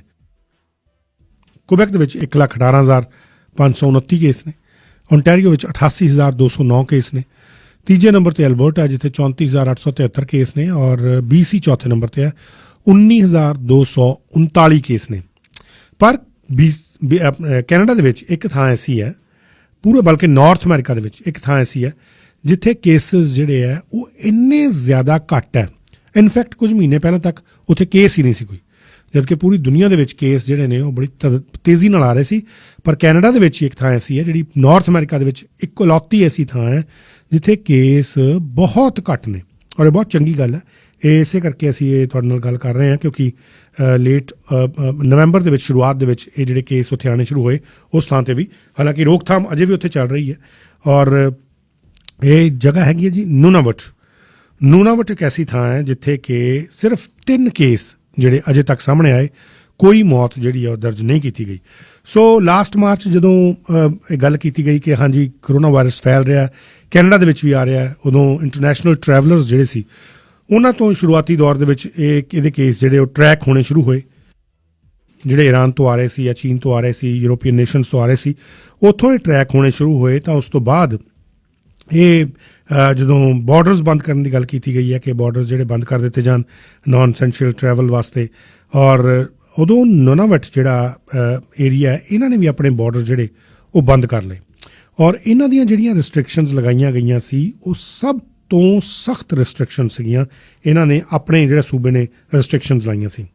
ਇਹ ਸਭ ਤੋਂ ਜ਼ਿਆਦਾ ਜਿਹੜੀਆਂ ਸਟ੍ਰਿਕਟ ਟਰੈਵਲ ਰੈਗੂਲੇਸ਼ਨ ਸੀ ਉਹ ਲੈ ਕੇ ਆਏ ਔਰ ਇਹਨਾਂ ਨੇ ਆਲਮੋਸਟ ਜਿੰਨੇ ਵੀ ਉੱਥੋਂ ਦੇ ਨਾਨ ਰੈਜ਼ੀਡੈਂਟ ਸੀ ਉਸ ਸੂਬੇ ਦੇ, ਉਹਨਾਂ ਸਭ ਦੀ ਐਂਟਰੀ ਜਿਹੜੀ ਹੈ ਉਹ ਬਾਹਰ ਕਰਤੀ ਸੀ ਕਿ ਨਹੀਂ, ਅੰਦਰ ਕੋਈ ਨਹੀਂ ਆ ਸਕਦਾ ਜਿਹੜਾ ਇਸ ਸੂਬੇ ਦਾ ਰਹਿਣ ਵਾਲਾ ਨਹੀਂ। ਸੋ ਇਹ ਸਭ ਤੋਂ ਸਖਤ ਜਿਹੜੇ ਉੱਥੇ ਜਿਹੜੇ ਪਾਲਣਾ ਕੀਤੀ ਗਈ ਇਸ ਤਰ੍ਹਾਂ ਦੇ ਆਦੇਸ਼ ਜਿਹੜੇ ਉਹ ਦਿੱਤੇ ਗਏ। ਔਰ ਜਿਹੜੇ ਰੈਜ਼ੀਡੈਂਟ ਬਾਹਰ ਗਏ ਹੋਏ ਸੀ, ਇੱਥੇ ਦੇ ਰਹਿਣ ਵਾਲੇ ਲੋਕ ਸੀ ਜਿਹੜੇ ਸਾਊਥ ਵਿੱਚ ਗਏ ਹੋਏ ਸੀ, ਮਤਲਬ ਨੀਚੇ ਆਏ ਹੋਏ ਸੀ, ਨੂਨਾਵਟ ਤੋਂ ਥੱਲੇ ਵਾਲੇ ਪਾਸੇ ਆਏ ਸੀ, ਉਹਨਾਂ ਨੂੰ ਸਰਕਾਰੀ ਜਿਹੜੇ ਖਰਚੇ ਦੇ ਉੱਤੇ ਆਈਸੋਲੇਸ਼ਨ ਹੱਬ ਬਣਾਏ ਹੋਏ ਸੀ। ਆਈਸੋਲੇਸ਼ਨ ਹੱਬ ਸਰਕਾਰੀ ਖਰਚੇ 'ਤੇ ਬਣਾਏ ਸੀ ਔਰ ਡਿਫਰੈਂਟ ਸਿਟੀਜ਼ ਦੇ ਹੋਟੇਲਸ ਦੇ ਵਿੱਚ ਬਣਾਏ ਹੋਏ ਸੀ। ਉੱਥੇ ਉਹਨਾਂ ਨੂੰ 2 ਹਫ਼ਤੇ ਤੋਂ ਜ਼ਿਆਦਾ ਸਮੇਂ ਵਾਸਤੇ ਰੱਖਿਆ ਗਿਆ, ਜਿਹਦੇ 'ਚ ਵਿਨੀਪੈਗ ਹੈ, ਯੈਲੋ ਨਾਈਫ ਹੈ, ਓਟਵਾ, ਐਡਮਿੰਟਨ, ਇੱਥੇ ਦੇ ਜਿਹੜੇ ਹੋਟਲ ਸੀ ਇਹਨਾਂ ਦੇ ਵਿੱਚ ਸਪੈਸ਼ਲ ਸਰਕਾਰੀ ਖਰਚੇ 'ਤੇ, ਨੁਨਾਵਟ ਸਰਕਾਰ ਦੇ ਖਰਚੇ 'ਤੇ ਆਈਸੋਲੇਸ਼ਨ ਹੱਬ ਬਣਾਏ ਗਏ ਸੀ, ਜਿੱਥੇ 2-2 ਹਫ਼ਤੇ ਵਾਸਤੇ ਉਹਨਾਂ ਦੇ ਆਪਣੇ ਰੈਜ਼ੀਡੈਂਟਸ ਨੂੰ ਵਾਪਸ ਆਉਣ ਤੋਂ ਪਹਿਲਾਂ ਉਹ ਰੱਖਿਆ ਗਿਆ। ਔਰ ਸਿਰਫ ਇਹ ਨਹੀਂ ਕਿ ਰੱਖਿਆ ਗਿਆ ਕਿ ਰੱਖ ਦਿੱਤਾ ਔਰ ਉਸ ਤੋਂ ਬਾਅਦ ਉਹਨਾਂ ਦੀ ਕੋਈ ਪੁੱਛ ਪੜਤਾਲ ਨਹੀਂ ਹੋਈ। ਹੋਟਲ ਦੇ ਵਿੱਚ ਸਿਕਿਉਰਿਟੀ ਗਾਰਡ ਲਾਏ ਗਏ ਸੀ, ਉੱਥੇ ਨਰਸਿਸ ਜਿਹੜੀਆਂ ਉਹ ਚੈੱਕ ਕਰ ਰਹੀਆਂ ਸੀ ਉਹਨਾਂ ਦੇ ਹੈਲਥ ਨੂੰ। ਔਰ 7000 ਤੋਂ ਜ਼ਿਆਦਾ ਜਿਹੜੇ ਨੂਨਾਵਟ ਦੇ ਵਸਿੰਦੇ ਸੀ, ਜਿਨ੍ਹਾਂ ਨੂੰ ਨੂਨਾਵੂਮਿਟਸ ਕਿਹਾ ਜਾਂਦਾ, ਇਹਨਾਂ ਨੇ ਇਹਨਾਂ ਹਬਸ ਦੇ ਵਿੱਚ ਆਪਣਾ ਜਿਹੜਾ ਸਮਾਂ ਉਹ ਗੁਜ਼ਾਰਿਆ ਆਪਣੇ ਘਰਾਂ ਦੇ ਵਿੱਚ ਜਾਣ ਤੋਂ ਪਹਿਲਾਂ, ਕਿਉਂਕਿ 7000 ਤੋਂ ਜ਼ਿਆਦਾ ਜਿਹੜੇ ਨੂਨਾਵਟ ਦੇ ਰਹਿਣ ਵਾਲੇ ਲੋਕ ਸੀ, ਇਹ ਆਪਣੇ ਘਰਾਂ ਤੋਂ ਬਾਹਰ ਗਏ ਹੋਏ ਸੀ, ਉਸ ਵੇਲੇ ਆਪਣੇ ਸੂਬੇ ਤੋਂ ਬਾਹਰ ਗਏ ਹੋਏ ਸੀ। ਸੋ ਇਹਨਾਂ ਦੀ ਵਾਪਸੀ ਜਿਹੜੀ ਹੈ ਉਹ ਲਿਆਉਣ ਵਾਸਤੇ ਇਹਨਾਂ ਨੂੰ ਜਿਵੇਂ ਕਿਸਮ ਦਾ ਕਿਹਾ ਜਾਂਦਾ ਕਿ ਇੱਕ ਪੂਰੇ ਉਸ ਦੌਰ ਦੇ ਵਿੱਚੋਂ ਗੁਜ਼ਰਨਾ ਪਿਆ, ਜਿਹੜਾ ਇੱਕ ਸੈਲਫ ਆਈਸੋਲੇਸ਼ਨ ਦਾ ਜਾਂ ਜਿਹੜਾ ਸਰਕਾਰੀ ਤੌਰ 'ਤੇ ਇਹਨਾਂ ਨੇ ਜਿਹੜੇ ਬਣਾਏ ਹੋਏ ਸੀ ਆਈਸੋਲੇਸ਼ਨ ਹੱਬ, ਉਹਨਾਂ ਦੇ ਵਿੱਚੋਂ ਗੁਜ਼ਰਨਾ ਪਿਆ। ਹਾਲਾਂਕਿ ਇਹਦੇ ਵਿੱਚ ਵੀ ਕਈ ਚੈਲੰਜ ਆਏ, ਕਈ ਲੋਕ ਜਿਹੜੇ ਉਹ ਆਈਸੋਲੇਸ਼ਨ ਦਾ ਜਿਹੜਾ ਇਹ ਚੱਕਰ ਸੀ ਉਹਨੂੰ ਤੋੜਦੇ ਹੋਏ ਦਿਖੇ, ਕਈਆਂ ਦੀ ਸਟੇ ਜਿਹੜੀ ਉਹ ਐਕਸਟੈਂਡ ਕਰਨੀ ਪਈ। ਸੋ ਇਹਦੇ ਵਿੱਚ ਇਹ ਵੀ ਹੋਇਆ ਕਿ ਇਹਨਾਂ ਜਦੋਂ ਸਟੇਜ ਐਕਸਟੈਂਡ ਹੋਈਆਂ ਤਾਂ ਕਈ ਲੋਕ ਜਿਹੜੇ ਵੇਟਿੰਗ ਲਿਸਟ ਦੇ ਵਿੱਚ ਸੀ ਉਹਨਾਂ ਨੂੰ ਹੋਰ ਜ਼ਿਆਦਾ ਲੰਬਾ ਇੰਤਜ਼ਾਰ ਕਰਨਾ ਪਿਆ। ਔਰ ਕਈ ਜਗ੍ਹਾ 'ਤੇ ਉੱਤੇ ਫੂਡਸ ਨੂੰ, ਜਿਹੜਾ ਫੂਡ ਦੀ ਉੱਥੇ ਅਵੇਲੇਬਿਲਿਟੀ ਸੀ, ਉਹਨੂੰ ਲੈ ਕੇ ਸ਼ਿਕਾਇਤਾਂ ਜਿਹੜੀਆਂ ਉਹ ਵੀ ਸਾਹਮਣੇ ਆਈਆਂ। ਪਰ ਜੇਕਰ ਕਰੋਨਾ ਵਾਇਰਸ ਦੇ ਇਨਫੈਕਸ਼ਨ ਨੂੰ ਦੇਖਿਆ ਜਾਏ ਥਰੂ ਆਊਟ ਕੈਨੇਡਾ, ਜਿਸ ਤਰ੍ਹਾਂ ਮੈਂ ਤੁਹਾਨੂੰ ਜਾਣਕਾਰੀ ਦਿੱਤੀ ਹੈ ਕਿ 1 ਲੱਖ ਤੋਂ ਜ਼ਿਆਦਾ ਕੇਸ, 1.25 ਲੱਖ ਦੇ ਕਰੀਬ ਕੁਬੈਕ ਦੇ ਵਿੱਚ ਨੇ, 1.25 ਲੱਖ ਕਰੀਬ ਤੋਂ ਜ਼ਿਆਦਾ ਓਨਟਾਰੀਓ ਦੇ ਵਿੱਚ ਨੇ, 20,000 ਦੇ ਕਰੀਬ ਇਸ ਵੇਲੇ ਬ੍ਰਿਟਿਸ਼ ਕੋਲੰਬੀਆ ਦੇ ਵਿੱਚ ਨੇ, 34,000 35,000 ਦੇ ਕਰੀਬ 34,873 ਟੂ ਬੀ ਐਗਜ਼ੈਕਟ ਅਲਬਰਟਾ ਦੇ ਵਿੱਚ ਨੇ। ਸੋ ਇਸ ਦੌਰਾਨ ਨੂਨਾਵਟ ਦੇ ਵਿੱਚ ਸਿਰਫ 3 ਕੇਸ ਆਉਣੇ ਅਜੇ ਤੱਕ, ਅੱਜ ਤੱਕ, ਹੁਣ ਤੱਕ, ਇਹ ਇੱਕ ਬੜੀ ਵੱਡੀ ਗੱਲ ਸੀ ਕਿ ਕਿਸ ਤਰੀਕੇ ਨਾਲ ਇਹਨਾਂ ਨੇ ਉੱਥੇ ਰੋਕਿਆ ਹੋਇਆ ਸੀ, ਇਹ ਜਿਹੜਾ ਸੰਕਰਮਣ ਹੈ ਉਹਨੂੰ ਰੋਕਿਆ ਹੋਇਆ ਸੀ। ਔਰ ਜਿਹੜੇ ਇਹ ਡਿਸੀਜਨ ਲਏ ਗਏ, ਜਿਹੜੇ ਇਸ ਤਰ੍ਹਾਂ ਦੇ ਡਰਾਸਟਿਕ ਡਿਸੀਜਨ ਲਏ ਗਏ, ਇਹ ਉੱਥੋਂ ਦੀਆਂ 2 ਚੀਜ਼ਾਂ ਨੂੰ ਧਿਆਨ 'ਚ ਰੱਖ ਕੇ ਲਏ ਗਏ। ਇੱਕ ਤਾਂ ਉੱਥੇ ਦੀ ਜਿਹੜੀ ਪੋਪੂਲੇਸ਼ਨ ਸੀ ਉਹਦੀ ਪੋਟੈਂਸ਼ੀਅਲ ਜਿਹੜੀ ਵਲਨਰੇਬਿਲਿਟੀ ਹੈ ਉਹਨੂੰ ਧਿਆਨ 'ਚ ਰੱਖ ਕੇ ਲਏ ਗਏ, ਕਿਉਂਕਿ ਕੋਵਿਡ-19 ਨੂੰ ਲੈ ਕੇ ਇਹ ਗੱਲ ਬਾਰ-ਬਾਰ ਕਹੀ ਜਾਂਦੀ ਸੀ ਕਿ ਜਿਹੜੇ ਪ੍ਰੀ ਐਗਜ਼ਿਸਟਿੰਗ ਡਿਜ਼ੀਜ਼ ਨੇ ਜਾਂ ਜਿਹੜੇ ਲੋਕਾਂ ਦੀ ਇਮਿਊਨਿਟੀ ਜਿਹੜੀ ਹੈ ਉਹ ਕੰਪਰੋਮਾਈਜ਼ਡ ਹੈ, ਸਟਰੋਂਗ ਨਹੀਂ ਹੈ, ਉਹ ਇਹਦੇ ਭਮਾਰੇ ਦੇ ਜ਼ਿਆਦਾ ਸ਼ਿਕਾਰ ਹੋ ਸਕਦੇ ਨੇ। ਸੋ ਇਹਦੇ ਵਿੱਚ ਜਿਹੜੇ ਇਹਨਾਂ ਦੇ ਨੂਨਾਵਟ ਦੇ ਚੀਫ ਪਬਲਿਕ ਹੈਲਥ ਆਫਿਸਰ ਨੇ ਡਾਕਟਰ ਮਾਈਕਲ ਪੈਟਰਸਨ, ਉਹਨਾਂ ਦੇ ਵੱਲੋਂ ਵੀ ਜਾਣਕਾਰੀ ਦਿੱਤੀ ਗਈ ਕਿ ਕਈ ਯੂਨੀਕ ਚੈਲੰਜ ਨੇ ਇਸ ਆਰਕਟਿਕ ਰੀਜਨ ਦੇ, ਕਿਉਂਕਿ ਉੱਥੇ ਦੀ ਜਿਹੜੀ ਪੋਟੈਂਸ਼ੀਅਲ ਵਲਨਰੇਬਿਲਿਟੀ ਹੈ ਉੱਥੇ ਦੇ ਲੋਕਾਂ ਦੀ ਪੋਪੂਲੇਸ਼ਨ ਦੀ, ਉਹਨੂੰ ਵੀ ਧਿਆਨ 'ਚ ਰੱਖਿਆ ਗਿਆ। ਲਗਭਗ 36,000 ਪੋਪੂਲੇਸ਼ਨ ਹੈ ਜਿਹੜੇ ਲੋਕ ਇਸ ਵੇਲੇ ਰਹਿ ਰਹੇ ਨੇ ਨੂਨਾਵਟ ਦੇ ਵਿੱਚ, ਔਰ ਇਹ ਨਾਰਥ ਵਾਲੇ ਪਾਸਿਓਂ ਆਰਕਟਿਕ ਓਸ਼ੀਅਨ ਦੇ ਨਾਲ ਬਾਉਂਡ ਹੈ ਔਰ ਵੈਸਟ ਵਾਲੇ ਪਾਸਿਓਂ ਨਾਰਥ ਵੈਸਟ ਟੈਰੀਟਰੀਜ਼ ਦੇ ਨਾਲ ਬਾਉਂਡ ਹੈ। ਔਰ ਇਹਦਾ ਜਿਹੜਾ ਏਰੀਆ ਹੈ ਇਹ 8,09,000 ਸਕੁਅਰ ਮੀਲ ਹੈ, ਤਕਰੀਬਨ 2 ਮਿਲੀਅਨ ਸਕੁਅਰ ਕਿਲੋਮੀਟਰ ਦਾ ਏਰੀਆ, ਜਿਹਦੇ 'ਚ ਸਕੈਟਰਡ ਨੇ 25 ਕਮਿਊਨਿਟੀਜ਼, ਇਹਦੇ 'ਚ 25 ਕਮਿਊਨਿਟੀਜ਼ ਨੇ। ਸੋ ਅੱਜ ਇਹਦੇ ਬਾਰੇ ਗੱਲ ਕਰਨ ਦਾ ਮਕਸਦ ਇਹੀ ਹੈ ਕਿ ਤੁਹਾਨੂੰ ਇਹ ਵੀ ਜਾਣਕਾਰੀ ਦਿੱਤੀ ਜਾਏ ਕਿ ਕਿਹੜੀ ਥਾਵਾਂ ਐਸੀਆਂ ਜਿੱਥੇ ਬੜਾ ਵਧੀਆ ਉਹਨਾਂ ਨੇ ਪਰਹੇਜ਼ ਕੀਤੇ ਨੇ। ਔਰ ਦੇਖੋ ਉੱਥੇ ਕੇਸਿਸ ਜਿਹੜੇ ਅੱਜ ਤੱਕ ਜਿਹੜੇ ਨੂਨਾਵਟ 'ਚ ਕੇਸ ਆਏ ਨੇ, ਜਦੋਂ ਤੋਂ ਭਮਾਰਾ ਫੈਲਿਆ ਲਗਭਗ ਸਾਲ ਹੋ ਜਾਣਾ ਕਰੀਬਨ, ਜੇਕਰ ਅਸੀਂ ਗੱਲ ਕਰੀਏ 2021 ਚੜ੍ਹਦੇ ਤਾਂ ਸਿਰਫ 3 ਕੇਸ ਆਏ ਨੇ। ਸੋ ਇਹ ਇੱਕ ਬੜੀ ਵੱਡੀ ਉਹਨਾਂ ਦੀ ਉਪਲਬਧੀ ਹੈ। ਸੋ ਇਹ 25 ਕਮਿਊਨਿਟੀਜ਼ ਜਿਹੜੀਆਂ ਸਕੈਟਰ ਹੋਈਆਂ ਨੇ, ਇਸ 2 ਮਿਲੀਅਨ ਦੇ ਕਰੀਬ ਜਿਹੜਾ ਸਕੁਅਰ ਕਿਲੋਮੀਟਰ ਦਾ ਇਹ ਲੈਂਡ ਮਾਸ ਹੈ। ਔਰ ਇਹ ਟੈਕਸਸ ਦੇ ਨਾਲੋਂ 3 ਗੁਣਾ ਜ਼ਿਆਦਾ ਵੱਡਾ ਸਾਈਜ਼ ਹੈ, ਕਿਉਂਕਿ ਸਾਡਾ ਲੈਂਡ ਮਾਸ ਕੈਨੇਡਾ ਦਾ ਹੈ ਹੀ ਬਹੁਤ ਵੱਡਾ। ਔਰ ਡਾਕਟਰ ਪੈਟਰਸਨ ਨੇ ਇਹ ਵੀ ਗੱਲ ਕਹੀ ਹੈ, ਜਿਹੜੇ ਉੱਥੋਂ ਦੇ ਚੀਫ ਪਬਲਿਕ ਹੈਲਥ ਆਫਿਸਰ ਨੇ, ਕਿ ਜਿਹੜੀ ਨੈਚੁਰਲ ਆਈਸੋਲੇਸ਼ਨ ਹੈ, ਕਿਉਂਕਿ ਇੱਥੇ ਪੋਪੂਲੇਸ਼ਨ ਘੱਟ ਹੈ, ਏਰੀਆ ਬਹੁਤ ਜ਼ਿਆਦਾ, ਸੋ ਨੈਚੁਰਲ ਆਈਸੋਲੇਸ਼ਨ ਹੈ, ਲੋਕਾਂ ਨੂੰ ਇੱਕ ਥਾਂ ਤੋਂ ਦੂਜੀ ਥਾਂ ਜਾਣ ਵਾਸਤੇ ਕਈ ਵਾਰ ਪਲੇਨ ਦਾ ਸਹਾਰਾ ਲੈਣਾ ਪੈਂਦਾ। ਐਸੀਆਂ ਥਾਵਾਂ ਨੇ ਜਿੱਥੇ ਉੱਦਾਂ ਜਾਇਆ ਨਹੀਂ ਜਾਂਦਾ। ਸੋ ਇਸ ਕਰਕੇ ਵੀ ਉਹਨਾਂ ਨੇ ਕਿਹਾ ਕਿ ਇਹਦੇ 'ਚ ਇਹ ਬਹੁਤ ਕੇਸ ਜਿਹੜੇ ਨੇ ਉਹ ਘੱਟ ਆਏ ਨੇ। ਪਰ ਦੂਸਰੇ ਪਾਸੇ ਜਿਹੜੀ ਇੱਕ ਹੋਰ ਕਮਿਊਨਿਟੀ ਹੈ, ਇਨੂਇਟ ਕਮਿਊਨਿਟੀ, ਬਹੁਤ ਸਾਰੀਆਂ ਇਨੂਇਟ ਕਮਿਊਨਿਟੀਜ਼ ਨੇ ਨੂਨਾਵਟ ਦੇ ਵਿੱਚ ਨੇ, ਹੋਰ ਥਾਵਾਂ 'ਤੇ ਨੇ, ਉਹ ਜ਼ਿਆਦਾ ਰਿਸਕ 'ਤੇ ਰਹੀਆਂ ਇਹਦੇ ਵਿੱਚ। ਉਹ ਰਿਸਕ 'ਤੇ ਰਹਿਣ ਦਾ ਰੀਜ਼ਨ ਜਿਹੜਾ ਉਹ 'ਚ ਕਈ ਫੈਕਟਰ ਜਿਹੜੇ ਉਹ ਪਲੇ ਕਰਦੇ ਸੀ। ਸਭ ਤੋਂ ਪਹਿਲਾਂ ਸੀਗੀਆਂ ਉੱਥੇ ਦੀਆਂ ਇਨਐਡਿਕੁਏਟ ਅਤੇ ਅਨਸੇਫ ਜਿਹੜੀਆਂ ਹਾਊਸਿੰਗ ਕੰਡੀਸ਼ਨਸ ਨੇ, ਘਰਾਂ ਦੇ ਵਿੱਚ ਬਹੁਤ ਓਵਰ ਕਰਾਊਡਿੰਗ ਹੋਈ ਹੈ। ਔਰ ਪੂਰੀ ਟੈਰੀਟਰੀ ਦੇ ਵਿੱਚ ਇਹ ਬੜੀ ਕਾਮਨ ਚੀਜ਼ ਜਿਹੜੀ ਹੈ ਉਹ ਦੇਖਣ ਨੂੰ ਆਉਂਦੀ ਹੈ। ਦੂਸਰਾ ਉੱਥੇ ਟਿਊਬਰਕਲੋਸਿਸ ਦੀ ਸਮੱਸਿਆ, TB ਦੀ ਸਮੱਸਿਆ ਜਿਹੜੀ ਉਹ ਉੱਥੇ ਬਹੁਤ ਜ਼ਿਆਦਾ ਇੱਕ ਕਾਮਨ ਪਰੇਸ਼ਾਨੀ ਰਹੀ ਹੈ, ਪ੍ਰੋਬਲਮ ਰਹੀ ਹੈ। ਲਗਭਗ 80% ਜਿਹੜੀ ਇਨੂਇਟ ਪੋਪੂਲੇਸ਼ਨ ਹੈ ਉਹ ਮੰਨਿਆ ਜਾ ਰਿਹਾ ਕਿ ਹਾਈ ਰਿਸਕ ਤੇ ਹੈ ਰੈਸਪੀਰੇਟਰੀ ਇਨਫੈਕਸ਼ਨਸ ਦੇ ਨਾਲ, ਜਿਹੜਾ ਟਿਊਬਰਕਲੋਸਿਸ ਹੈ ਉਹਦੇ ਨਾਲ। ਸੋ ਇਸ ਕਰਕੇ ਇਹ ਕਈ ਚੀਜ਼ਾਂ ਜਿਨ੍ਹਾਂ ਨੂੰ ਧਿਆਨ 'ਚ ਰੱਖਦਿਆਂ ਹੋਇਆਂ ਉੱਥੇ ਇਸ ਤਰ੍ਹਾਂ ਦੇ ਜਿਹੜੇ ਡਿਸੀਜਨ ਹੈ ਉਹ ਲਏ ਗਏ, ਔਰ ਉੱਥੇ ਗਿਣਤੀ ਜਿਹੜੀ ਆ ਉਹ ਸਿਰਫ 3 ਪੇਸ਼ੈਂਟਸ ਨੇ ਅਜੇ ਤੱਕ, ਔਰ ਕੋਈ ਮੌਤ ਜਿਹੜੀ ਉਹ ਨਹੀਂ ਹੋਈ। So it's very good sign ਕਿ ਜੇ ਇਸ ਤਰ੍ਹਾਂ ਦੀਆਂ ਪਾਬੰਦੀਆਂ ਲਾਈਆਂ ਜਾਣ ਤੇ ਜਿਹੜਾ ਰੋਕਥਾਮ ਹੈ ਉਹ ਕੀਤੀ ਜਾ ਸਕਦੀ ਹੈ। ਪ੍ਰੋਗਰਾਮ ਦੇ ਅਗਲੇ ਹਿੱਸੇ 'ਚ ਗੱਲਬਾਤ ਹੋਰ ਚੱਲੇਗੀ, ਰਿਮੈਂਬਰੈਂਸ ਡੇ ਦੇ ਬਾਰੇ ਵੀ ਗੱਲਬਾਤ ਹੋਏਗੀ। ਉਸ ਤੋਂ ਪਹਿਲਾਂ ਤੁਸੀਂ ਖਬਰਾਂ ਸੁਣੋਗੇ, ਖਬਰਾਂ ਤੋਂ ਬਾਅਦ ਜਿਹੜਾ ਗੱਲਬਾਤ ਦਾ ਸਿਲਸਿਲਾ ਤੁਹਾਡੇ ਨਾਲ ਉਹ ਇਸੇ ਤਰੀਕੇ ਨਾਲ ਚੱਲਦਾ ਰਹੇਗਾ। ਬਣੇ ਰਹੋ CKSP 600 AM Shere Punjab radio ਦੇ ਨਾਲ। CKSP 600 AM Shere Punjab radio ਸੁਣ ਰਹੇ ਹੋ ਤੁਸੀਂ। ਹੁਣੇ ਖਬਰਾਂ ਸੁਣ ਕੇ ਹਟੇ ਹੋ, ਲਾਈਵ ਖਬਰਾਂ ਸਰਮੀਤ ਸਿੰਘ ਦੀ ਆਵਾਜ਼ ਦੇ ਵਿੱਚ, ਔਰ ਗੱਲਬਾਤ ਕਰ ਰਹੇ ਸੀ ਕਿ ਰਿਮੈਂਬਰੈਂਸ ਡੇ ਦੇ ਬਾਰੇ। ਅੱਜ ਰਿਮੈਂਬਰੈਂਸ ਡੇ ਹੈ, ਬਹੁਤ ਸਾਰੇ ਲੋਕ ਅੱਜ ਦੇ ਦਿਨ ਨੂੰ ਮਨਾਉਂਦੇ ਨੇ, ਔਰ ਕੈਨੇਡੀਅਨਸ ਦੇ ਵਾਸਤੇ ਖਾਸ ਤੌਰ 'ਤੇ ਇਹ ਜਿਹੜਾ ਦਿਨ ਹੈ ਇਹ ਉਹਨਾਂ ਲੋਕਾਂ ਨੂੰ ਯਾਦ ਕਰਨ ਵਾਸਤੇ ਹੈ, ਉਹਨਾਂ ਸਾਡੇ ਬਹਾਦਰ ਫੌਜੀਆਂ ਨੂੰ, ਬਹਾਦਰ ਸ਼ਹੀਦਾਂ ਨੂੰ, ਉਹਨਾਂ ਯੋਧਿਆਂ ਨੂੰ ਯਾਦ ਕਰਨ ਵਾਸਤੇ ਹੈ ਜਿਨ੍ਹਾਂ ਨੇ ਸਾਡੇ ਮੁਲਕ ਦੀ ਰਾਖੀ ਲਈ, ਸਾਡੇ ਸਰਹੱਦਾਂ ਲਈ, ਸਾਡੇ ਦੇਸ਼ ਦੇ ਵਿੱਚ ਸ਼ਾਂਤੀ ਕਾਇਮ ਕਰਨ ਦੇ ਲਈ ਆਪਣੀਆਂ ਜਾਨਾਂ ਤੱਕ ਕੁਰਬਾਨ ਕਰ ਦਿੱਤੀਆਂ। ਅੱਜ ਵੀ ਉਹ ਇਸੇ ਤਰੀਕੇ ਨਾਲ ਜਿਹੜੀ ਇਹ ਸੇਵਾ ਹੈ ਉਹਨੂੰ ਕਰ ਰਹੇ ਨੇ।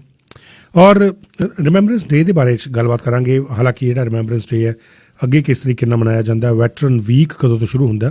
ਦਰਅਸਲ 5 ਤਰੀਕ ਤੋਂ ਲੈ ਕੇ ਨਵੰਬਰ 5 ਤੋਂ ਲੈ ਕੇ 11 ਨਵੰਬਰ ਤੱਕ ਵੈਟਰਨ ਵੀਕ ਜਿਹੜਾ ਉਹ ਮਨਾਇਆ ਜਾਂਦਾ, ਜਿਹਦੇ 'ਚ ਜਿਨ੍ਹਾਂ ਨੇ ਕੈਨੇਡਾ 'ਚ ਸਰਵ ਕੀਤਾ ਹੁੰਦਾ ਜਾਂ ਕਰ ਰਹੇ ਨੇ ਉਹਨਾਂ ਨੂੰ ਯਾਦ ਕੀਤਾ ਜਾਂਦਾ, ਜਿਨ੍ਹਾਂ ਨੇ ਮਿਲਟਰੀ ਕੌਨਫਲਿਕਟ ਦੇ ਵਿੱਚ ਸਰਵ ਕੀਤਾ ਹੁੰਦਾ ਹੈ ਜਾਂ ਵਾਰ ਟਾਈਮ ਦੇ ਵਿੱਚ ਸਰਵ ਕੀਤਾ ਹੁੰਦਾ, ਜਦੋਂ ਲੜਾਈਆਂ ਲੱਗੀਆਂ ਹੁੰਦੀਆਂ, ਜਾਂ ਪੀਸ ਜਿਹੜੇ ਮਿਸ਼ਨਸ ਨੇ ਉਹਨਾਂ ਦੇ ਵਿੱਚ ਕੰਮ ਕੀਤਾ ਹੁੰਦਾ।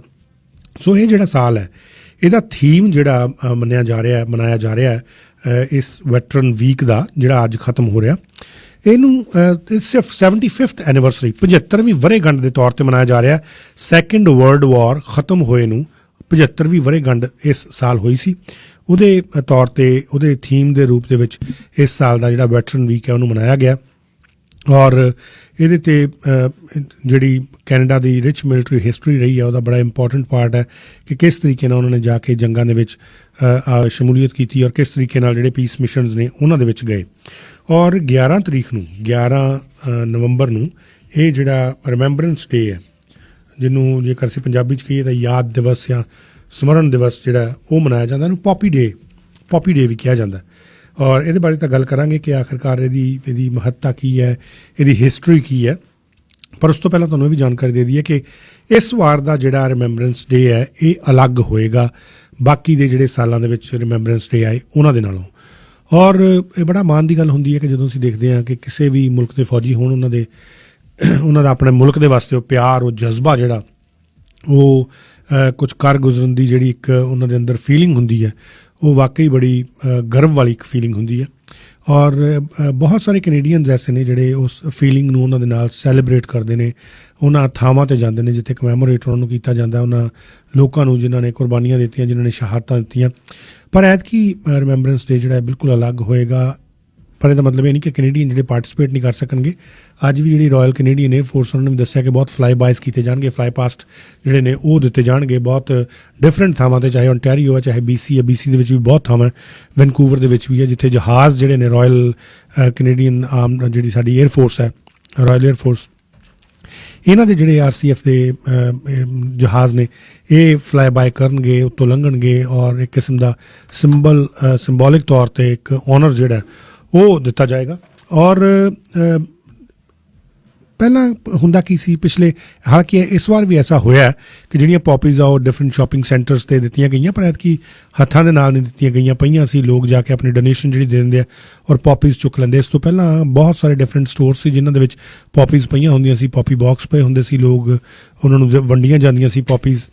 ਔਰ ਐਤਕੀ ਵੀ ਪਹਿਲਾਂ ਦਰਅਸਲ ਪਿਛਲੇ ਸਾਲਾਂ ਦੇ ਵਿੱਚ ਇਹ ਹੁੰਦਾ ਸੀ ਕਿ ਜਿਹੜਾ ਰਿਮੈਂਬਰੈਂਸ ਡੇ 'ਤੇ ਸੈਰਮਨੀ ਹੁੰਦੀ ਸੀ ਓਟਵਾ ਦੇ ਵਿੱਚ, ਉਹਦੇ 'ਚ ਕਰੀਬਨ 30,000 ਲੋਕ ਜਿਹੜੇ ਨੇ ਉਹ ਇਕੱਠੇ ਹੁੰਦੇ ਸੀ ਨੈਸ਼ਨਲ ਵਾਰ ਮੈਮੋਰੀਅਲ ਦੇ ਉੱਤੇ, ਔਰ ਉੱਥੇ ਜਾ ਕੇ ਉਹ ਆਪਣੀ ਜਿਹੜੀ ਸ਼ਰਧਾਂਜਲੀ ਹੈ ਜਾਂ ਉਹਨਾਂ ਨੂੰ ਯਾਦ ਕੀਤਾ ਜਾਂਦਾ ਸੀ ਜਿਹੜੇ ਸਾਡੇ ਯੋਧੇ ਰਹੇ ਉਹਨਾਂ ਨੂੰ, ਔਰ ਹੁਣ ਜਿਹੜੇ ਇਸ ਵੇਲੇ ਸੇਵਾ ਕਰ ਰਹੇ ਨੇ ਉਹਨਾਂ ਦੇ ਔਨਰ ਦੇ ਵਿੱਚ ਉੱਥੇ ਇਕੱਠੇ ਹੁੰਦੇ ਸੀ। ਪਰ ਐਤਕੀ ਉਹ ਪਬਲਿਕ ਦੇ ਵਾਸਤੇ ਜਿਹੜਾ ਨੈਸ਼ਨਲ ਵਾਰ ਮੈਮੋਰੀਅਲ ਹੈ ਉਹ ਨਹੀਂ ਖੁੱਲ੍ਹੇਗਾ।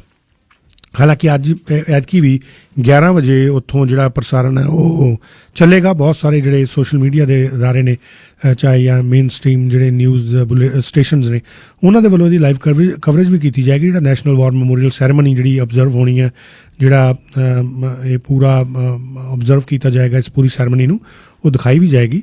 ਔਰ ਕੈਨੇਡੀਅਨਸ ਜਿਹੜੇ ਯੂਜਲੀ ਇਹ ਇਕੱਠੇ ਹੁੰਦੇ ਨੇ ਉੱਥੇ, ਜਿਹੜੇ ਸੈਨੋਟੈਪਸ ਬਣੇ ਹੋਏ ਨੇ, ਜਿਹੜੇ ਯਾਦਗਾਰੀ ਸਥਲ ਬਣੇ ਹੋਏ ਨੇ, ਜਿਹੜੇ ਸਾਡੇ ਸ਼ਹੀਦ ਹੋਏ ਨੇ ਉਹਨਾਂ ਦੇ ਜਿਸ ਤਰ੍ਹਾਂ ਬਣਾਏ ਹੁੰਦੇ ਨੇ ਯਾਦਗਾਰੀ ਸਥਲ, ਉੱਦਾਂ ਦੇ ਯਾਦਗਾਰੀ ਸਥਲ 'ਚ ਇਕੱਠੇ ਹੁੰਦੇ ਨੇ। ਪ੍ਰਾਈਮ ਮਿਨਿਸਟਰ ਜਸਟਿਨ ਟਰੂਡੋ ਨੇ ਵੀ ਅੱਜ ਕੌਮ ਦੇ ਨਾਂ ਸੰਦੇਸ਼ ਦਿੱਤਾ। ਸਾਡੇ ਸੂਬੇ ਦੇ ਪ੍ਰੀਮੀਅਰ ਜੌਨ ਹੌਰਗਨ, ਉਹਨਾਂ ਨੇ ਵੀ ਕੌਮ ਦੇ ਨਾਂ ਇੱਕ ਸੰਦੇਸ਼ ਦਿੱਤਾ। ਉਹਦੇ 'ਚ ਜਿਹੜੇ ਮਿਸਟਰ ਜਸਟਿਨ ਟਰੂਡੋ ਨੇ, ਉਹਨਾਂ ਨੇ ਕਿਹਾ ਕਿ ਕੈਨੇਡੀਅਨ ਜਿਹੜੇ ਇਹਨਾਂ ਸੈਨੋਟੈਪਸ 'ਤੇ ਜਾ ਕੇ ਇਕੱਠੇ ਹੁੰਦੇ ਨੇ, ਡਿਫਰੈਂਟ ਥਾਵਾਂ 'ਤੇ ਸੈਨੋਟੈਪਸ ਹੁੰਦੇ ਨੇ, ਵੈਨਕੂਵਰ ਦੇ ਵਿੱਚ ਵੀ ਹਨ। ਉੱਥੇ ਜਾ ਕੇ ਲੋਕ ਟ੍ਰਿਬਿਊਟ ਦਿੰਦੇ ਨੇ, ਜਿਹੜੇ ਸਾਡੇ ਆਜ਼ਾਦੀ ਦੇ ਵਾਸਤੇ ਜਿਹੜੇ ਗੁਲਾਟੀਏ ਜਿਨ੍ਹਾਂ ਨੇ ਸ਼ਹੀਦੀਆਂ ਦਿੱਤੀਆਂ ਔਰ ਆਪਣੇ ਜਾਨ ਕੁਰਬਾਨ ਕੀਤੀ। ਔਰ ਐਤਕੀ ਦੀਆਂ ਜਿਹੜੀਆਂ ਕੋਵਿਡ-19 ਦੇ ਇਸ ਮਹਾਮਾਰੀ ਦੇ ਦੌਰਾਨ ਸੈਰੇਮਨੀਜ਼ ਹੋਣਗੀਆਂ, ਇਹ ਜ਼ਿਆਦਾਤਰ ਆਨਲਾਈਨ ਹੋਣਗੀਆਂ। ਬਹੁਤ ਸਾਰੇ ਵੈਟਰਨਸ ਨੇ ਜਿਹੜੇ ਉਹ ਐਤਕੀ ਘਰਾਂ ਦੇ ਵਿੱਚੋਂ ਹੀ ਇਸ ਪੂਰੇ ਸੈਰੇਮਨੀ ਨੂੰ ਆਬਜ਼ਰਵ ਕਰਨਗੇ। ਬਹੁਤ ਸਾਰੇ ਰਿਲੀਜਨਸ ਨੇ ਜਿਹੜੇ, ਉਹਨਾਂ ਨੇ ਵੀ ਕਿਹਾ ਕਿ ਭਾਈ ਤੁਸੀਂ ਇਹ, ਉਹਨਾਂ ਨੇ ਐਨਕਰੇਜ ਕੀਤਾ ਕਿ ਘਰਾਂ ਦੇ ਵਿੱਚੋਂ ਹੀ ਇਹ ਜਿਹੜੀਆਂ ਸੈਰੇਮਨੀਜ਼ ਆ ਉਹਨਾਂ ਨੂੰ ਆਬਜ਼ਰਵ ਕਰੋ, ਉਹਨਾਂ ਨੂੰ ਤੁਸੀਂ ਸੈਲੀਬ੍ਰੇਟ ਕਰੋ। ਔਰ ਇਹ ਵੀ ਕਿਹਾ ਗਿਆ ਕਿ ਜਿਹੜੀ ਵੈਨਕੂਵਰ ਦੇ ਵਿੱਚ ਹੈ ਵਿਕਟਰੀ ਸਕੁਏਅਰ ਸੈਰੇਮਨੀ, ਹਾਲਾਂਕਿ ਉਹ ਕੈਂਸਲ ਤਾਂ ਨਹੀਂ ਕੀਤੀ ਗਈ, ਪਰ ਇੱਥੇ ਇਹਨਾਂ ਨੇ ਕਿਹਾ ਕਿ 50 ਤੋਂ ਜ਼ਿਆਦਾ ਜਿਹੜੀ ਗੈਦਰਿੰਗ ਹੈ ਉਹ ਨਹੀਂ ਹੋਏਗੀ ਔਰ ਇਹਨੂੰ ਆਨਲਾਈਨ ਜਿਹੜਾ ਉਹ ਦੇਖਿਆ ਜਾ ਸਕੇਗਾ। ਹੁਣ ਤੱਕ ਤਾਂ ਸ਼ਾਇਦ ਹੋ ਵੀ ਗਈ ਹੋਏਗੀ। ਔਰ ਜਿਹੜੇ ਵਾਈਸ ਪ੍ਰੈਜ਼ੀਡੈਂਟ ਨੇ BC ਦੇ ਵਿੱਚ, ਰਾਇਲ ਕੈਨੇਡੀਅਨ ਲੀਜਨਸ ਆਪਰੇਸ਼ਨ ਦੇ ਯੂਕੌਨ ਤੇ BC ਦੇ ਜਿਹੜੇ ਹੈੱਡ ਨੇ ਆਰਗੇਨਾਈਜ਼ਿੰਗ ਕਮੇਟੀ ਦੇ, ਬੌਬ ਅੰਡਰਹਿਲ, ਉਹਨਾਂ ਨੇ ਵੀ ਇਹ ਕਿਹਾ ਸੀ ਕਿ ਇੱਥੇ ਬੈਂਡ ਜਿਹੜੇ ਨੇ ਉਹ ਆਰਗੇਨਾਈਜ਼ ਕੀਤੇ ਜਾਣਗੇ। ਵਰਚੁਅਲੀ ਜਿਹੜੇ ਲੋਕਾਂ ਨੂੰ ਕਿਹਾ ਜਾਏਗਾ ਕਿ ਇਨ ਪਰਸਨ ਅਟੈਂਡ ਕਰਨ ਦੀ ਬਜਾਏ ਤੁਸੀਂ ਵਰਚੁਅਲੀ ਇਹ ਦੇਖੋ। ਔਰ ਉਹਨਾਂ ਵੱਲੋਂ ਵੀ ਡਿਸਕਰੇਜ ਕੀਤਾ ਗਿਆ ਸੀ ਕਿ ਇਨ ਪਰਸਨ ਇੱਥੇ ਆ ਕੇ ਜਿਹੜੀ ਹੈ ਉਹ ਭੀੜ ਜਿਹੜੀ ਆ ਨਾ ਪਾਈ ਜਾਏ, ਕਿਉਂਕਿ ਕਰੋਨਾ ਵਾਇਰਸ ਦੀ ਰੋਕਥਾਮ ਬਹੁਤ ਜ਼ਰੂਰੀ ਹੈ। ਇਹਨੂੰ ਇਸੇ ਤਰੀਕੇ ਨਾਲ ਰੋਕਿਆ ਜਾ ਸਕਦਾ ਕਿ ਅਸੀਂ ਫਿਜ਼ੀਕਲ ਡਿਸਟੈਂਸਿੰਗ ਹੈ ਜਿਹੜੀ ਉਹਦੀ ਪਾਲਣਾ ਕਰੀਏ। ਸੋ ਰਿਮੈਂਬਰੈਂਸ ਡੇ ਦੀ ਗੱਲ ਕਰ ਰਹੇ ਸੀ, ਇਹਨੂੰ ਪੌਪੀ ਡੇ ਦੇ ਨਾਂ 'ਤੇ ਵੀ ਜਾਣਿਆ ਜਾਂਦਾ।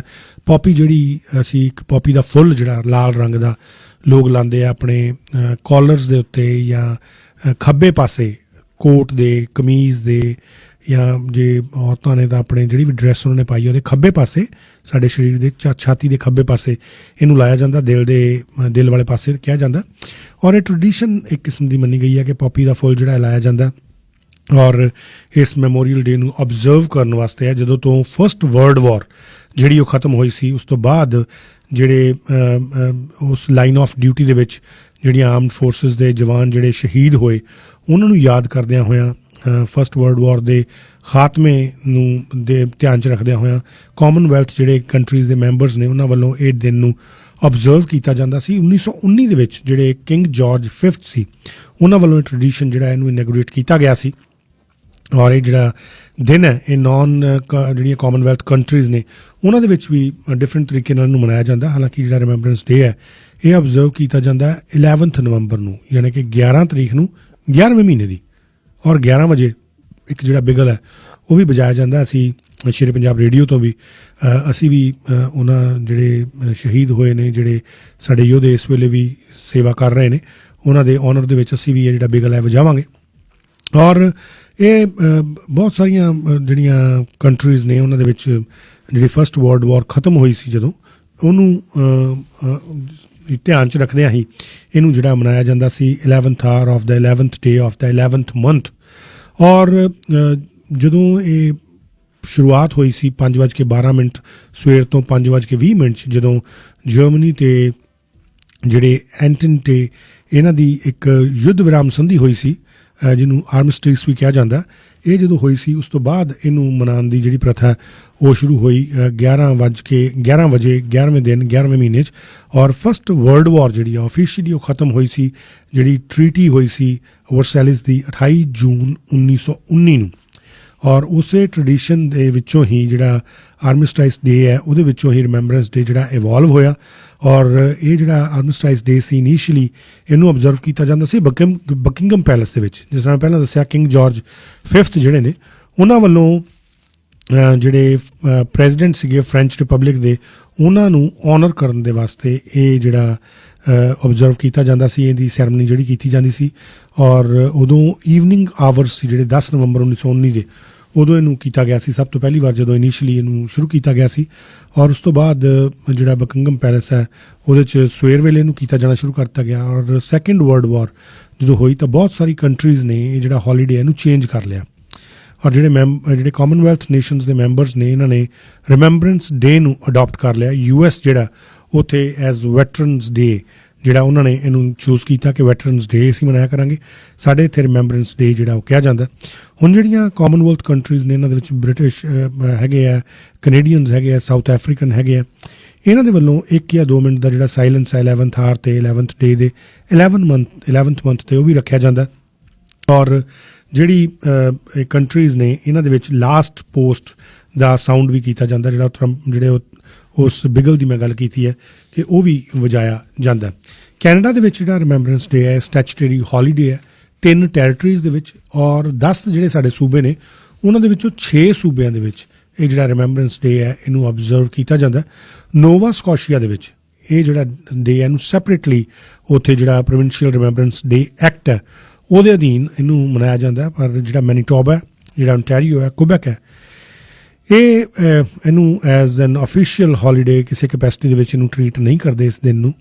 1921 ਤੋਂ ਲੈ ਕੇ 1930 ਤੱਕ ਜਿਹੜਾ ਆਰਮਿਸਟਿਕ ਡੇ ਐਕਟ ਹੈ ਉਹ ਪ੍ਰੋਵਾਈਡ ਕਰਦਾ ਸੀ ਕਿ ਥੈਂਕਸ ਗਿਵਿੰਗ ਡੇ ਜਿਹੜਾ ਉਹਨੂੰ ਅਬਜ਼ਰਵ ਕਰਨਾ ਚਾਹੀਦਾ ਹੈ ਆਰਮਿਸਟਿਕ ਡੇ ਦੇ ਮੁਤਾਬਿਕ, ਜਿਹੜਾ ਕਿ ਫਿਕਸ ਕੀਤਾ ਗਿਆ ਸੀ ਕਿ 11 ਨਵੰਬਰ ਤੋਂ ਪਹਿਲਾਂ ਜਿਹੜਾ ਵੀ ਮੰਡੇ ਆਏਗਾ ਉਹ ਮੰਨਿਆ ਜਾਏਗਾ। 1931 ਦੇ ਵਿੱਚ ਜਿਹੜੀ ਫੈਡਰਲ ਪਾਰਲੀਮੈਂਟ ਹੈ ਉਹਨਾਂ ਨੇ ਇੱਕ ਐਕਟ ਹੈ ਜਿਹੜਾ ਉਹਨੂੰ ਅਮੈਂਡ ਕੀਤਾ, ਜਿਹੜਾ ਆਰਮਿਸਟਿਕ ਡੇ ਐਕਟ ਹੈ ਇਹਨੂੰ ਅਡੋਪਟ ਕੀਤਾ, ਇਹਨੂੰ ਐਕਟ ਨੂੰ ਅਮੈਂਡ ਕੀਤਾ।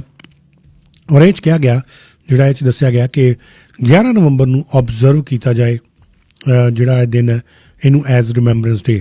ਉਸ ਤੋਂ ਬਾਅਦ ਰਿਮੈਂਬਰੈਂਸ ਡੇ ਨੂੰ ਲੈ ਕੇ ਇੱਕ ਬਿੱਲ C-597 ਜਿਹੜਾ ਫੈਡਰਲ ਸਟੈਚੂਟਰੀ ਹੌਲੀਡੇ ਦਾ, ਇਹ 41ਵੀਂ ਜਿਹੜੀ ਆਪਣੀ parliament C house of Commons ਦੀ, ਉਹਦੇ ਵਿੱਚ ਇਹਨੂੰ ਟੇਬਲ ਵੀ ਕੀਤਾ ਗਿਆ ਸੀ। ਪਰ ਉਦੋਂ ਜਿਹੜਾ ਇਹ ਆਰਡਰ ਪੇਪਰ ਸੀਗੇ ਇਹ ਅੱਗੇ ਨਹੀਂ ਵੱਧ ਸਕੇ ਕਿਉਂਕਿ ਉਦੋਂ ਡਿਜ਼ੋਲਵ ਕਰਤੀ ਗਈ ਸੀ ਪਾਰਲੀਮੈਂਟ ਇੱਕ ਫੈਡਰਲ ਇਲੈਕਸ਼ਨ ਨੂੰ ਲੈ ਕੇ। ਔਰ ਜਿਹੜੇ veteran affairs Canada federal department ਆ ਜਿਹੜਾ ਉਹਨਾਂ ਵੱਲੋਂ ਫਿਰ ਇਹ ਕਿਹਾ ਗਿਆ ਕਿ ਜਿਹੜਾ ਇਹ ਡੇਟ ਹੈ, ਜਿਹੜੀ ਰਿਮੈਂਬਰੈਂਸ ਡੇ, ਜਿਹੜੇ ਸਾਡੇ ਜਵਾਨ, ਸਾਡੇ ਮੈਨ, ਸਾਡੀਆਂ ਵਿਮਨ ਜਿਨ੍ਹਾਂ ਨੇ ਸਰਵ ਕੀਤਾ, ਅਜੇ ਵੀ ਸਰਵ ਕਰ ਰਹੇ ਨੇ ਟਾਈਮਸ ਆਫ ਵਾਰ ਦੇ ਵਿੱਚ ਜਾਂ ਕੌਨਫਲਿਕਟ ਔਰ ਪੀਸ ਦੇ ਵਿੱਚ, ਔਰ ਸਪੈਸ਼ਲੀ ਪਾਰਟੀਕੂਲਰਲੀ ਪਹਿਲੀ ਵਰਲਡ ਵਾਰ ਦੇ ਵਿੱਚ ਜਾਂ ਦੂਸਰਾ ਜਿਹੜਾ ਵਿਸ਼ਵ ਯੁੱਧ ਹੋਇਆ, ਸੈਕਿੰਡ ਵਰਲਡ ਵਾਰ, ਕੋਰੀਅਨ ਵਾਰ ਹੋਈ, ਹੋਰ ਜਿਹੜੇ ਕੌਨਫਲਿਕਟ ਹੋਏ ਜਾਂ ਜਿਹੜੇ ਮੈਂਬਰਸ ਨੇ ਕੈਨੇਡੀਅਨ ਆਰਮਡ ਫੋਰਸਿਸ ਦੇ ਜਿਨ੍ਹਾਂ ਨੇ ਪਾਰਟੀਸਪੇਟ ਕੀਤਾ ਇਹਨਾਂ ਕੌਨਫਲਿਕਟਸ ਦੇ ਵਿੱਚ, ਉਹਨਾਂ ਸਭ ਨੂੰ ਯਾਦ ਕਰਦੇ ਹੋਏ ਜਿਹੜਾ ਦਿਨ ਹੈ ਮਨਾਇਆ ਜਾਣਾ ਚਾਹੀਦਾ। ਡਿਪਾਰਟਮੈਂਟ ਨੇ ਇੱਕ ਅਲੱਗ ਤੋਂ ਪ੍ਰੋਗਰਾਮ ਜਿਹੜਾ ਕੈਨੇਡਾ ਰਿਮੈਂਬਰਸ, ਇਹ ਜਿਹੜਾ ਪ੍ਰੋਗਰਾਮ ਹੈ ਇਹ ਵੀ ਚਲਾਉਣਾ ਸ਼ੁਰੂ ਕੀਤਾ, ਜਿਹਦਾ ਮਿਸ਼ਨ ਸੀ ਕਿ ਜਿਹੜੇ ਨਵੇਂ ਕੈਨੇਡੀਅਨ ਨੇ, ਯੰਗ ਕੈਨੇਡੀਅਨ ਨੇ, ਉਹਨਾਂ ਨੂੰ ਇਸ ਦੇ ਬਾਰੇ ਜਾਣਕਾਰੀ ਦਿੱਤੀ ਜਾਏ ਜਿਨ੍ਹਾਂ ਨੂੰ ਵਾਰ ਦੇ ਬਾਰੇ ਪਤਾ ਹੀ ਨਹੀਂ ਹੈ, ਜਿਨ੍ਹਾਂ ਨੂੰ ਪਤਾ ਹੀ ਨਹੀਂ ਹੈ ਕਿ ਇਹ ਜੰਗਾਂ ਜਿਹੜੀਆਂ ਇਹ ਹੋਈਆਂ ਜਾਂ ਕਿਸ ਕਿਸਮ ਨਾਲ ਹੋਈਆਂ। ਸੋ ਉਹਨਾਂ ਨੂੰ ਸਮਝਾਉਣ ਦੇ ਵਾਸਤੇ, ਉਹਨਾਂ ਨੂੰ ਇਹ ਜਾਣਕਾਰੀਆਂ ਦੇਣ ਦੇ ਵਾਸਤੇ ਕਿ ਕੈਨੇਡਾ ਜਦੋਂ ਇਹ ਯੁੱਧ ਦਾ ਸਮਾਂ ਸੀ, ਜਦੋਂ ਇਹ ਜੰਗ ਦਾ ਮਾਹੌਲ ਸੀ, ਉਦੋਂ ਕੈਨੇਡਾ ਨੇ ਕਿਸ ਕਿਸਮ ਦੇ ਨਾਲ ਜਿਹੜੇ ਸਰਵ ਕੀਤਾ ਇਸ ਪੂਰੀਆਂ ਜਿਹੜੀਆਂ ਫਸਟ ਔਰ ਸੈਕਿੰਡ ਵਰਲਡ ਵਾਰ ਦੇ ਵਿੱਚ ਆਮ ਕੌਨਫਲਿਕਟ ਕਿਹੜੇ ਹੋਏ, ਪੀਸ ਸਟੈਂਡ ਕਿਹੜੇ ਹੋਏ, ਕਿਸ ਕਿਸਮ ਨਾਲ ਜਿਹੜੇ ਸਾਡੇ ਯੋਧੇ ਸੀ ਉਹਨਾਂ ਨੇ ਸ਼ਹਾਦਤਾਂ ਦਿੱਤੀਆਂ। ਸੋ ਇਹ ਜਿਹੜੀਆਂ ਆਫੀਸ਼ੀਅਲ ਨੈਸ਼ਨਲ ਸੈਰੇਮਨੀਜ਼ ਨੇ ਇਹ ਆਟਵਾ ਦੇ ਵਿੱਚ ਅਕਸਰ ਹੁੰਦੀਆਂ ਨੇ, ਜਿੱਦਾਂ ਤੁਹਾਨੂੰ ਦੱਸਿਆ ਨੈਸ਼ਨਲ ਵਾਰ ਮੈਮੋਰੀਅਲ ਦੇ ਵਿੱਚ, ਜਿੱਥੇ ਸਾਡੇ ਗਵਰਨਰ ਜਨਰਲ ਆਫ ਕੈਨੇਡਾ ਨੇ ਉਹ ਇਹਨੂੰ ਪ੍ਰਜ਼ਾਈਡ ਓਵਰ ਕਰਦੇ ਨੇ। ਇਹ ਅਟੈਂਡ ਹੁੰਦਾ ਪ੍ਰਾਈਮ ਮਿਨਿਸਟਰ ਆਫ ਕੈਨੇਡਾ ਦੇ ਵੱਲੋਂ। ਔਰ ਇਹਦੇ ਵਿੱਚ ਸਿਲਵਰ ਕ੍ਰਾਸ ਮਦਰ, ਇਹ ਤੁਹਾਨੂੰ ਮੈਂ ਦੱਸਦਾ ਕਿ ਇਹ ਕੌਣ ਹੁੰਦੇ ਨੇ। ਸਿਲਵਰ ਕ੍ਰਾਸ ਮਦਰ ਇਹ ਡਿਗਨਿਟਰੀਜ਼ ਦੇ ਤੌਰ 'ਤੇ ਆਉਂਦੇ ਨੇ ਔਰ ਹੋਰ ਬੜੇ ਪਬਲਿਕ ਆਬਜ਼ਰਵਰਸ ਆਉਂਦੇ ਨੇ। ਕਈ ਵਾਰ ਜੇ ਕੋਈ ਇੱਥੇ ਜਿਹੜੇ ਰਾਇਲ ਫੈਮਿਲੀ ਦੇ, ਕੈਨੇਡੀਅਨ ਰਾਇਲ ਫੈਮਿਲੀ ਦੇ ਮੈਂਬਰਸ ਨੇ ਉਹ ਆਉਂਦੇ ਨੇ, ਜਿਸ ਤਰ੍ਹਾਂ 2009 ਦੇ ਵਿੱਚ ਪ੍ਰਿੰਸ ਚਾਰਲਸ ਆਏ ਸੀ, 2014 ਦੇ ਵਿੱਚ ਪ੍ਰਿੰਸੈਸ ਐਨ ਆਏ ਸੀ। ਔਰ ਜਦੋਂ ਇਹ ਈਵੈਂਟ ਸਟਾਰਟ ਹੁੰਦਾ ਤਾਂ 4 ਸੰਤਰੀ ਔਰ ਜਿਹੜੇ ਹੋਰ 3 ਜਿਹੜੇ ਸੈਂਟੀਨਲਸ ਨੇ, ਜਿਨ੍ਹਾਂ ਦੇ ਵਿੱਚ ਦੋਵਾਂ ਦੇ ਹੱਥ 'ਚ ਝੰਡੇ ਹੁੰਦੇ ਨੇ, ਇੱਕ ਨਰਸਿੰਗ ਸਿਸਟਰ ਹੁੰਦੇ ਆ, ਇਹ ਉਸ ਜਿਹੜੀ ਸੈਨਿਕਾਂ ਦੀ ਯਾਦਗਾਰ ਮੈਂ ਦੱਸੀ ਹੈ ਜਿਹਨੂੰ ਸੈਨੋਟੈਪ ਕਹਿੰਦੇ ਆ, ਉੱਥੇ ਉਸ ਵੱਲ ਵੱਧਦੇ ਆ। ਔਰ ਉਸ ਤੋਂ ਬਾਅਦ ਜਿਹੜੀ ਇੱਕ ਕਮੈਮੋਰੇਸ਼ਨ ਹੈ ਇਹ ਸਟਾਰਟ ਹੁੰਦੀ ਹੈ ਪੀਸ ਟਾਵਰ ਤੱਕ। ਔਰ ਜਿਸ ਤੋਂ ਬਾਅਦ ਜਿਹੜੇ ਕਰੰਟ ਮੈਂਬਰਸ ਨੇ ਸਾਡੇ ਕੈਨੇਡੀਅਨ ਆਰਮਡ ਫੋਰਸਿਸ ਦੇ, ਉਹ ਕਨਫੈਡਰੇਸ਼ਨ ਸਕੁਅਰ ਤੱਕ ਜਾਂਦੇ ਨੇ, ਜਿਸ ਤੋਂ ਬਾਅਦ ਆਟਵਾ ਦੇ ਡਿਪਲੋਮੈਟਿਕ ਕਾਰਪਸ ਨੇ, ਮਿਨਿਸਟਰਸ ਨੇ ਆਫ ਕਰਾਊਨ, ਜਿਹੜੇ ਸਪੈਸ਼ਲ ਗੈਸਟ ਹੁੰਦੇ ਨੇ, ਰਾਇਲ ਕੈਨੇਡੀਅਨ ਲੀਜਨ RCL ਜਿਹਨੂੰ ਕਿਹਾ ਜਾਂਦਾ, ਉਹ ਹੁੰਦੇ ਨੇ, ਰਾਇਲ ਪਾਰਟੀ ਜੇ ਕੋਈ ਹੋਵੇ ਜਾਂ ਵਾਈਸ ਰੀਗਲ ਪਾਰਟੀ ਹੋਏ, ਉਹ ਆਉਂਦੇ ਨੇ।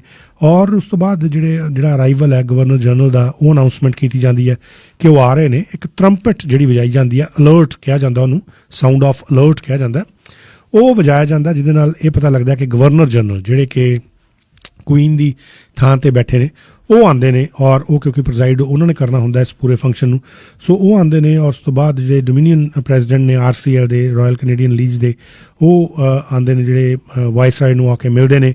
ਔਰ ਉਸ ਤੋਂ ਬਾਅਦ ਡਾਇਸ ਵੱਲ ਲੈ ਕੇ ਜਾਇਆ ਜਾਂਦਾ ਵਾਈਸ ਰੀਗਲ ਸੈਲਿਊਟ ਦੇ ਵਾਸਤੇ। ਫਿਰ ਉੱਥੇ ਜਾ ਕੇ ਸਾਡਾ ਜਿਹੜਾ ਨੈਸ਼ਨਲ ਐਂਥਮ ਹੈ, ਉਹ ਕੈਨੇਡਾ, ਉਹ ਗਾਇਆ ਜਾਂਦਾ। ਔਰ ਉਸ ਤੋਂ ਬਾਅਦ ਜਿਹੜਾ ਮੂਵਮੈਂਟ ਆਫ ਜਿਹੜਾ ਰਿਮੈਂਬਰੈਂਸ ਹੈ, ਇਹ ਸ਼ੁਰੂਆਤ ਹੁੰਦਾ ਜਿਹੜਾ ਲਾਸਟ ਪੋਲ, ਜਿਹੜਾ ਮੈਂ ਤੁਹਾਨੂੰ ਬਿਗਲ ਦੱਸਿਆ ਵੱਜਦਾ 11 ਵਜੇ, ਉਹ ਵੱਜਦਾ। ਉਸ ਤੋਂ ਬਾਅਦ ਇਹ ਸ਼ੁਰੂ ਹੁੰਦਾ ਉਹਦੇ ਨਾਲ ਹੀ। ਔਰ ਫਿਰ ਸਲਾਮੀ ਦਿੱਤੀ ਜਾਂਦੀ ਹੈ, ਜਿਹੜੀ ਗਨ ਸਲਿਊਟ ਦਿੱਤਾ ਜਾਂਦਾ, ਔਰ ਬੈਲਸ ਜਿਹੜੀਆਂ ਵਜਾਈਆਂ ਜਾਂਦੀਆਂ ਪੀਸ ਟਾਵਰ ਦੀਆਂ ਉਸ ਦੌਰਾਨ। ਫਿਰ ਗਨ ਸਲੂਟ ਜਿਹੜਾ, ਉਸ ਤੋਂ ਬਾਅਦ 2 ਮਿੰਟ ਦਾ ਜਿਹੜਾ ਸਾਇਲੈਂਸ ਹੈ, ਉਹ ਰੱਖਿਆ ਜਾਂਦਾ। ਔਰ ਇਹਦੇ ਵਿੱਚ ਜਿਹੜੀ ਮੈਂ ਤੁਹਾਡੇ ਨਾਲ ਪਹਿਲਾਂ ਜ਼ਿਕਰ ਕੀਤਾ ਕਿ 21 ਗਨਸ ਦੀ ਜਿਹੜੀ ਸਲਾਮੀ ਉਹ ਦਿੱਤੀ ਜਾਂਦੀ ਹੈ। Fly past Royal Canadian Air Force ਦਾ ਦਿੱਤਾ ਜਾਂਦਾ। ਔਰ ਉਸ ਤੋਂ ਬਾਅਦ ਜਿਹੜੀ ਉਹ ਕਵਿਤਾ ਇਨ ਫਲੈਂਡਰਸ ਫੀਲਡਸ, ਉਹ ਜਿਹੜੀ ਹੈ ਉਹ ਗਾਈ ਜਾਂਦੀ ਹੈ। ਔਰ ਕਈ ਪਾਰਟੀਜ਼ ਜਿਹੜੀਆਂ ਉਹ ਇਹਨਾਂ ਮੈਮੋਰੀਅਲਸ ਦੇ ਵਿੱਚ, ਜਿਹੜਾ ਸਿਲਵਰ ਕ੍ਰਾਸ ਮਦਰ ਦੀ ਅਸੀਂ ਗੱਲ ਕਰ ਰਹੇ ਸੀ, ਇਹ ਉਹ ਹੁੰਦੇ ਜਿਹੜੇ ਮੈਮੋਰੀਅਲ ਕ੍ਰਾਸ ਦੇ ਰੀਸੈਂਟ ਰਿਸੀਪੀਐਂਟਸ ਹੁੰਦੇ ਆ, ਜਿਨ੍ਹਾਂ ਨੂੰ ਹੁਣੇ ਇਹ ਮੈਮੋਰੀਅਲ ਕ੍ਰਾਸ ਜਿਹੜਾ ਉਹ ਮਿਲਿਆ ਹੁੰਦਾ। ਔਰ ਇਸ ਸਾਲ ਦਾ ਜਿਹੜਾ ਇਹ ਸਿਲਵਰ ਕ੍ਰਾਸ ਜਿਹੜੇ ਮਦਰ ਬਣੇ ਨੇ, ਸਿਲਵਰ ਕ੍ਰਾਸ ਦੇ ਇਹ ਜਿਹੜਾ ਮੈਮੋਰੀਅਲ ਕ੍ਰਾਸ ਹੈ, ਇਹਦੇ ਰਿਸੀਪੀਐਂਟ ਨੇ, ਉਹਨਾਂ ਦਾ ਨਾਂ ਹੈ ਡੈਬੀ ਸਲੀਵਨ। ਇਹ ਨਿਊ ਬਰਨਜ਼ਵਿਕ ਦੇ ਨੇ। ਔਰ ਇਹਨਾਂ ਨੂੰ ਰਾਇਲ ਕੈਨੇਡੀਅਨ ਲੀਜਨ ਜਿਹੜਾ RCL ਦੀ ਮੈਂ ਗੱਲ ਕਹੀ ਹੈ, ਉਹਨਾਂ ਦੇ ਵੱਲੋਂ ਇਹਨਾਂ ਦਾ ਨਾਂ ਜਿਹੜਾ ਅੱਗੇ ਆਇਆ ਸਿਲਵਰ ਕ੍ਰਾਸ ਮਦਰ ਦੇ ਤੌਰ 'ਤੇ, ਡੈਬੀ ਸੁਲੇਵਨ ਦਾ। ਇਹਨਾਂ ਦਾ ਜਿਹੜਾ ਬੇਟਾ ਹੈ ਲਿeutenant ਕ੍ਰਿਸ ਸੈਂਡਰਸ, ਉਹ 16 ਸਾਲ ਪਹਿਲਾਂ ਮਾਰੇ ਗਏ ਸੀ, ਲਿeutenant ਕ੍ਰਿਸ ਸੈਂਡਰਸ। ਔਰ ਉਹਨਾਂ ਦੀ ਮਾਤਾ ਜਿਹੜੇ ਨੇ, ਇਹਨਾਂ ਨੂੰ ਸਿਲਵਰ ਕ੍ਰਾਸ ਮਦਰ ਦੇ ਨਾਂ ਦੇ ਨਾਲ ਐਤਕੀ ਜਿਹੜਾ ਉਹ ਸਨਮਾਨਿਤ ਕੀਤਾ ਗਿਆ। ਔਰ ਉਸ ਤੋਂ ਬਾਅਦ ਕੈਨੇਡੀਅਨ ਰਾਇਲ ਐਂਥਮ ਜਿਹੜਾ ਉਹ ਵੱਜਦਾ, ਗੋਡ ਸੇਵ ਦ ਕੁਈਨ। ਔਰ ਉਸ ਤੋਂ ਬਾਅਦ ਜਿਹੜੇ ਆਰਮਡ ਫੋਰਸਿਸ ਦੇ ਪਰਸੋਨਲਸ ਨੇ, ਵੈਟਰਨਸ ਨੇ, ਉਹ ਮਾਰਚ ਪਾਸਟ ਜਿਹੜਾ ਉਹ ਕਰਦੇ ਨੇ। ਔਰ ਮੈਂ ਦੱਸਦਾ ਕਿ ਭਾਰਤ ਦੇ ਵਿੱਚ ਵੀ ਜਿਹੜੇ ਇਸ ਤਰ੍ਹਾਂ ਦੇ ਹੀ ਇਸ ਦਿਨ ਦੇ ਉੱਤੇ ਜਿਹੜੇ ਕਈ ਟ੍ਰਿਬਿਊਟਸ ਨੇ, ਕਈ ਸੈਰਮਨੀਜ਼ ਨੇ, ਉਹ ਕਈ ਆਰਮੀ ਕੰਟੋਨਮੈਂਟਸ ਦੇ ਵਿੱਚ ਕੀਤੀਆਂ ਜਾਂਦੀਆਂ ਨੇ ਭਾਰਤ ਦੇ ਵਿੱਚ ਵੀ। ਔਰ ਕਈ ਚਰਚ ਨੇ ਜਿਨ੍ਹਾਂ ਦੇ ਵਿੱਚ ਕੀਤੀਆਂ ਜਾਂਦੀਆਂ ਨੇ, ਜਿਸ 'ਚ ਸੇਂਟ ਮਾਰਕਸ ਕੈਥੇਡਰਲ ਹੈ, ਸੇਂਟ ਜੌਨਸ ਚਰਚ ਹੈ ਬੈਂਗਲੌਰ ਦੇ ਵਿੱਚ, ਉੱਥੇ ਕੀਤੀ ਜਾਂਦੀ ਹੈ। ਕੋਹਿਮਾ ਅਤੇ ਇੰਫਾਲ ਦੇ ਵਿੱਚ ਜਿਹੜੇ ਰਿਮੋਟ ਹਿਲ ਸਾਈਡ ਏਰੀਆਜ਼ ਨੇ ਨਾਰਥ ਈਸਟ ਏਸ਼ੀਆ ਦੇ, ਉੱਥੇ ਵੀ ਇਹ ਜਿਹੜੀਆਂ ਰਿਮੈਂਬਰੈਂਸ ਡੇ ਜਿਹੜਾ ਇਹ ਮਨਾਇਆ ਜਾਂਦਾ, ਇੰਡੀਅਨ ਆਰਮੀ ਦੇ ਨਾਲ, ਉਹਨਾਂ ਦੀ ਸਪੋਰਟ ਦੇ ਨਾਲ ਮਨਾਇਆ ਜਾਂਦਾ, ਜਿਹਨੂੰ ਕੋਹਿਮਾ ਅਤੇ ਇੰਫਾਲ ਦੀਆਂ ਵਾਰ ਸਿਮਿਟਰੀਜ਼ ਹੈ, ਉਹਨਾਂ ਦੇ ਵਿੱਚ ਜਾ ਕੇ ਓਬਜ਼ਰਵ ਕੀਤਾ ਜਾਂਦਾ। ਇਹ ਜਿਹੜੀਆਂ ਮੇਨਟੇਨ ਕੀਤੀਆਂ ਜਾਂਦੀਆਂ ਕਾਮਨਵੈਲਥ ਵਾਰ ਗ੍ਰੇਵਜ਼ ਕਮਿਸ਼ਨ ਦੇ ਵੱਲੋਂ। ਔਰ ਇਸ ਦਿਨ ਨੂੰ ਨਵੀਂ ਦਿੱਲੀ ਦੀ ਜਿਹੜੀ ਦਿੱਲੀ ਵਾਰ ਸਿਮਿਟਰੀ ਹੈ, ਉੱਥੇ ਵੀ ਇਹਨੂੰ ਮਨਾਇਆ ਜਾਂਦਾ। ਔਰ ਇੰਡੀਆ ਦੇ ਹੋਰ ਜਿਹੜੇ ਪਲੇਸਿਸ ਨੇ, ਹਾਲਾਂਕਿ ਉੱਥੇ ਨਹੀਂ ਮਨਾਇਆ ਜਾਂਦਾ, ਪਰ 2013 ਦੇ ਵਿੱਚ, ਸਾਲ 2013 ਦੇ ਵਿੱਚ, ਜਦੋਂ ਪ੍ਰਿੰਸ ਚਾਰਲਸ ਅਤੇ ਕੈਮਿਲਾ ਜਿਹੜੇ ਡਚਸ ਆਫ ਕਾਰਨਵਾਲ ਨੇ, ਉਹ ਉੱਥੇ ਆਏ ਸੀ, ਉਦੋਂ ਇਸ ਦਿਨ ਨੂੰ ਮਾਰਕ ਕੀਤਾ ਗਿਆ ਸੀ। ਮੁੰਬਈ ਦੀ ਜਿਹੜੀ ਸੇਂਟ ਜੌਨਸ ਦਾ ਇਵੈਂਜਲਿਸਟ ਚਰਚ ਹੈ, ਉੱਥੇ ਇਸ ਦਿਨ ਨੂੰ ਮਾਰਕ ਕੀਤਾ ਗਿਆ ਸੀ।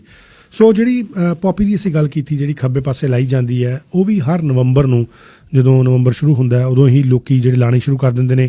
ਇਹ ਲੈਪਲਸ ਦੇ ਉੱਤੇ ਲਾਈਆਂ ਜਾਂਦੀਆਂ, ਕਾਲਰਸ ਦੇ ਉੱਤੇ ਮਿਲੀਅਨਸ ਦੀ ਜਿਹੜੇ ਕੈਨੇਡੀਅਨਸ ਨੇ ਇਹ ਲਾਉਂਦੇ ਨੇ। ਔਰ ਇਹ ਜਿਹੜਾ 19ਵੀਂ ਸੈਂਚੁਰੀ 'ਚ ਨੈਪੋਲੀਅਨਿਕ ਜਿਹੜੀਆਂ ਵਾਰਸ ਨੇ, ਉਹ ਜੇ ਅਸੀਂ ਟਰੇਸ ਬੈਕ ਕਰਦੇ ਹਾਂ, ਉੱਥੋਂ ਤੋਂ ਪੌਪੀ ਸ਼ੁਰੂ ਹੁੰਦੀਆਂ। ਲਗਭਗ 110 ਸਾਲ ਪਹਿਲਾਂ ਤੋਂ ਇਹਦੀ ਸ਼ੁਰੂਆਤ ਜਿਹੜੀ ਹੁੰਦੀ ਹੈ, ਜਦੋਂ ਜਿਹੜਾ ਫਲੈਂਡਰ ਫੀਲਡਸ ਦੀ ਅਸੀਂ ਗੱਲ ਕੀਤੀ ਹੈ, ਫਰਾਂਸ ਦੇ ਵਿੱਚ ਜਿਹੜਾ ਫਲੈਂਡਰਸ ਦਾ ਏਰੀਆ, ਉੱਥੇ ਦੀਆਂ ਜਿਹੜੀਆਂ ਫੀਲਡਸ ਨੇ, ਉਹਨਾਂ ਦੇ ਵਿੱਚ ਜਿਹੜੇ ਸੈਨਿਕ, ਜਿਹੜੇ ਜਵਾਨ ਸ਼ਹੀਦ ਹੋਏ ਸੀ, ਉਹਨਾਂ ਦੀਆਂ ਜਿਹੜੀਆਂ ਗ੍ਰੇਵਸ ਸੀ ਉੱਥੇ, ਜਦੋਂ ਉੱਥੇ ਕਬਰਸਤਾਨ ਉਹ ਬਣ ਗਿਆ ਸੀ, ਉਹਨਾਂ ਦੀਆਂ ਗ੍ਰੇਵਸ ਦੇ ਉੱਤੇ ਪੌਪੀਜ਼ ਜਿਹੜੀਆਂ ਇਹ ਉੱਗ ਗਈਆਂ ਸੀ।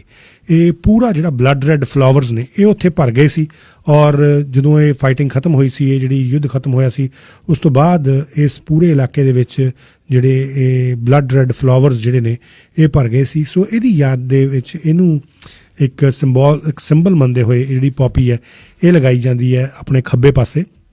ਔਰ ਜਿਨ੍ਹਾਂ ਨੇ ਸਭ ਤੋਂ ਪਹਿਲੀ ਵਾਰ ਇਹਨੂੰ ਅਨਾਊਂਸ ਕੀਤਾ ਸੀ, ਇਸ ਪੌਪੀ ਨੂੰ, ਕੈਨੇਡਾ ਦੇ ਵਿੱਚ ਔਰ ਕਾਮਨਵੈਲਥ ਦੇ ਵਿੱਚ, ਉਹ ਸੀ ਲਿeutenant, ਓਨਟਾਰੀਓ ਦੇ ਸੀ, ਲਿeutenant ਕਰਨਲ ਜੌਨ ਮੈਕਰਾਏ। ਗਲਫ ਦੇ ਸੀ, ontario ਦੇ, ਔਰ ਇਹ ਕੈਨੇਡੀਅਨ ਮੈਡੀਕਲ ਆਫਿਸਰ ਸੀਗੇ ਜਦੋਂ ਫਸਟ ਵਰਲਡ ਵਾਰ ਹੋਈ ਹੈ ਉਹ ਉਦੋਂ। ਸੋ ਇਹ ਜਿਹੜੇ ਲੈਫਟੀਨੈਂਟ ਕਰਨਲ ਸੀਗੇ ਜੌਨ ਮੈਕਰੇ, ਇਹਨਾਂ ਨੇ ਇੱਕ ਪੋਇਮ ਲਿਖੀ ਇਨ ਫਲੈਂਡਰਸ ਫੀਲਡ, ਜਿਹੜੀ ਕਿ ਇਹਨਾਂ ਨੇ ਇੱਕ ਪੇਪਰ ਦੇ ਉੱਤੇ, ਬਿਲਕੁਲ ਇੱਕ ਜਿਹੜਾ ਸਕ੍ਰੈਪ ਆਫ ਪੇਪਰ ਹੈ ਉਹਦੇ ਉੱਤੇ ਲਿਖੀ ਮਈ 1915 ਦੇ ਵਿੱਚ, ਜਦੋਂ ਇਹਨਾਂ ਦੇ ਇੱਕ ਨਾਲ ਦਾ ਜਿਹੜਾ ਸੋਲਜਰ ਸੀ ਉਹਦੀ ਮੌਤ ਹੋ ਗਈ ਸੀ। ਸੋ ਇਹ ਕਰੀਬਨ 13 ਲਾਈਨ ਦੀ ਜਿਹੜੀ ਇਹ ਪੋਇਮ ਸੀ ਇਹ ਇਹਨਾਂ ਨੇ ਲਿਖੀ ਔਰ ਆਪਣੇ ਬੜੇ ਦਿਲ ਤੋਂ ਲਿਖੀ, ਔਰ ਇਹ ਮੈਕਰਾਏ ਦੀ ਜਿਹੜੀ ਪੋਇਮ ਉਸ ਤੋਂ ਬਾਅਦ ਜਾ ਕੇ ਪਬਲਿਸ਼ ਹੋਈ ਉਸੇ ਸਾਲ ਦਸੰਬਰ ਦੇ ਮਹੀਨੇ ਦੇ ਵਿੱਚ ਪੰਚ ਮੈਗਜ਼ੀਨ ਦੇ ਵਿੱਚ। ਔਰ ਜਿਹੜੀ ਉਸ ਤੋਂ ਬਾਅਦ ਇਹ ਪੋਇਮ ਹੈ ਬੜੀ ਇੰਸਪੀਰੇਸ਼ਨ ਸੋਰਸ ਜਿਹੜੀ ਇਹ ਬਣਦੀ ਰਹੀ। ਫਿਰ ਉਸ ਤੋਂ ਬਾਅਦ 3 ਸਾਲ ਦੇ ਬਾਅਦ ਮੋਇਨਾ ਮਾਈਕਲ ਜਿਹੜੇ ਅਮਰੀਕਨ ਇੱਕ ਟੀਚਰ ਨੇ, ਉਹਨਾਂ ਨੇ ਪਲੈਜ ਲਿੱਤਾ ਕਿ ਉਹ ਪੋਪੀ ਜਿਹੜੀ ਹੈ ਐਜ਼ ਸਾਈਨ ਆਫ ਰਿਮੈਂਬਰੈਂਸ, ਜਿੱਦਾਂ ਮੈਂ ਦੱਸਿਆ ਤੁਹਾਨੂੰ ਇੱਕ ਸਿੰਬਲ ਆਫ ਰਿਮੈਂਬਰੈਂਸ, ਇੱਕ ਸਾਈਨ ਆਫ ਰਿਮੈਂਬਰੈਂਸ ਉਹਨਾਂ ਨੇ ਕਿਹਾ ਕਿ ਉਹ ਇਹਨੂੰ ਵੇਅਰ ਕਰਨਾ ਸ਼ੁਰੂ ਕਰਨਗੇ, ਨਾਲ ਲਾਣਾ ਸ਼ੁਰੂ ਕਰਨਗੇ। ਸੋ ਉਹਨਾਂ ਦੀ ਇੱਕ ਵਿਜ਼ਿਟ ਹੋਈ ਸੀ 1920 ਦੇ ਵਿੱਚ ਯੂਨਾਈਟਿਡ ਸਟੇਟਸ ਦੇ ਵਿੱਚ, ਜਦੋਂ ਜਿਹੜੇ ਇਹ ਇੱਕ ਫ੍ਰੈਂਚ ਔਰਤ ਜਿਹੜੀ ਸੀ ਮੈਡਮ ਗੁਏਰਨ, ਇਹਨਾਂ ਨੂੰ ਇਸ ਕਸਟਮ ਦੇ ਬਾਰੇ ਪਤਾ ਲੱਗਾ। ਸੋ ਉਹਨਾਂ ਨੇ ਇਹ ਡਿਸਾਈਡ ਕੀਤਾ, ਇਸ ਜਿਹੜੀ ਗੱਲ ਹੈ ਉਹਨੂੰ ਅੱਗੇ ਵਧਾਉਂਦੇ ਹੋਏ ਮੈਡਮ ਗੁਏਰਨ ਨੇ, ਇਹਨਾਂ ਨੇ ਡਿਸਾਈਡ ਕੀਤਾ ਕਿ ਉਹ ਪੋਪੀਜ਼ ਨੂੰ ਬਣਾਉਣਗੇ ਅਤੇ ਸੈੱਲ ਕਰਨਗੇ, ਅਤੇ ਉਹ ਜਿਹੜੀ ਧਨ ਰਾਸ਼ੀ ਹੈ ਜਿਹੜਾ ਉਹ ਸੈੱਲ ਕਰਕੇ ਇਹਨਾਂ ਨੂੰ ਵੇਚ ਕੇ ਜਿਹੜੀ ਧਨ ਰਾਸ਼ੀ ਮਿਲੇਗੀ ਉਹ ਭੇਜਣਗੇ ਜਿਹੜੇ ਫਰਾਂਸ ਦੇ ਵਿੱਚ ਵਾਰ ਟੋਰਨ ਏਰੀਆਜ਼ ਨੇ, ਜਿਹੜੇ ਜੰਗਾਂ ਤੋਂ ਪ੍ਰਭਾਵਿਤ ਹੋਏ ਏਰੀਆਜ਼ ਨੇ, ਉਹਦੇ 'ਚ ਜਿਹੜੇ ਬੱਚੇ ਇਹਨਾਂ ਤੋਂ ਪ੍ਰਭਾਵਿਤ ਹੋਏ ਨੇ ਉਹਨਾਂ ਦੇ ਉਤਥਾਨ ਦੇ ਵਾਸਤੇ, ਉਹਨਾਂ ਦੇ ਵਿਕਾਸ ਦੇ ਵਾਸਤੇ ਧਨ ਰਾਸ਼ੀ ਭੇਜੀ ਜਾਏਗੀ। ਔਰ ਜਿਹੜੀ ਪੋਪੀ ਹੈ ਇਹਨੂੰ ਗ੍ਰੇਟ ਵਾਰ ਵੈਟਰਨਸ ਐਸੋਸੀਏਸ਼ਨ ਹੈ, ਉਹਨਾਂ ਨੇ ਕੈਨੇਡਾ ਦੇ ਵਿੱਚ ਇਹਨੂੰ ਆਫੀਸ਼ੀਅਲੀ ਅਡੋਪਟ ਕਰ ਲਿਆ ਐਜ਼ ਫਲਾਵਰ ਆਫ ਰਿਮੈਂਬਰੈਂਸ 5 ਜੁਲਾਈ 1921 ਨੂੰ। ਔਰ ਅੱਜ ਜਿਹੜੀ ਇਹ ਪੋਪੀ ਹੈ ਇਹ ਹਰ ਸਾਲ ਰਿਮੈਂਬਰੈਂਸ ਡੇ ਦੇ ਇਸ ਪੀਰੀਅਡ ਦੇ ਦੌਰਾਨ, ਜਦੋਂ ਕਿ ਕੈਨੇਡੀਅਨਸ ਜਿਹੜੇ ਨੇ ਉਹ ਸ਼ਹੀਦ ਹੋਏ ਸੀ, ਜਿਹੜੇ ਸਾਡੇ ਯੋਧੇ ਨੇ ਉਹ ਸ਼ਹੀਦ ਹੋਏ ਸੀ, ਇਸ ਟਾਈਮ ਦੇ ਵਿੱਚ ਇਹ ਜਿਹੜੀ ਹੈ ਇਹ ਲਗਾਈ ਜਾਂਦੀ ਹੈ। ਔਰ ਲੀਜਨਸ ਜਿਹੜੇ ਇਨਕਰੇਜ ਕਰਦੇ ਆ ਕਿ ਇਹ ਜਿਹੜੀ ਹੈ ਪੋਪੀ ਉਦੋਂ ਵੀ ਲਾਈ ਜਾਏ ਜਦੋਂ ਕਿਸੇ ਵੈਟਰਨ ਦਾ ਫਿਊਨਰਲ ਹੁੰਦਾ, ਜਾਂ ਹੋਰ ਜਿਹੜੀਆਂ ਫੋਰਨ ਵੈਟਰਨਸ ਦੀਆਂ ਕਮੈਮੋਰੇਟਿਵ ਜਦੋਂ ਈਵੈਂਟਸ ਆਨਰ ਕੀਤੇ ਜਾਂਦੇ ਨੇ ਉਦੋਂ। ਔਰ ਇਹ ਕੋਈ ਇਨਅਪਰੋਪਰੀਏਟ ਨਹੀਂ ਹੁੰਦਾ ਜੇਕਰ ਤੁਸੀਂ, ਇਹ ਨਹੀਂ ਹੈ ਕਿ ਵੈਟਰਨ ਵੀਕ ਦੇ ਵਿੱਚ ਹੀ ਜਿਹੜੇ ਆਮ ਲੋਕ ਨੇ ਉਹਨਾਂ ਨੇ ਪੋਪੀ ਜਿਹੜੀ ਹੈ ਲਗਾਉਣੀ ਹੈ। ਸੋ ਇਹ ਕੋਈ ਇਹ ਨਹੀਂ ਹੈ ਕਿ ਇਨਅਪਰੋਪਰੀਏਟ ਹੋ ਜਾਏਗਾ ਜਾਂ ਇਹ ਮੰਨਿਆ ਜਾਏਗਾ ਕਿ ਇਹ ਗਲਤ ਹੈ ਕਿ ਜੇ ਕੋਈ ਲਗਾ ਲੈਂਦਾ। ਸੋ ਲਗਾਈ ਜਾ ਸਕਦੀ ਹੈ ਉਸ ਤਰ੍ਹਾਂ ਵੀ, ਇਹ ਇੰਡੀਵਿਜੂਅਲ ਚੋਇਸ ਹੈ, ਪਰ ਇਹ ਹੈ ਕਿ ਇਹਨੂੰ ਸਹੀ ਤਰੀਕੇ ਨਾਲ ਲਾਇਆ ਜਾਏ, ਜਿਹੜੇ ਤਰੀਕੇ ਨਾਲ ਦੱਸਿਆ ਜਾਂਦਾ ਕਿ ਖੱਬੇ ਪਾਸੇ ਵਧੀਆ ਤਰੀਕੇ ਦੇ ਨਾਲ ਲਾਈ ਜਾਏ, ਉਸ ਤਰੀਕੇ ਨਾਲ ਲਾਈ ਜਾਏ ਤਾਂ ਇਹ ਵਧੀਆ ਮੰਨੀ ਜਾਂਦੀ ਹੈ, ਹਰ ਨਵੰਬਰ ਦੇ ਮਹੀਨੇ 'ਚ ਮੰਨੀ ਜਾਂਦੀ ਹੈ। ਔਰ ਕਿਹਾ ਗਿਆ ਕਿ ਜਿਹੜਾ ਲਿਟਲ ਫਲਾਵਰ ਹੈ, ਲਿਟਲ ਰੈਡ ਫਲਾਵਰ ਹੈ, ਇਹ ਕਦੀ ਮਰਦਾ ਨਹੀਂ। ਔਰ ਇਹ ਜਿਹੜੀ ਫਲੈਂਡਰਸ ਫੀਲਡ ਪੋਇਮ ਹੈ ਇਹ ਤੁਹਾਨੂੰ ਅਸੀਂ ਪੜ੍ਹ ਕੇ ਦੱਸ ਦਿੰਦੇ ਹਾਂ ਕਿ in Flanders fields the poppies blow between the crosses row on row that mark our place, and in the sky the larks still bravely singing fly, scarce heard amid the guns below. We are the dead, short days ago we lived, fell down, saw sunset glow, loved and were loved, and now we die in Flanders fields. Take up our quiver with the foe, to you from failing hands we throw, the torch be yours to hold it high. If we break faith with us who die, we shall not sleep to poppies grow in Flanders fields. So a Lieutenant Colonel John McCrae ਵੱਲੋਂ 3 ਮਈ 1915 ਨੂੰ ਇਹ ਜਿਹੜੀ ਹੈ poem ਲਿਖੀ ਗਈ ਸੀ। ਸੋ ਗੱਲਬਾਤ ਜਿਹੜੀ ਇਸੇ ਤਰੀਕੇ ਨਾਲ ਚੱਲਦੀ ਰਹੇਗੀ ਔਰ ਪ੍ਰੋਗਰਾਮ ਦੇ ਅਗਲੇ ਹਿੱਸੇ 'ਚ ਵੀ ਤੁਹਾਡੇ ਨਾਲ ਬਹੁਤ ਸਾਰੀਆਂ ਜਾਣਕਾਰੀਆਂ ਜਿਹੜੀਆਂ ਸਾਂਝੀਆਂ ਕਰਾਂਗੇ, ਖਾਸ ਤੌਰ 'ਤੇ ਜਿਹੜੇ ਭਾਰਤ ਔਰ ਪਾਕਿਸਤਾਨ ਇਹਨਾਂ ਦਿਨਾਂ ਦੇ ਵਿੱਚ ਲੋਕ ਜਾਂਦੇ ਨੇ ਉਹਨਾਂ ਦੇ ਬਾਰੇ ਗੱਲਬਾਤ ਕੀਤੀ ਜਾਏਗੀ। ਸੁਣਦੇ ਰਹੋ CKSP 600 CKSP 600 AM Shere Punjab radio ਸੁਣ ਰਹੇ ਹੋ ਤੁਸੀਂ, ਔਰ ਮੈਂ ਤੁਹਾਡਾ ਹੋਸਟ ਸਮੀਰ ਕੌਸ਼ਲ। ਔਰ ਜਿਸ ਤਰ੍ਹਾਂ ਅਸੀਂ ਗੱਲਬਾਤ ਕਰ ਰਹੇ ਸੀ ਕਿ ਹੁਣ ਜਿਹੜੀ ਗੱਲਬਾਤ ਹੋਏਗੀ ਉਹ ਹੋਏਗੀ ਕਿ ਜਿਹੜੇ ਇੱਥੋਂ ਦੇ NRIs ਨੇ ਜਾਂ ਜਿਹੜੇ ਇੱਥੋਂ ਦੇ ਬਸ਼ਿੰਦੇ ਨੇ, ਇੱਥੇ ਰਹਿਣ ਵਾਲੇ ਲੋਕ ਨੇ ਜਿਹੜੇ ਮਾਈਗਰੈਂਟ ਹੋ ਕੇ, ਇਮੀਗਰੈਂਟ ਹੋ ਕੇ ਇੱਥੇ ਆਏ, ਔਰ ਹਰ ਸਾਲ ਉਹ ਆਪਣੇ ਦੇਸ਼ ਨੂੰ ਵਾਪਸ ਜਾਂਦੇ ਨੇ, ਚਾਹੇ ਉਹ ਘੁੰਮਣ ਫਿਰਨ ਦੇ ਲਿਹਾਜ਼ ਨਾਲ ਹੈ, ਵਿਆਹ ਸ਼ਾਦੀਆਂ ਅਟੈਂਡ ਕਰਨ ਜਾਂਦੇ ਨੇ, ਜਾਂ ਉਹਨਾਂ ਦੀ ਇੱਕ ਆਦਤ ਬਣ ਜਾਂਦੀ ਕਿ ਹਰ ਸਾਲ ਜਦੋਂ ਸਰਦੀਆਂ ਸ਼ੁਰੂ ਹੁੰਦੀਆਂ ਉਹ ਆਪਣੇ ਪਿੰਡਾਂ 'ਚ, ਆਪਣੇ ਘਰਾਂ 'ਚ ਵਾਪਸ ਆਪਣੇ ਦੇਸ਼, ਆਪਣੇ ਵਤਨ ਵਾਪਸ ਮੁੜ ਜਾਂਦੇ ਨੇ, ਔਰ ਉਸ ਤੋਂ ਬਾਅਦ ਫਿਰ 2-4-5 ਮਹੀਨੇ ਲਾ ਕੇ ਉਹ ਵਾਪਸ ਆ ਜਾਂਦੇ ਨੇ। ਪਰ ਐਤਕੀ COVID-19 ਕਰਕੇ ਬਹੁਤ ਸਾਰੇ ਕੈਨੇਡੀਅਨਸ ਜਿਹੜੇ ਨੇ ਅਜਿਹੇ ਨੇ ਜਿਹੜੇ ਪੰਜਾਬ ਦੀ ਉਸ ਧਰਤੀ 'ਤੇ ਜਾਂ ਭਾਰਤ ਦੇ ਵਿੱਚ ਜਾਂ ਪਾਕਿਸਤਾਨ ਦੇ ਵਿੱਚ ਵਾਪਸ ਨਹੀਂ ਜਾ ਰਹੇ, ਪਰ ਉਹ ਬਹੁਤ ਸਾਰੇ ਕੈਨੇਡੀਅਨਸ ਐਸੇ ਨੇ ਜਿਨ੍ਹਾਂ ਨੇ ਸਾਨੂੰ ਫੋਨ ਵੀ ਕੀਤੇ, ਦੱਸਿਆ ਕਿ ਇਸ ਕਰਕੇ ਉਹਨਾਂ ਦੇ ਮਨਾਂ ਦੇ ਵਿੱਚ ਇਸ ਵੇਲੇ ਉਦਾਸੀ ਦਾ ਇੱਕ ਮਾਹੌਲ ਛਾਇਆ ਹੋਇਆ। ਆਖਿਰਕਾਰ ਇਹ ਉਦਾਸੀ ਜਿਹੜੀ ਹੈ ਕਿਉਂ ਛਾ ਜਾਂਦੀ ਹੈ ਜੇਕਰ ਤੁਹਾਡੀ ਇਹ ਰੂਟੀਨ ਜਿਹੜੀ ਇਸ ਤਰੀਕੇ ਨਾਲ ਟੁੱਟ ਜਾਏ? ਇਹਦੇ ਬਾਰੇ ਗੱਲਬਾਤ ਕਰਨ ਵਾਸਤੇ ਇੱਕ ਬਹੁਤ ਹੀ ਮਸ਼ਹੂਰ ਜਿਹੜੇ ਮਨੋਵਿਗਿਆਨੀ ਨੇ, ਇੱਕ ਸਾਈਕੋਲੋਜਿਸਟ ਨੇ, ਡਾਕਟਰ ਬਾਬਰਾ ਰਾਣਾ, ਜਿਹੜੇ ਕਿ ਕਿਸੇ ਤਾਰੀਫ ਦੇ ਮੁਹਤਾਜ ਨਹੀਂ, ਉਹ ਇਸ ਵੇਲੇ ਸਾਡੇ ਨਾਲ ਫੋਨ ਲਾਈਨ ਤੇ ਸ਼ਾਮਿਲ ਨੇ ਔਰ ਉਹਨਾਂ ਦੇ ਨਾਲ ਗੱਲ ਕਰਾਂਗੇ। ਉਹ ਵੈਸੇ ਵੀ ਕਮਿਊਨਿਟੀ 'ਚ ਬਹੁਤ ਐਕਟਿਵ ਰਹਿੰਦੇ ਨੇ। डॉक्टर बाबरा राणा, ਤੁਹਾਡਾ बहुत-बहुत स्वागत है, बहुत-बहुत शुक्रिया हमें समय देने के लिए। हाँ जी, थैंक यू सुमीर। पहले तो बात यह है कि मैं साइकोलॉजिस्ट नहीं हूँ, I am a psychiatrist. Yes. तो हाँ जी, एनीवे, सो आप, thank you for inviting me on the program. My apologies for that. Doctor साहब, आपसे जानना ये चाहेंगे कि ये बताइए कि जब लोग जिस तरह से हर साल वापस जाते हैं अपने वतन दोबारा, और इस साल वो नहीं जा रहे कोविड-19 की वजह से, और यहाँ पे बहुत सारे लोग ऐसे हैं जिनके मन में एक उदासी की जो भावना है वो आ जाती है, तो किस तरह से इस चीज़ को ठीक किया जाए या किस तरह से इस चीज़ को आप देखते हैं? देखिए, ये जो सोशल आइसोलेशन इस वक्त हो रही है, उसकी वजह से वैसे ही बड़ा, आपको पता है कि नेगेटिव इफेक्ट है इसका। मैं रिसेंटली मैं बहुत मरीज जो है ना वो देख रही हूँ जिनको बहुत ज्यादा डिप्रेशन हो रहा है, एंग्जाइटी हो रही है बिकॉज ऑफ द कोविड। तो ह्यूमन बींग्स जो है वो आपको पता है कि they are social animals, right? They like to interact, कि उनकी एक दूसरे के साथ इंटरेक्ट करें, बात करें, क्लोजनेस हो। हमारे एक्चुअली जो लोग हैं उनको थोड़ा सा एडवांटेज है as compare to other people, क्योंकि हमारा जो है फैमिली सिस्टम है, हमारे जो पेरेंट्स हैं या बुजुर्ग हैं वो फैमिलीज के अंदर रहते हैं, तो उनको फिर भी इतनी ज्यादा सोशल आइसोलेशन नहीं है जितनी कि बाकी लोगों को है जो लोग अपनी फैमिलीज वगैरह के साथ नहीं रहते, राइट? लेकिन उसके बावजूद भी व्हाट आई सी इज के lot of people are getting really depressed and anxious because of the covid.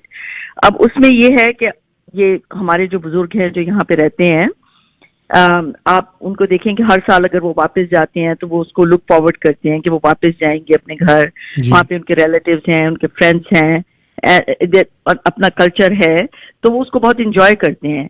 अब इस साल क्या हो गया है कि दे कैंट गो बैक, तो उससे क्या हो रहा है कि वो फर्दर वो जो डिप्रेशन और एंग्जाइटी है वो उससे फर्दर एग्रीवेट हो रही है।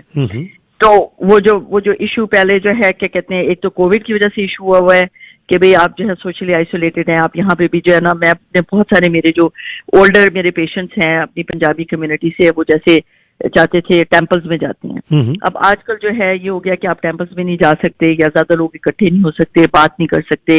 हमारे बहुत सारे बुजुर्ग जो हैं उनका वही तरीका है सोशलाइज करने का, तो वो अब सोशलाइज नहीं कर सकते, तो दैट इज कॉजिंग दैम कि उसकी वजह से उनको जो है वो डिप्रेशन हो रहा है कि भाई हम किसी से बात नहीं कर सकते, सोशलाइज नहीं कर सकते। वैसे भी जब आप टेम्पल में जाते हैं एक स्पिरिचुअल एक्सपीरियंस भी होता है, आप सोशलाइज भी करते हैं, उससे आपकी एक रूटीन भी होती है डे में कि भाई मैं उठूंगा, मैं जाऊंगा, तो वो सारा जो है वो खत्म हो गया है ना, तो उसकी वजह से फर्दर जो है ना वो उनको डिप्रेशन और एंग्जाइटी हो रहा है। अब ऑन टॉप ऑफ दैट अगर अब वो ट्रैवल भी नहीं कर सकते, अपने रिलेटिव्स को नहीं देख सकते, अपने बहन भाइयों को नहीं देख सकते, और वो जो अपना कल्चर जो है वो हर साल जो है वो वापस जाते हैं, जाके वो उसको एंजॉय करते हैं, वो नहीं कर सकते, तो ऑब्वियसली उससे उनको फर्दर जो है ना डिप्रेशन और एंग्जाइटी होगी।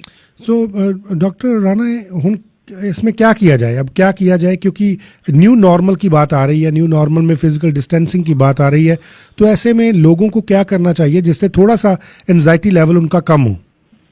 देखिए, अगेन इसमें थोड़ा सा एक तो डिफरेंशिएट करने की जरूरत है। एक तो है कि जी कुछ लोग ऐसे हैं जिनको ऑलरेडी जो है ना मेंटल हेल्थ इश्यूज हैं, मतलब ये है कि उनको ऑलरेडी डिप्रेशन है या एंग्जाइटी है जिसकी ट्रीटमेंट की जरूरत है मेडिकेशंस के जरिए से, या फिर उसको साइकाइट्रिस्ट को देखें या साइकोलॉजिस्ट को देखें, तो एक तो वो फैक्टर है, वो तो इलनेस है, राइट?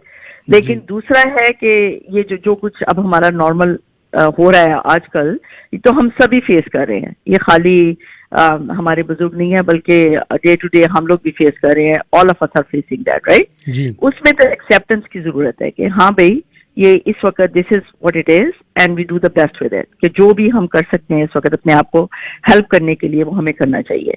तो अब उसमें क्या है, अभी आप देखें कि अभी समर वगैरह में तो थोड़ा सा हो गया था कि पाबंदियां वगैरह खत्म हो गई थी, people could socialise a little bit कि भाई आप वॉक के लिए चले जाएं, आप अपने छोटा सा जो आपका सर्कल है फ्रेंड्स का आप उनके साथ मिल सकते थे, राइट? वो जो आपका बबल जिसको कहते हैं कि आप उनसे मिल सकते थे। अब आपको पता है कि रेट दोबारा से इतना ऊपर जा रहा है, तो अब तो सभी को एहतियात करने की जरूरत है, वरना जो है वो स्प्रेड हो जाएगा। और दूसरी बात ये कि जो एल्डरली लोग हैं, आपको पता है कि वो ज्यादा वल्नरेबल हैं, कि अगर उनको कोविड हो जाए तो उनमें वो सीरियस होने की ज्यादा जो है वो चांसेस हैं, मोर्टेलिटी भी उनमें हाई है। आपको पता है कि ज्यादातर बुजुर्ग लोग हैं जो कि मर रहे हैं कोविड की वजह से जी।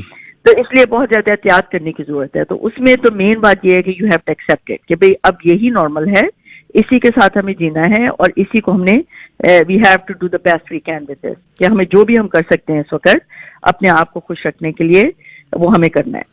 अब उसमें आप ये कर सकते हैं, वॉक के लिए जा सकते हैं, वॉक के लिए आप जाएं और क्या कहते हैं, इर्द गिर्द के लोगों के साथ बहुत ज्यादा इंटरेक्ट वगैरह ना करें, यू गो फॉर वॉक्स। मैं आमतौर पे जब मैं सरे में इधर उधर ड्राइव कर रही होती हूँ तो मैं देखती हूँ कि हमारे जो बुजुर्ग होते हैं वो बैठे होते हैं स्कूलों वगैरह में, या इधर उधर ग्रुप बना के बैठ जाते हैं, गपशप वगैरह कर रहे होते हैं। अब देखिए वो भी खत्म हो गया ना, तो उसमें आपके अब जैसे जो गाइडलाइंस अभी बॉनी ने दी है नहीं, उसमें ये कहा है कि जो आपका कोई एक क्लोज फ्रेंड है या वो है, आप उसके साथ मिल सकते हैं, तो या अपने फैमिली मेंबर्स के साथ, तो आप अपने फैमिली मेंबर्स के साथ सोशलाइज करें। ये बहुत ही अच्छा टाइम है एक्चुअली फैमिलीज के लिए कि वो एक दूसरे के साथ कनेक्ट करें, बैठें, बात करें, जो कि आमतौर पे लोगों को टाइम नहीं मिलता ये सारा कुछ करने का, राइट। अभी तो ये हो रहा है ना कि घर से बहुत सारे लोग काम कर रहे हैं, अब घरों में बैठे हुए हैं, तो यू हैव द टाइम कि आप आपस में फैमिली मेंबर्स जो हैं एक दूसरे के साथ कनेक्ट करें। टीवी देखें, हमारे तो ड्रामे श्रामे हमारे बुजुर्ग बड़े देखते हैं, तो ड्रामे श्रामे देखें, फोन पे लोगों के साथ कनेक्ट करें, लेकिन इसको तो एक्सेप्ट करना ही पड़ेगा कि दिस इज द नॉर्मल। जब तक कि वैक्सीनेशन नहीं आ जाती नथिंग कैन चेंज। पर डॉक्टर राणा, इसमें एक चीज ये है कि जो पीछे अभी कुछ डेटाज भी ऐसे आए हैं कि बहुत फैमिलीज के अंदर ही आपस में लड़ाइयाँ होनी शुरू हो गई, एक दूसरे को देख देख के लोग थक गए, और ऐसे में सोशल थ्रेड किस तरह मजबूत किया जाए, आपसी पारिवारिक जो रिश्ते हैं इनको कैसे मजबूत किया जाए? उसमें तो देखिए ना, अब अगर आप इरिटेबल हो रहे हैं या आप घर में इकट्ठे हर वक्त जो हैं वो हैं, तो उसमें भी जरूरत यह है कि फॉर एग्जाम्पल अगर चलो बेटा और बाप है और आपस में जो है लग रहा है कि इरिटेबल हो रहे हैं या गुस्सा आ रहा है, तो बुजुर्ग लोग जो होते हैं आपको पता है उनके लिए जरा चेंज करना मुश्किल होता है, उनकी हैबिट्स होती हैं वो बन जाती हैं। तो मैं हमेशा यंगर लोगों को कहती हूँ कि आप लोग जो है ना वहां से उठ जाएं, right, just leave the space. हम एंगर मैनेजमेंट में हम क्या कहते हैं, हम यही कहते हैं ना कि आप इंटरेक्ट ना करें जब आप गुस्से में हैं, क्योंकि आपका दिमाग काम नहीं करता उस वक्त। तो बेहतर ये है कि आप उस स्पेस जो है उसको छोड़ के चले जाएं और अपने कमरे में चले जाएं, कहीं और चले जाएं, कुछ और करना शुरू कर दें, राइट। और लड़ाई करने से क्या होगा, कोई फायदा नहीं है। तो बेहतर यह है कि आप उस वक्त जो है या बाहर निकल जाएं, वॉक के लिए बाहर निकल जाएं, तो अपने आप को भी स्पेस दें और दूसरे बंदा जो है उसको भी आप स्पेस दें। So that is what is going to help you, right. Thank you so much doctor Rana. Doctor Rana, क्या आप हमारे लिसनर्स के लिए अपनी तरफ से एज एक्सपर्ट आप क्या ओपिनियन देना चाहेंगी, क्या आप मैसेज देना चाहेंगी? मैं यही कहना चाहूंगी कि अगर तो किसी को सीरियस मेंटल हेल्थ इश्यूज हैं ऑलरेडी, राइट, तो उनको तो चाहिए कि वो अपने कंसल्ट करें अपने फैमिली फिजिशियन के साथ, अपने साइकियाट्रिस्ट के साथ, या मेंटल हेल्थ क्लिनिक जो है हर शहर में एक मेंटल हेल्थ क्लिनिक है, उसके साथ कंसल्ट करें, क्योंकि आप नहीं चाहेंगे कि आपके प्रॉब्लम्स जो हैं वो फर्दर एग्रीवेट हों। और बाकी के लोग जो हैं वो सब हम लोग एक ही उस पे कश्ती पे सवार हैं इस वक्त। All of us have to be careful कि क्या कहते हैं, हम प्रॉपर जो है वो सोशल डिस्टेंसिंग करें, मास्क पहने, हाथ अपने धोएं, अपने हाइजीन का ख्याल करें, क्योंकि इस वक्त इसके अलावा और कोई सोल्यूशन नहीं है। और इन सारी रिस्ट्रिक्शंस के साथ हमें जरूरत है कि हम थोड़ा बहुत जो हम सोशलाइज कर सकते हैं या पॉजिटिव एक्टिविटीज कर सकते हैं वो हम कंटिन्यू करें, ताकि हम अपनी मेंटल हेल्थ जो है उसको मेंटेन कर सकें। Thank you so much doctor Rana, बहुत बहुत शुक्रिया हमें समय देने के लिए। Thank you ji, no problem. So ये सन डॉक्टर बाबरा राणा जो कि मशहूर साइकेट्रिस्ट ने, और गलती ਦੇ ਨਾਲ ਮੇਰੇ ਕੋਲੋਂ ਸਾਈਕੋਲੋਜਿਸਟ ਨਿਕਲ ਗਿਆ, ਉਹਦੀ ਮਾਫੀ ਚਾਹੁੰਦੇ ਹਾਂ। ਪਰ ਇਹ ਹੈ ਕਿ ਇਹਨਾਂ ਨੇ ਗੱਲਬਾਤ ਕੀਤੀ, ਇਹਨਾਂ ਨੇ ਦੱਸਿਆ ਕਿ ਕਿਸ ਕਿਸਮ ਦੇ ਨਾਲ ਜਿਹੜੇ ਬਜ਼ੁਰਗਾਂ ਦੇ ਵਿੱਚ ਖਾਸ ਤੌਰ ਤੇ ਉਹਨਾਂ ਲੋਕਾਂ ਦੇ ਵਿੱਚ ਜਿਨ੍ਹਾਂ ਦੀ ਆਦਤ ਬਣੀ ਹੋਈ ਸੀ ਭਾਰਤ 'ਚ ਜਾਣਾ, ਪੰਜਾਬ ਦੇ ਵਿੱਚ ਜਾਣਾ ਖਾਸ ਤੌਰ ਤੇ ਇਸ ਸਮੇਂ ਦੇ ਦੌਰਾਨ, ਕਿਉਂਕਿ ਜਦੋਂ ਸਰਦੀਆਂ ਇੱਥੇ ਸ਼ੁਰੂ ਹੁੰਦੀਆਂ ਲੋਕ ਵਾਪਸ ਜਾਂਦੇ ਸੀ। ਬਹੁਤ ਸਾਰੇ ਸਾਡੇ ਲਿਸਨਰ ਵੀ ਐਸੇ ਹੋਣਗੇ ਜਿਹੜੇ ਵਾਪਸ ਜਾਂਦੇ ਸੀ, ਜਿਨ੍ਹਾਂ ਦੇ ਬਹੁਤ ਸਾਰੇ ਕੰਮ ਉੱਥੇ ਰੁਕੇ ਹੁੰਦੇ ਸੀ। ਕਈਆਂ ਨੇ ਆਪਣੇ ਘਰ ਬਣਾਉਣੇ, ਕਈਆਂ ਨੇ ਆਪਣੀਆਂ ਜ਼ਮੀਨਾਂ ਜਿਹੜੀਆਂ ਉਹ ਦੇਖਣੀਆਂ, ਕਈਆਂ ਦੇ ਹੋਰ ਫੈਮਿਲੀ ਫੰਕਸ਼ਨਸ ਹੁੰਦੇ ਸੀ, ਆਪਣੇ ਪਰਿਵਾਰਾਂ ਨੂੰ ਮਿਲਣਾ ਹੁੰਦਾ ਸੀ। ਐਕਸਟੈਂਡਡ ਫੈਮਲੀਜ਼ ਉੱਥੇ ਹੁੰਦੀਆਂ। ਸੋ ਉਹ ਜਿਹੜਾ ਐਤਕੀ ਦਾ ਚੱਕਰ ਹੈ ਉਹਨੇ ਰੋਕ ਕੇ ਰੱਖ ਦਿੱਤਾ। ਬਹੁਤ ਸਾਰੇ ਲੋਕ ਨੇ ਜਿਹੜੇ ਇਸ ਕਰਕੇ ਵੀ ਜਾਂਦੇ ਸੀ ਕਿ ਸਾਲ ਦੇ ਸਾਲ ਉਹਨਾਂ ਨੇ ਕਈ ਐਸੇ ਉੱਥੇ ਪ੍ਰੋਗਰਾਮਸ ਜਿਹੜੇ ਨੇ ਉਹ ਰੱਖੇ ਹੁੰਦੇ ਸੀ। ਬਹੁਤ ਸਾਰੀਆਂ ਜਿਹੜੀਆਂ ਸਿਵਲ ਵਰਕਸ ਨੇ, ਜਿਹੜੇ ਕਮਿਊਨਿਟੀ ਵਰਕਸ ਨੇ, ਉਹਨਾਂ ਦੇ ਵਿੱਚ ਉਹਨਾਂ ਦੀ ਸ਼ਮੂਲੀਅਤ ਹੁੰਦੀ ਸੀ। ਸੋ ਸਾਰੇ ਕਿਤੇ ਨਾ ਕਿਤੇ ਹੁਣ ਰੁਕਣੇ ਸ਼ੁਰੂ ਹੋ ਗਏ। ਇਹਦੇ ਵਿੱਚ ਤੁਸੀਂ ਕੀ ਕਰ ਰਹੇ ਹੋ? ਜੇਕਰ ਤੁਹਾਡਾ ਕੋਈ ਪਲਾਨ ਸੀ ਜਾਂ ਤੁਸੀਂ ਹਰ ਸਾਲ ਜਾਂਦੇ ਸੀ, ਇਸ ਸਾਲ ਤੁਸੀਂ ਕਿਸ ਤਰੀਕੇ ਨਾਲ ਇਸ ਜਿਹੜੀ ਐਨਜ਼ਾਈਟੀ ਹੈ ਉਹਦੇ ਨਾਲ ਤੁਸੀਂ ਕੋਪ ਅਪ ਕਰ ਰਹੇ ਹੋ? ਸਾਡੇ ਨਾਲ ਜ਼ਰੂਰ ਤੁਸੀਂ ਸ਼ੇਅਰ ਕਰੋ। 6042040600 ਤੇ 604-204-0600 ਦੇ ਉੱਤੇ ਤੁਸੀਂ ਕਾਲ ਕਰ ਸਕਦੇ ਹੋ। ਕੁਝ ਦੇਰ ਅਸੀਂ ਲਾਈਨਸ ਓਪਨ ਕਰਾਂਗੇ, ਤੁਹਾਡੀ ਕੁਝ ਗੱਲ ਸੁਣਾਂਗੇ ਕਿ ਜੇਕਰ ਤੁਸੀਂ ਵੀ ਭਾਰਤ ਜਾਣ ਦਾ ਵਿਚਾਰ ਬਣਾਇਆ ਸੀ ਜਾਂ ਬਣਾ ਰਹੇ ਸੀ, ਜਾਂ ਪੰਜਾਬ ਤੁਸੀਂ ਹਰ ਸਾਲ ਜਾਂਦੇ ਸੀ, ਐਤਕੀ ਕਿਉਂਕਿ ਨਹੀਂ ਜਾ ਸਕਦੇ COVID-19 ਕਰਕੇ, ਸੋ ਇਹਦੇ ਵਿੱਚ ਤੁਸੀਂ ਹੁਣ ਜਿਹੜਾ ਆਪਣਾ ਸਮਾਂ ਉਹ ਕਿਸ ਤਰੀਕੇ ਨਾਲ ਲੰਘਾਓਗੇ? ਕਿਸ ਤਰੀਕੇ ਨਾਲ ਜਿਹੜਾ ਤੁਹਾਡਾ ਇੱਕ ਆਦਤ ਬਣੀ ਹੋਈ ਸੀ ਉਹਨੂੰ ਤੁਸੀਂ ਕਿਸ ਤਰੀਕੇ ਨਾਲ ਆਪਣੀ ਉਸ ਹੈਬਿਟ ਨੂੰ ਚੇਂਜ ਕਰੋਗੇ? ਇਹਦੇ ਬਾਰੇ ਕੁਝ ਗੱਲਬਾਤ ਕਰਾਂਗੇ। 604-204-0600 ਤੇ ਸਾਡੇ ਨਾਲ ਬਣੇ ਰਹੋ, ਸੁਣਦੇ ਰਹੋ CKSP Shere Punjab radio. CKSP 600 AM Shere Punjab radio ਤੁਸੀਂ ਸੁਣ ਰਹੇ ਹੋ। ਗੱਲਬਾਤ ਕਰ ਰਹੇ ਸੀ ਕਿ ਬਹੁਤ ਸਾਰੇ ਲੋਕ ਜਿਹੜੇ ਪੰਜਾਬ ਜਾਂਦੇ ਸੀ, ਭਾਰਤ ਜਾਂਦੇ ਸੀ, ਐਤਕੀ ਨਹੀਂ ਜਾ ਸਕਦੇ। ਪਰ ਬਹੁਤ ਸਾਰੇ ਲੋਕ ਐਸੇ ਸੀ ਜਿਹੜੇ ਫਸ ਵੀ ਗਏ ਸੀ, ਜਿਹੜੇ COVID-19 ਦੇ ਇਸ ਚੱਕਰ ਦੇ ਵਿੱਚ ਜਿਹੜੇ ਪਿਛਲੇ ਸਾਲ ਗਏ ਹੋਏ ਸੀ। ਉਹਨਾਂ ਨੇ ਮਾਰਚ ਦੇ ਵਿੱਚ ਵਾਪਸ ਆਉਣਾ ਸੀ ਜਾਂ ਅਪ੍ਰੈਲ ਦੇ ਵਿੱਚ ਵਾਪਸ ਆਉਣਾ ਸੀ। ਏਅਰ ਸਪੇਸ ਜਿਹੜੀ ਬੰਦ ਕਰ ਦਿੱਤੀ ਗਈ, ਉਹਦੇ ਕਰਕੇ ਬਹੁਤ ਸਾਰੇ ਲੋਕ ਨੇ ਜਿਹੜੇ ਫਸ ਗਏ ਸੀ, ਜਿਨ੍ਹਾਂ ਦੀਆਂ ਦਵਾਈਆਂ ਇੱਥੇ ਰਹਿੰਦੀਆਂ ਸੀ, ਜਿਨ੍ਹਾਂ ਦੇ ਡਾਕਟਰਸ ਦੀਆਂ ਅਪਾਇੰਟਮੈਂਟ ਇੱਥੇ ਰਹਿੰਦੀਆਂ ਸੀ, ਉਹਨਾਂ ਨੂੰ ਵਾਪਸ ਆਉਣਾ ਸੀ। ਜਿਨ੍ਹਾਂ ਨੇ ਮਾਰਚ ਦੇ ਵਿੱਚ, ਕਈਆਂ ਨੂੰ ਜੂਨ, ਜੁਲਾਈ, ਅਗਸਤ ਦੇ ਵਿੱਚ ਵਾਪਸ ਆਉਣਾ ਪਿਆ, ਔਰ ਬਹੁਤ ਮਹਿੰਗੇ ਜਿਹੜੀ ਟਿਕਟਸ ਹੈ ਉਹ ਲੈ ਕੇ ਵਾਪਸ ਆਉਣਾ ਪਿਆ। ਸੋ ਕਈਆਂ ਦਾ ਜਿਹੜਾ ਐਕਸਪੀਰੀਅੰਸ ਹੈ ਬਹੁਤ ਬਿਟਰ ਵੀ ਰਿਹਾ। ਕਈਆਂ ਦਾ ਐਕਸਪੀਰੀਅੰਸ ਉੱਥੇ, ਕਿਉਂਕਿ ਜਿਹੜੇ ਲੋਕਡਾਊਨ ਕਰ ਦਿੱਤਾ ਗਿਆ ਸੀ ਉੱਥੇ, ਜਿਸ ਕਿਸਮ ਦੀਆਂ ਸਖਤੀਆਂ ਜਿਹੜੀਆਂ ਉਹ ਕੀਤੀਆਂ ਗਈਆਂ ਪ੍ਰਸ਼ਾਸਨ ਦੇ ਵੱਲੋਂ, ਉਹਨੂੰ ਲੈ ਕੇ ਵੀ ਲੋਕ ਜਿਹੜੇ ਕਾਫੀ ਪਰੇਸ਼ਾਨ ਰਹੇ। ਬਹੁਤ ਸਾਰੇ ਲੋਕ ਜਿਹੜੇ ਦਿੱਲੀ ਤੱਕ ਪਹੁੰਚ ਜਾਂਦੇ ਸੀ, ਦਿੱਲੀ ਜਾ ਕੇ ਪਤਾ ਲੱਗਦਾ ਸੀ ਕਿ ਫਲਾਈਟ ਕੈਂਸਲ ਹੋ ਗਈ, ਉਹਨਾਂ ਨੂੰ ਵਾਪਸ ਆਉਣਾ ਪੈਂਦਾ ਸੀ। ਸੋ ਉਹ ਵੀ ਬੜਾ ਪਰੇਸ਼ਾਨੀ ਦਾ ਸਬਬ ਕਈ ਲੋਕਾਂ ਦੇ ਵਾਸਤੇ ਬਣਿਆ। ਪਰ ਕੁੱਲ ਮਿਲਾ ਕੇ ਜਿਹੜਾ ਐਕਸਪੀਰੀਅੰਸ ਹੈ ਕਈ ਲੋਕਾਂ ਦੇ ਵਾਸਤੇ ਬਹੁਤ ਮਾੜਾ ਐਕਸਪੀਰੀਅੰਸ ਰਿਹਾ। ਔਰ ਬਹੁਤ ਸਾਰੇ ਲੋਕ ਐਸੇ ਜਿਹੜੇ ਹਰ ਸਾਲ ਜਾਣ ਦੇ ਸ਼ੌਕੀਨ ਸੀ, ਜਿਹੜੇ ਜਾਂਦੇ ਸੀ, ਜਿਨ੍ਹਾਂ ਦੀ ਹੈਬਿਟ ਸੀ, ਚਾਹੇ ਕਿਸੇ ਵੀ ਕਾਰਨ ਕਰਕੇ ਸੀ। ਐਤਕੀ ਉਹਨਾਂ ਦੇ ਵਿੱਚੋਂ ਬਹੁਤ ਸਾਰੇ ਲੋਕ ਨੇ ਜਿਹੜੇ ਨਹੀਂ ਜਾ ਸਕਦੇ, ਜਿਹੜੇ ਨਹੀਂ ਜਾ ਰਹੇ। ਔਰ ਉਹਨਾਂ ਦੇ ਵਿੱਚ ਕਈਆਂ ਦਾ ਤਾਂ ਇਹ ਜਿਹੜੀ ਅਸੈਪਟੈਂਸ ਦੀ ਜਿਹੜੀ ਗੱਲ ਡਾਕਟਰ ਬਾਬਰਾ ਰਾਣਾ ਨੇ ਕੀਤੀ ਕਿ ਮੰਨਣੀ ਪਏਗੀ, ਕਈਆਂ ਨੇ ਤਾਂ ਮੰਨ ਲਈ। ਪਰ ਕਈ ਲੋਕ ਅਜੇ ਵੀ ਉਦਾਸੀ ਦੇ ਸ਼ਿਕਾਰ ਨੇ। ਕਈ ਲੋਕ ਅਜੇ ਵੀ ਬੇਸ਼ੱਕ ਬਾਹਰੋਂ ਕਹਿ ਰਹੇ ਨੇ ਕਿ ਨਹੀਂ ਉਹ ਠੀਕ ਨੇ, ਪਰ ਅੰਦਰੋਂ ਉਹਨਾਂ ਨੂੰ ਅੱਜ ਵੀ ਉਹਨਾਂ ਦੇ ਪਿੰਡ ਦੀ, ਉਹਨਾਂ ਦੇ ਗਲੀਆਂ ਦੀ, ਉਹਨਾਂ ਦੇ ਘਰਾਂ ਦੀ, ਉਹਨਾਂ ਦੇ ਐਕਸਟੈਂਡਡ ਫੈਮਲੀਜ਼ ਦੀ ਜਿਹੜੀ ਯਾਦ ਹੈ ਉਹ ਅੱਜ ਵੀ ਸਤਾਉਂਦੀ ਹੈ। ਖੈਰ, ਹੁਣ ਪ੍ਰੋਗਰਾਮ ਦੇ ਵਿੱਚ ਅੱਗੇ ਚੱਲ ਕੇ ਗੱਲ ਅਸੀਂ ਕਰਾਂਗੇ ਕਿ ਇੱਕ ਜਾਇੰਟ ਹੌਰਨਟ ਹੈ ਜਿਹੜਾ ਮਿਲਿਆ। ਇਹ 6ਵਾਂ ਜਾਇੰਟ ਹੌਰਨਟ ਹੈ ਜਿਹੜਾ BC ਦੇ ਵਿੱਚ ਮਿਲਿਆ, ਫਰੇਜ਼ਰ ਵੈਲੀ ਦੇ ਵਿੱਚ ਲੈਂਗਲੀ ਦੇ ਕੋਲ। ਇਹ ਏਸ਼ੀਅਨ ਜਾਇੰਟ ਹੌਰਨਟ ਹੈ ਜਿਹੜਾ ਮਿਲਿਆ। ਕਰੀਬਨ 5 ਤੋਂ ਲੈ ਕੇ 7 ਸੈਂਟੀਮੀਟਰ ਤੱਕ ਇਹਦੀ ਲੈਂਥ ਹੁੰਦੀ ਹੈ। ਔਰ ਇਹਦੇ ਬਾਰੇ ਜਾਣਕਾਰੀ ਜਿਹੜੀ ਪ੍ਰੋਵਿੰਸ਼ੀਅਲ ਐਗਰੀਕਲਚਰ ਮਿਨਿਸਟਰੀ ਹੈ ਇਹਨਾਂ ਦੇ ਵੱਲੋਂ ਦਿੱਤੀ ਗਈ ਹੈ। ਪਿਛਲੇ ਹਫ਼ਤੇ ਵੀ ਇੱਦਾਂ ਦਾ ਹੀ ਇੱਕ ਜਾਇੰਟ ਹੌਰਨਟ ਜਿਹੜਾ ਉਹ ਲਗਭਗ 5 ਕਿਲੋਮੀਟਰ ਦੂਰ ਉਦੋਂ ਮਿਲਿਆ ਸੀ। ਔਰ ਹੁਣ ਇਹ ਜਿਹੜਾ ਜਾਇੰਟ ਹੌਰਨਟ ਹੈ ਇਹ ਮਿਲਿਆ, ਇਹ 6ਵਾਂ ਜਾਇੰਟ ਹੌਰਨਟ ਹੈ। ਇਸ ਤੋਂ ਪਹਿਲਾਂ ਵੀ ਫਰੇਜ਼ਰ ਵੈਲੀ ਦੇ ਵਿੱਚ, ਲੋਅਰ ਮੇਨਲੈਂਡ ਦੇ ਵਿੱਚ 2019 ਦੇ ਵਿੱਚ ਵੀ ਇਹਦੀਆਂ ਕਈ ਰਿਪੋਰਟਸ ਆਈਆਂ। ਇੱਕ ਇਹਦਾ ਨੈਸਟ ਜਿਹੜਾ ਉਹ ਡਿਸਟਰੋਏ ਕੀਤਾ ਗਿਆ ਸੀ, ਖਤਮ ਕਰਤਾ ਗਿਆ ਸੀ ਨਨਾਇਮੋ ਦੇ ਵਿੱਚ ਪਿਛਲੇ ਸਾਲ।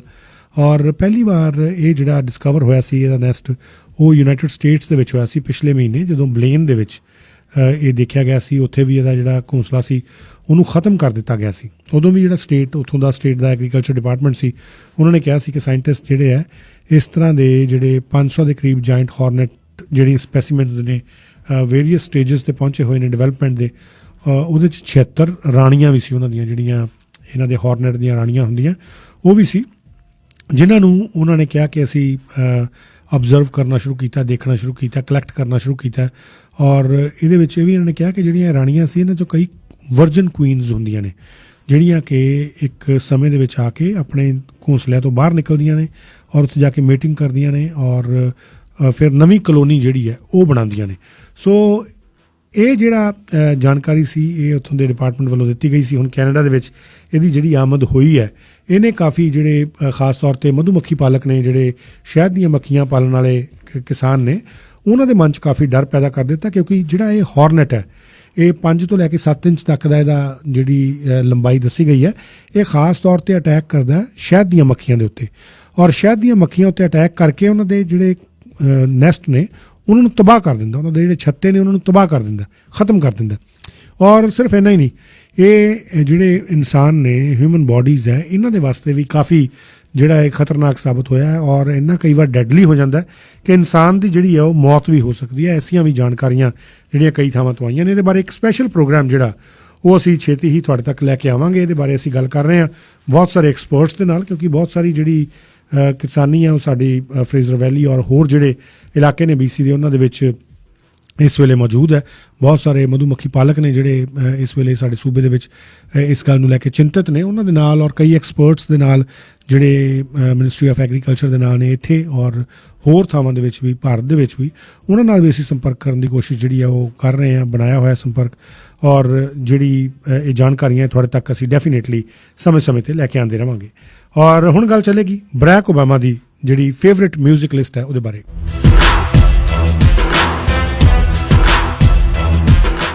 ਔਰ ਇਸ ਤੋਂ ਪਹਿਲਾਂ ਕਿ ਬਰੈਕ ਓਬਾਮਾ ਦੀ ਫੇਵਰੇਟ ਮਿਊਜ਼ਿਕ ਲਿਸਟ ਦੇ ਬਾਰੇ ਅਸੀਂ ਗੱਲ ਕਰੀਏ, ਮੈਂ ਦੱਸ ਦਿਆਂ ਕਿ ਅੱਜ ਦੀਆਂ ਖਬਰਾਂ ਜਿਹੜੀਆਂ 11 ਵਜੇ ਵਾਲੀਆਂ ਇਹ 2 ਮਿੰਟ ਲੇਟ ਚੱਲਣਗੀਆਂ, ਕਿਉਂਕਿ ਜਿਹੜਾ ਉਹ ਬਿਗਲ ਹੈ ਉਹ ਵਜਾਇਆ ਜਾਏਗਾ ਰਿਮੈਂਬਰੈਂਸ ਡੇ ਦੇ ਮੌਕੇ 'ਤੇ ਔਰ ਉਹਦੇ ਕਰਕੇ ਜਿਹੜਾ ਸਾਇਲੈਂਸ ਹੈ ਉਹ ਰੱਖਿਆ ਜਾਏਗਾ ਉਨੀ ਦੇਰ ਦੇ ਵਾਸਤੇ। ਸੋ ਕਰੀਬਨ 2 ਮਿੰਟ ਦੇ ਵਾਸਤੇ ਜਿਹੜੀਆਂ ਨਿਊਜ਼ ਨੇ, ਖਬਰਾਂ ਨੇ, ਲਾਈਵ ਖਬਰਾਂ ਜਿਹੜੀਆਂ ਸਰਮੀਤ ਸਿੰਘ ਹੋਣੀ ਤੁਹਾਡੇ ਤੱਕ ਲੈ ਕੇ ਆਉਂਦੇ ਨੇ, ਉਹ 2 ਮਿੰਟ ਵਾਸਤੇ ਲੇਟ ਹੋਣਗੀਆਂ।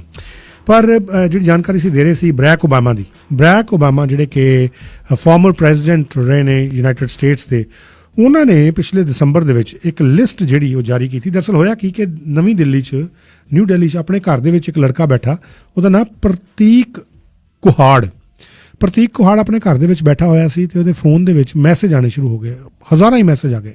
ਔਰ ਮੈਸੇਜ ਆਏ ਕਿ ਬੜੀ ਵਧੀਆ ਗੱਲ ਹੈ, ਮੁਬਾਰਕਾਂ ਹੋਣ, ਤੇਰਾ ਗਾਣਾ ਜਿਹੜਾ ਚੁਣਿਆ ਗਿਆ।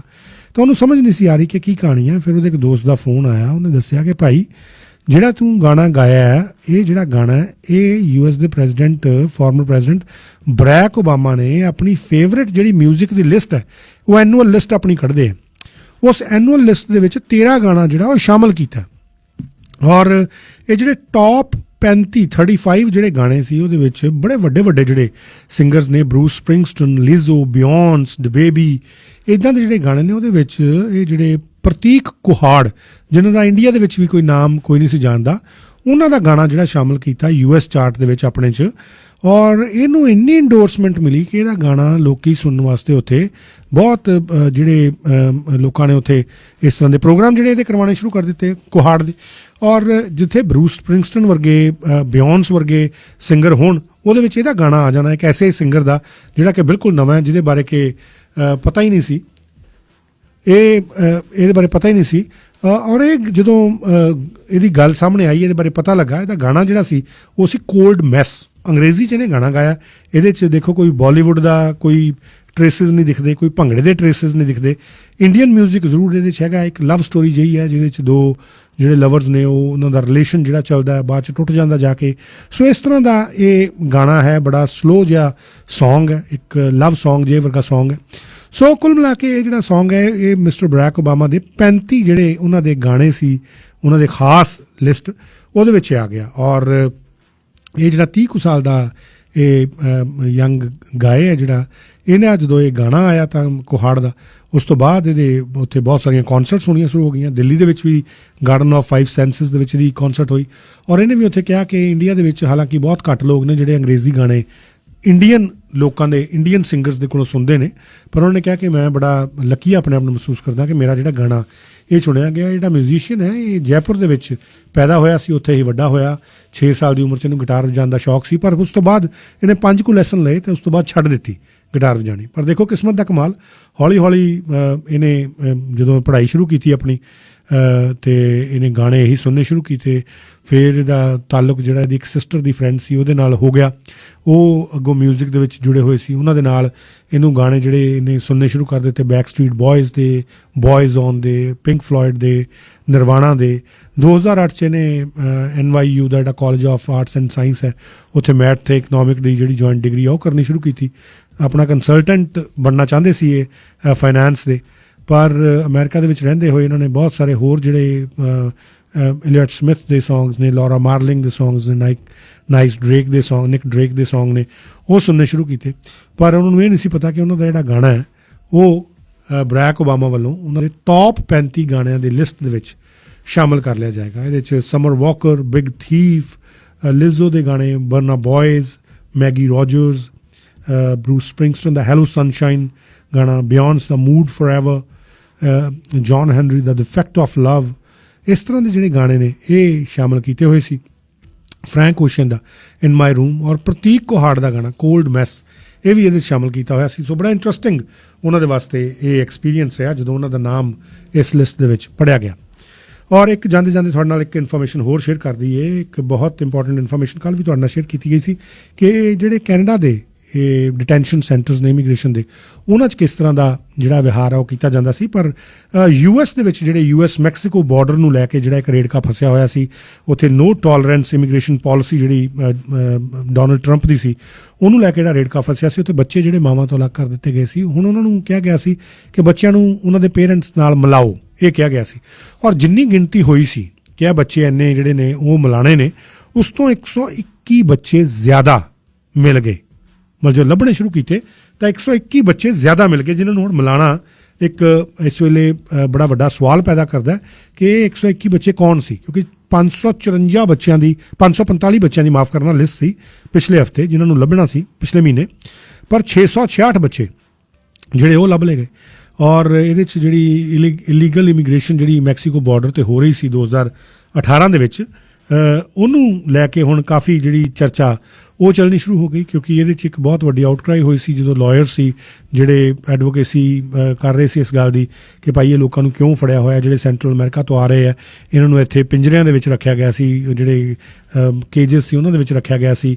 ਔਰ ਇੱਕ ਜਿਹੜੇ ਲਾਇਰ ਨੇ ਜਿਨ੍ਹਾਂ ਨੇ ਮਿਸ਼ਨ ਸ਼ੁਰੂ ਕੀਤਾ ਕਿ ਫੈਮਲੀਜ਼ ਨੂੰ ਰੀਯੂਨਾਈਟ ਕਰਨ ਦਾ, ਸਟੀਵਨ ਹੈਰਜ਼ੌਗ, ਇਹਨਾਂ ਨੇ ਕਿਹਾ ਕਿ ਜਿਹੜੀ ਸਰਕਾਰ ਦੀ ਇਨਫੋਰਮੇਸ਼ਨ ਸੀ ਉਹਦੇ 'ਚ ਬਹੁਤ ਵੱਡਾ ਲੈਕ ਸੀ, ਜਿਹਦੇ ਕਰਕੇ ਬਹੁਤ ਸਾਰੇ ਬੱਚੇ ਸੀ ਜਿਨ੍ਹਾਂ ਦੇ ਮਾਪੇ ਲੱਭੇ ਹੀ ਨਹੀਂ ਗਏ। ਸੋ ਮਾਪੇ ਜਿਹੜੇ ਨੇ ਉਹ ਵਾਪਸ ਭੇਜਤੇ, ਬੱਚੇ ਉੱਥੇ ਰਹਿ ਗਏ। ਸੋ ਐਸੇ ਵੀ ਕੇਸ ਹੋਏ। ਸੋ ਉਹਨਾਂ ਨੇ ਹੁਣ ਕਿਹਾ ਕਿ ਸਰਕਾਰ ਜੇ ਹੁਣ ਸਰਕਾਰ ਜੇ ਇਨਫੋਰਮੇਸ਼ਨਸ ਦੇਣੀਆਂ ਸ਼ੁਰੂ ਕਰੇ ਤਾਂ ਘੱਟੋ ਘੱਟ ਜਿਹੜੇ 666 ਬੱਚੇ ਆ ਉਹਨਾਂ ਨੂੰ ਵਾਪਸ ਭੇਜਣ ਦਾ ਜਿਹੜਾ ਹੁਣ ਤਰੀਕਾ ਉਹ ਲੱਭਿਆ ਜਾਏ, ਕਿਉਂਕਿ ਇਹ ਜਿਹੜੀ ਅਪ੍ਰੈਲ 2018 ਤੋਂ ਲੈ ਕੇ ਜੂਨ 2018 ਦੇ ਵਿੱਚ ਇਹ ਜ਼ੀਰੋ ਟੋਲਰੈਂਸ ਪਾਲਿਸੀ ਜਿਹੜੀ ਹੈ ਰਨ ਕੀਤੀ ਗਈ ਸੀ। ਪਰ ਉਸ ਤੋਂ ਪਹਿਲਾਂ ਇੱਕ 2017 ਦੇ ਵਿੱਚ ਪਾਇਲਟ ਪ੍ਰੋਜੈਕਟ ਜਿਹੜਾ ਐਲ ਪਾਸੋ ਏਰੀਆ ਦੇ ਵਿੱਚ ਇਹ ਵੀ ਰਨ ਕੀਤਾ ਗਿਆ ਸੀ, ਜਿਹਦੇ 'ਚ ਹਜ਼ਾਰਾਂ ਹੀ ਮਾਪੇ ਜਿਹੜੇ ਬੱਚਿਆਂ ਤੋਂ ਸੈਪਰੇਟ ਕਰ ਦਿੱਤੇ ਗਏ ਸੀ ਇਸ ਪਾਇਲਟ ਪ੍ਰੋਗਰਾਮ ਦੇ ਵਿੱਚ। ਸੋ ਪ੍ਰੋਗਰਾਮ ਦੇ ਵਿੱਚ ਤੁਹਾਡੇ ਕੋਲੋਂ ਹੁਣ ਇਜਾਜ਼ਤ ਲੈਣ ਦਾ ਸਮਾਂ ਹੋ ਗਿਆ। ਅਗਲਾ ਪ੍ਰੋਗਰਾਮ ਲੈ ਕੇ ਜਿਹੜੇ ਨਿੰਮੀ ਦੌਲਾ ਜੀ ਨੇ ਉਹ ਹਾਜ਼ਰ ਹੋਣਗੇ ਦ ਨਿੰਮੀ ਦੌਲਾ ਸ਼ੋਅ ਦੇ ਵਿੱਚ। ਬਹੁਤ ਉਹ ਵੀ ਮਹੱਤਵਪੂਰਨ ਜਿਹੜੀਆਂ ਜਾਣਕਾਰੀ ਭਰਪੂਰ ਪ੍ਰੋਗਰਾਮ ਤੁਹਾਡੇ ਵਾਸਤੇ ਲੈ ਕੇ ਆਉਂਦੇ ਨੇ, ਨਾਲ ਦੇ ਨਾਲ ਇੰਟਰਟੇਨਮੈਂਟ ਦਾ ਤੜਕਾ ਵੀ ਹੁੰਦਾ। ਪਰ ਪ੍ਰੋਗਰਾਮ ਦੇ ਵਿੱਚ ਉਸ ਤੋਂ ਪਹਿਲਾਂ ਤੁਸੀਂ ਸੁਣੋਗੇ ਸਰਮੀਤ ਸਿੰਘ ਤੋਂ ਜਿਹੜੀਆਂ ਲਾਈਵ ਖਬਰਾਂ ਨੇ। ਪਰ ਖਬਰਾਂ ਤੋਂ ਵੀ ਪਹਿਲਾਂ, ਜਿਸ ਤਰ੍ਹਾਂ ਮੈਂ ਪਹਿਲਾਂ ਦੱਸਿਆ ਸੀ ਕਿ ਅੱਜ ਅਸੀਂ ਜਿਹੜਾ ਰਿਮੈਂਬਰੈਂਸ ਡੇ ਦੇ ਮੌਕੇ 'ਤੇ ਬਿਗਲ ਹੈ ਜਿਹੜਾ ਉਹ ਤੁਹਾਡੇ ਤੱਕ ਪਹੁੰਚਾਵਾਂਗੇ। ਲਾਸਟ ਪੋਸਟ ਉਹ ਤੁਹਾਡੇ ਤੱਕ ਪੇਸ਼ ਕੀਤਾ ਜਾਏਗਾ, ਉਸ ਤੋਂ ਬਾਅਦ ਖਬਰਾਂ ਪੇਸ਼ ਕੀਤੀਆਂ ਜਾਣਗੀਆਂ। ਸਮੀਰ ਕੌਸ਼ਲ ਨੂੰ ਇਜਾਜ਼ਤ ਦਿਓ। ਤੁਹਾਡੇ ਸਾਰਿਆਂ ਦਾ ਬਹੁਤ ਬਹੁਤ ਧੰਨਵਾਦ।